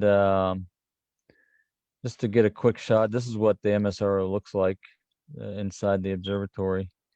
So I discovered this paper back in 2018 that was written in October of 2017. It talks about this new instrument called a beam shaping diffuser. Okay. Mhm. And what it is, it's this thing that looks like a filter, except it spreads the light out to be able to minimize the shot noise. That's a big part of the noise in your measurement. And so then all you get left is the scintillation noise. What does shot noise mean? Shot noise is a natural noise it's a statistical type noise that's basically part of the natural part of what it when you measure a radiation source, okay, not all the photons come in at the same time. It's not a steady rate of photons, it's a random rate of photons, okay? Okay. So you collect these random photons, and so as you accumulate them, so if you were to take an average, or if you were to take the total number of photons that you're collecting, the amount of precision in that count is equal to this, basically the square root of the total number of photons you collected. Okay. So that means if you get, so for 10,000 photons, you're plus or minus 100 off your count. Okay. If you're getting 1,000,000 photons, you're much less than that. You're only like 10 photons off your count, because you got much more data. Basically, it's a statistical type of measurement. So one of the ways to increase your precision in shot noise is to collect a lot more photons, and the way you do that with a camera without overexposing the pixel is to spread the light out, right? So you have more sensors that you collect the light, so you accumulate all those photons. You have much more photons, you have better statistics on the shot noise, and therefore that noise term goes way down. Okay. Like 2 pixels, you've got what, 20 pixels now? Well, so typically you would have 15 to 20 pixels on a normal, or even less on a normal focus star. Okay. It might be 10 pixels. So, but on the diffuser, the way it diffuses the data, it spreads the light out across a lot more pixels. You can see in this top, and it's a top hat shape, okay, versus a normal Gaussian point spread function. And this is kind of what it looks like over on the left. It looks like a blobby star, but it's a very special shape that allows you to measure the light, the total amount of photons, very accurately. I should say very precisely. Yeah. So one of the things that you can do is you take these images of the exoplanet star over time, and you do differential photometry, where you compare the difference between the target star and the comparison stars. So the target star is here in the green, and the comparisons are in the red. So you're looking for changes, okay, between these. You're assuming that these comparison stars are fixed, and that you actually have a transit going on with the target star. You assume there's going to be a change there, but the comparison stars are the reference, basically. All right. So you have a reference, and then you have the target. And so you compare the target to the reference and look for any changes in the target. You assume that the reference is steady. So that's the basis for the precision photometry. And this is the one we happened to, on November 11, 2018. This is the exoplanet we observed, HAT P16b, during our Facebook broadcast. I was showing how the MSRO worked doing this work. Yeah. And this shows, so if you look at this red curve is the model for the shape of the transit, okay? And from this shape, you can determine a lot of different parameters. You can see how small each one of these things here is I didn't raise my, I increased the cursor size on the MSRO, so I'll get to that in a minute. I didn't do it on my own machine here. Okay. But right here, yes, you can see how the samples, the error bars are very small. That's the shot noise error. but the scatter is the scintillation noise, okay? The scatter in all these samples is a scintillation noise. Mhm. So the shot noise precision was around 1 millimag or 0.1%, okay? Where the total precision was 0.27% or 2.7 millimag. All right, so these are the model values that we're calculating based on that. I don't want to get into that too much. I'll just show it here for a second. You can look at that. So I just wanted to show that. Let's see if I can get out of this. I wanted to show that just to give you an idea of what we're doing here with the diffuser. I wanted to take an image. Let's see. I'm pointed at a fairly bright star, Alpha. Okay. Alpha Andromeda, which is a second magnitude star. We can do these measurements up to about 10th magnitude. All right, so this is what it looks like. All right.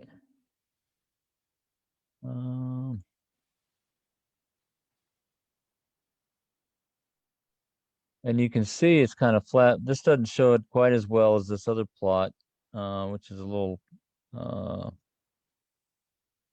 better. So you can see it kind of slopes up and then flattens off here at the top. That's what the star looks like, a big blobby star basically. And you can see how many pixels it is. So that's 50, and this is at about 80. So it's about 30 pixels wide. 30 to 35 pixels wide is how big this blob is basically. Okay. So that's what it looks like when you take an image with the diffuser. Okay. So I'm going to change the filter to the none so you can see what this actually looks like. What the actual image looks like without the diffuser. And you focus it, so you don't have to defocus the star or do anything. You just focus it normally, and then you put the diffuser in place, and it spreads the light out for you. All right, so one of the things we're dealing with, see all this brightness? That's the moon. So let me show you. Look how bright the sky is here in the observatory. Right. You see that? Yes. You see how big I made the cursor? Big now. So you look, it looks like daytime. Yes. That's the moon. And that's what all this is. So you can see here, you can see all the stars when it's focused. Okay. Now, Jerry, some of the people are watching this and they're going, this is over my head, Yeah. But the MSRO Science group is a prize partner with us, and one of the prizes is a session to learn this. So yes, so if you've never done this kind of work before, you've never done photometry, and you want to learn it, okay? Jerry and his team can take you step by step and teach you, what this stuff is. For us to go over it just in a few minutes, okay?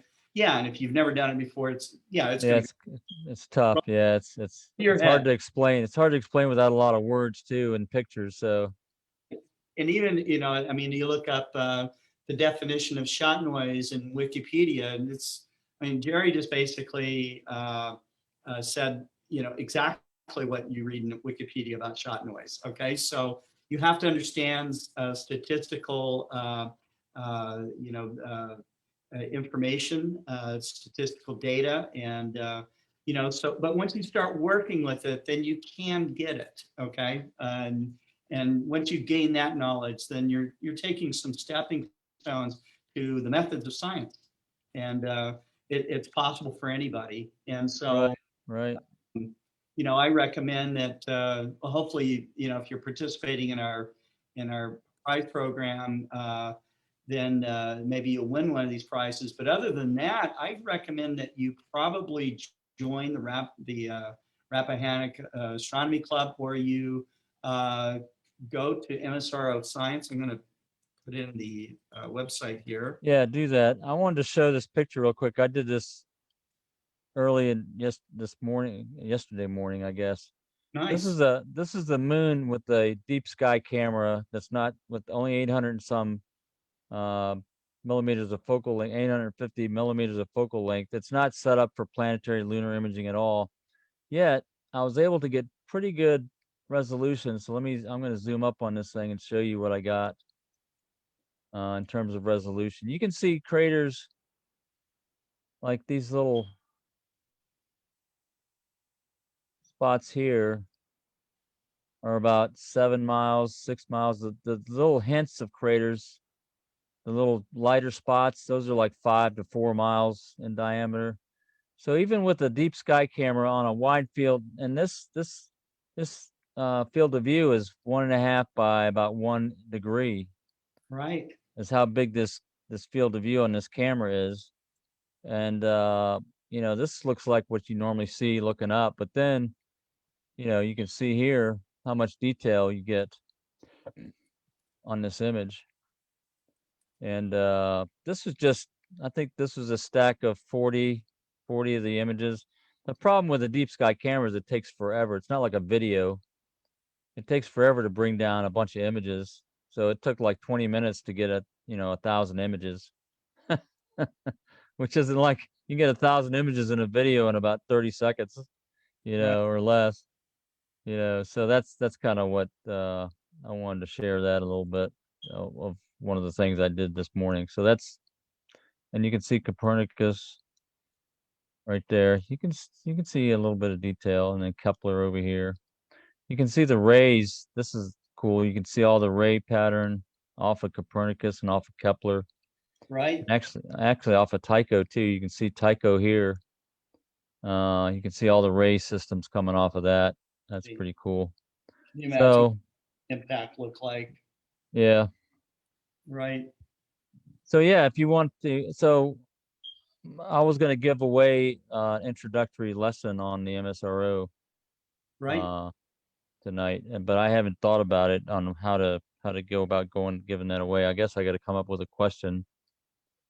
Well, we'll use one of the questions that the Astronomical League asked. Yeah, do that. Pick a question, and then the second person that answers it, we'll give them an hour. I think it's like an hour-long introduction to the MSRO, one-on-one, learning how it works and how to operate it. Right, we'll do that. Very cool. Very cool. Okay, so let's see. Did you find your image?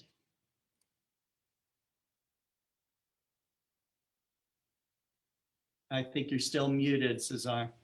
I'm sorry. Well, I have a couple of old and new pictures that I took mostly from this balcony of the roof of the tower. Sure. Let me see if I can. Well, this is the sorry, I'm not sharing the. Not yet. Not yet. Yeah. Here. Yes, are of the things that are share screen. Share.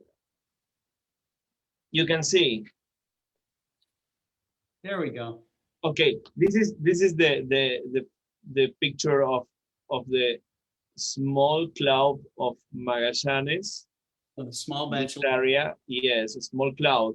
Here do you have two little in the another cloud of Magallanes, in the big one, do you have the Tarantula Nebula? But here do you have two little mix of nebula and clusters.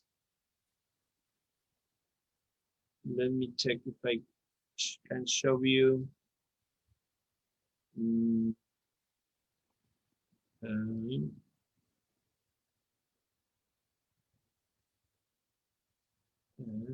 Stop chat. I need to go. I don't know why. Okay.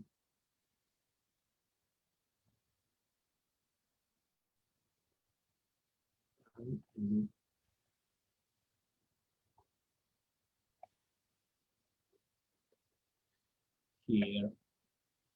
This is, oh, I'm sorry.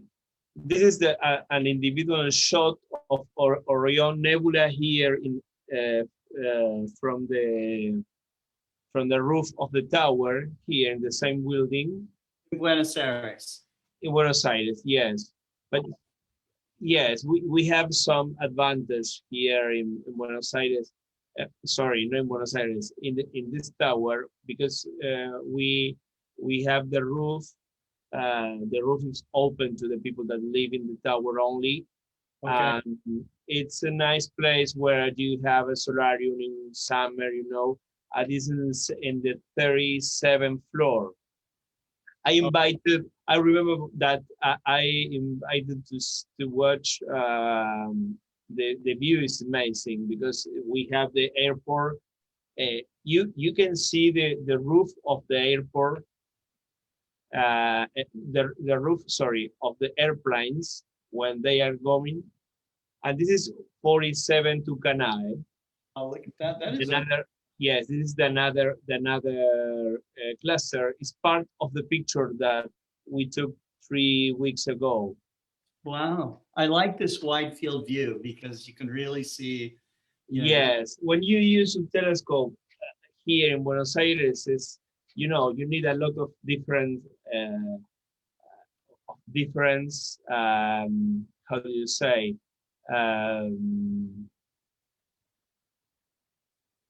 sorry.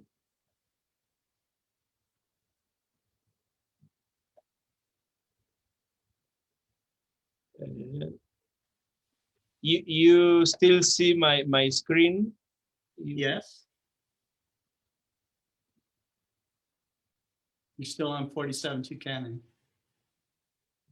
Yes, this is the final picture of Orion from the roof of the building. Okay, we're not seeing that picture yet. Yes, yes. When you use filters or maybe one filter, you have a lot of options to work for a sky that sometimes looks like something missing of possibilities, but this is the thing that we talked with for many customers that came to our store to say, okay, but why I need a telescope in the middle of the city? And I say, okay, no, really, you can use a telescope in middle of the city. Of course, that is like to buy a Ferrari. Maybe you can use inside the city, with the red lights and sure. You can enjoy, or you can, yes, experiment the sensation to have a Ferrari. Maybe if you can go an open area as well. The telescope is the same. Yes. But you can feel something of astronomy from the city, from the places where you have light pollution, because many days have good conditions to work in, especially in image. Also, the thing changes with the DSLR, the all digital cameras, because maybe in the city you can't see something more that also the telescope, you can see a galaxy, but you can take a picture of the galaxy from the city. That's true. That's very true. Excellent. Cesar, thank you for sharing, man. So you're welcome. It's the only thing that I can share tonight. No, it's good. All right. Well, we're kind of towards the end of the program here, I can tell. Does anyone have anything else they'd like to share or discuss or? I do have another live image. All right.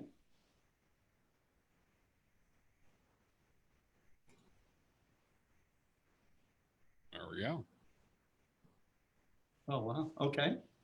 We got the Pleiades like somewhere around 10 degrees from the moon, and the filter seems to be working. It is working. That's true. Let me hit the, what's this? There's the stretch button there. It's not really working too well, but. Yeah, but Yep. So we'll stack those up at some point in time and gather some more data. Right. Where's my stop sharing button? There it is. Mm-hmm. I'll be up for the rest of the night. I think I'll wait up till Orion comes up and mess around with that some more. Sure. Sure. How about you, Jason?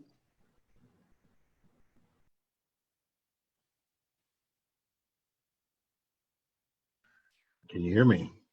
Okay, I hear you. sorry. Sure. I was trying to get off of mute. No, I'm just still making an effort with Mars here, but it's not necessarily panning out. But I can show something here. I just had recently finished an image, and I thought it was interesting. So this here, can you see my screen? Yep. This here is was shot through my 8-inch SCT telescope, but this is a galaxy cluster. It's called Able 2218, and I first became familiar with this because there's a Hubble shot of the area, which was very interesting because this area, this galaxy cluster, contains a lot of gravitationally lensed galaxies. So I wanted to see if I could actually capture that with the backyard telescope. So this image, I mean, just looking at it, just looks like a bunch of stars, right? But if you actually zoom in on here, this whole cluster in the middle is actually comprised of galaxies. So as you zoom into this image, you start to see that these are large elliptical galaxies here in the center.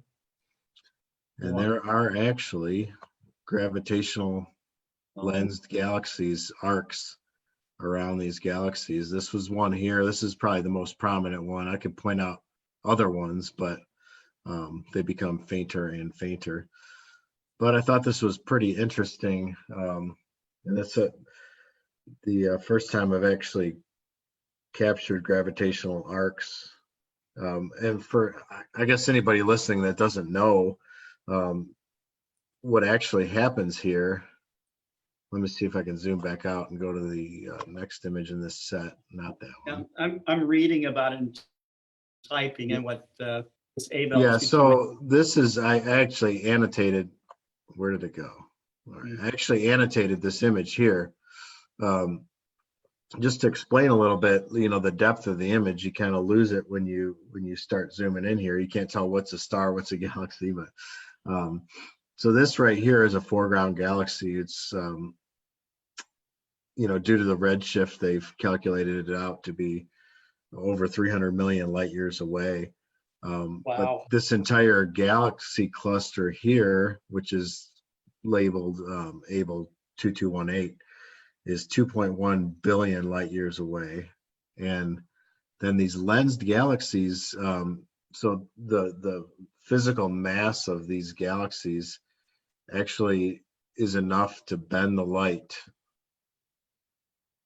behind the galaxy. So you actually, you can see objects behind this galaxy cluster due to the way that the gravity bends the light as it passes through the cluster. Crazy. So you can see these distant objects, they become lensed, which means their light is concentrated and or distorted enough to where it becomes visible to us. And this arc here, which is just one of them I've called out, is 11 billion. There's a galaxy 11 billion light years away. Really, and that is hard to wrap. I mean, just to wrap your head around that, you know. Yeah, and I mean, so conventional wisdom, Big Bang Theory puts the age of the universe at like 13 to 14 billion years. Right. So these are galaxies that were formed in the infancy of the universe.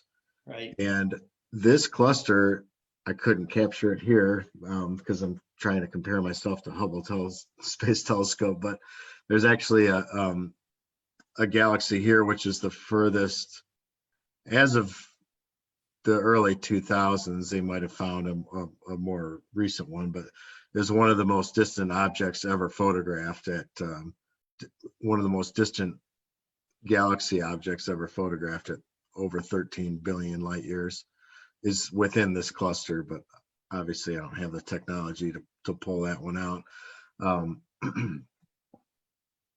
But I pulled up an article here, which maybe I can show. Yeah, the Wikipedia object explains that. And then I think, yeah, this is the Hubble shot, which shows that object only visible in infrared light as it's just a faint smudge, but due to the redshift is like a redshift of 7.5, which is an incredibly distant object, was distanced at over 13 billion light years. So anyway, you can go, you can see the Hubble, the Hubble image of that area is just incredible with all these arcs, surrounding the cluster. Wow. That's amazing. I love that. The whole reason I do astronomy the way I did is because of reading Timothy Ferris's book, The Red Limit. And this was astronomers using, trying to figure out the distance scale of the universe. And just the fact that you can see, fossil light through an eyepiece and image, such distant things through a backyard telescope is just, it blows my mind. It still does, and this is just a spectacular, your images are just a spectacular example of that, Jason. So yeah, thanks. Awesome. Well, I certainly enjoy the same thing, part of the journey with astrophotography, for me at least, is not just making the pretty pictures. It's like, actually contemplating what you're looking at.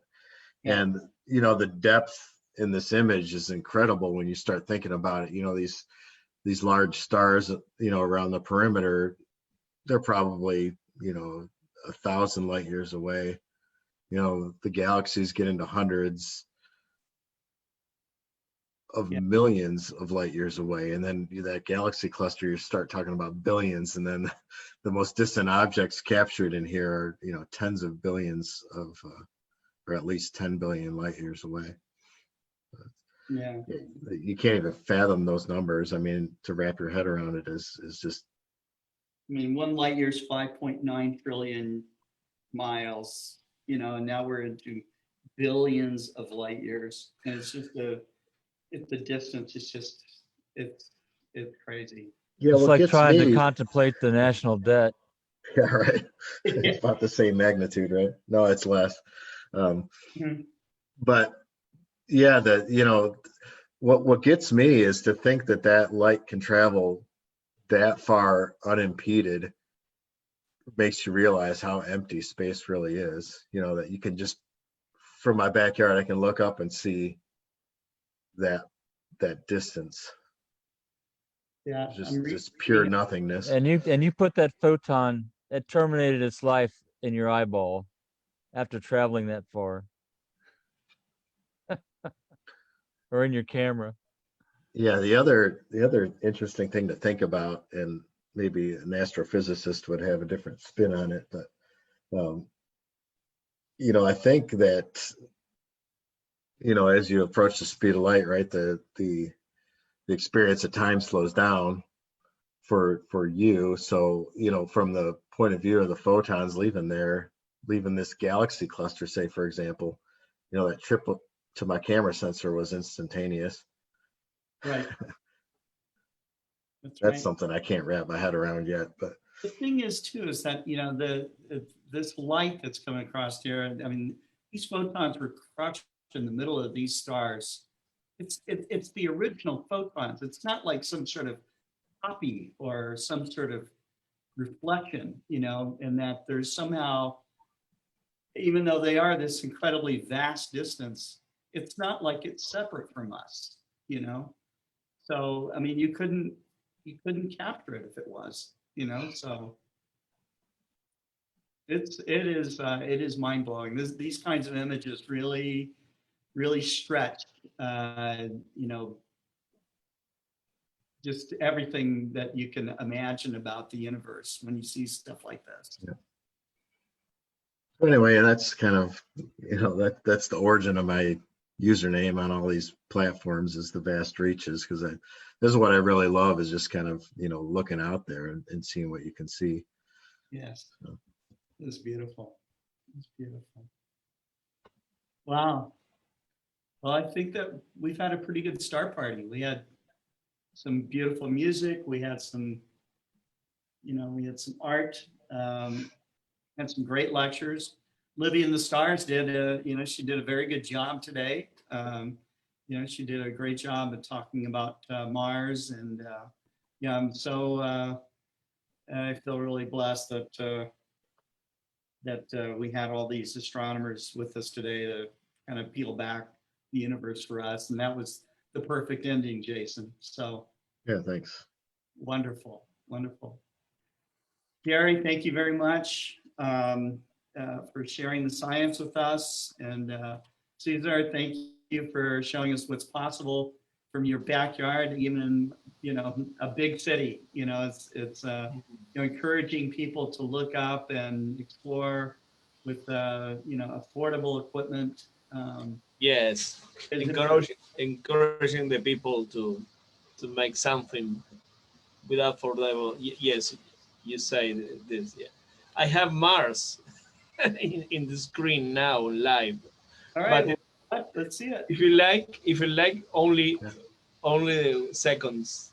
Yeah, no problem, no problem. If you like, well, we can get out. It's only for sure.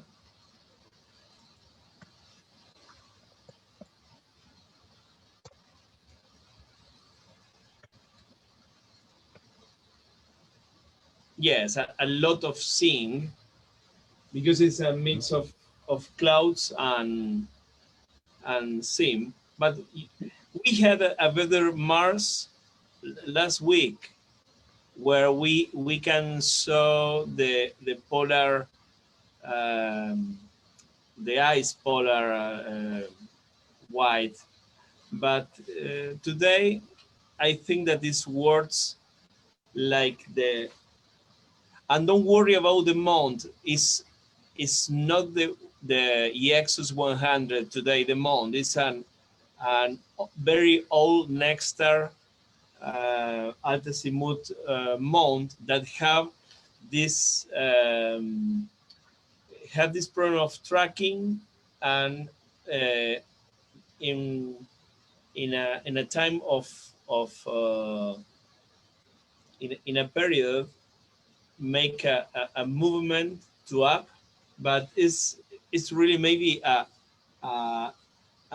mount from the 2004. It's really old mount. The XIII don't have this problem. But it's a, yes, you can see this how do you say, this sham. Well, this was Mars jumping. Yes, this is the setup. Oh, that's great. Yeah. Some comments here. Matthew Weish, it looks like is how you pronounce that. He says, wow, I was wondering if gravitational arcs were capable of being captured in a backyard scope. And there it is, unreal. People are blown away, Jason. That's great.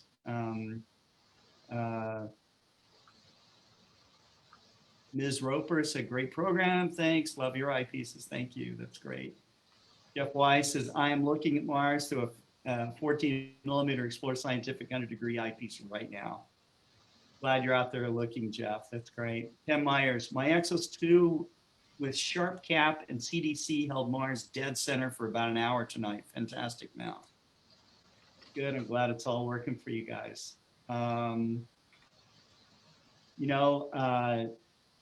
It's awesome to have people watching from around the world, and we had a great group tonight. Thank you. I thank you very much. Got anything more to add there, Richard? No, always a good time. Looking forward to next time. All right. Thank you everybody for coming out. Share, like, subscribe, and all that good stuff. That's right. We have, we'll do this again this Saturday, but it'll be the European edition. Gary Palmer is rallying up astronomers in Europe, and we will start that program at 4:00 Central this weekend. And so we'll probably run from about 4:00 to 8:00 Central for that show. I'll be putting out announcement posters for that. And if you're interested in joining, by all means, please do so. And I'll be sending out login credentials for that. But I think that we're ready to close the show. And thanks very much, everyone. Have a good night. And thanks, Scott. Yeah, thanks, Scott. Thanks for having me. Thank you. Thank you. Thank you to everyone. Yeah. Yeah. Awesome. Okay. And here we go.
You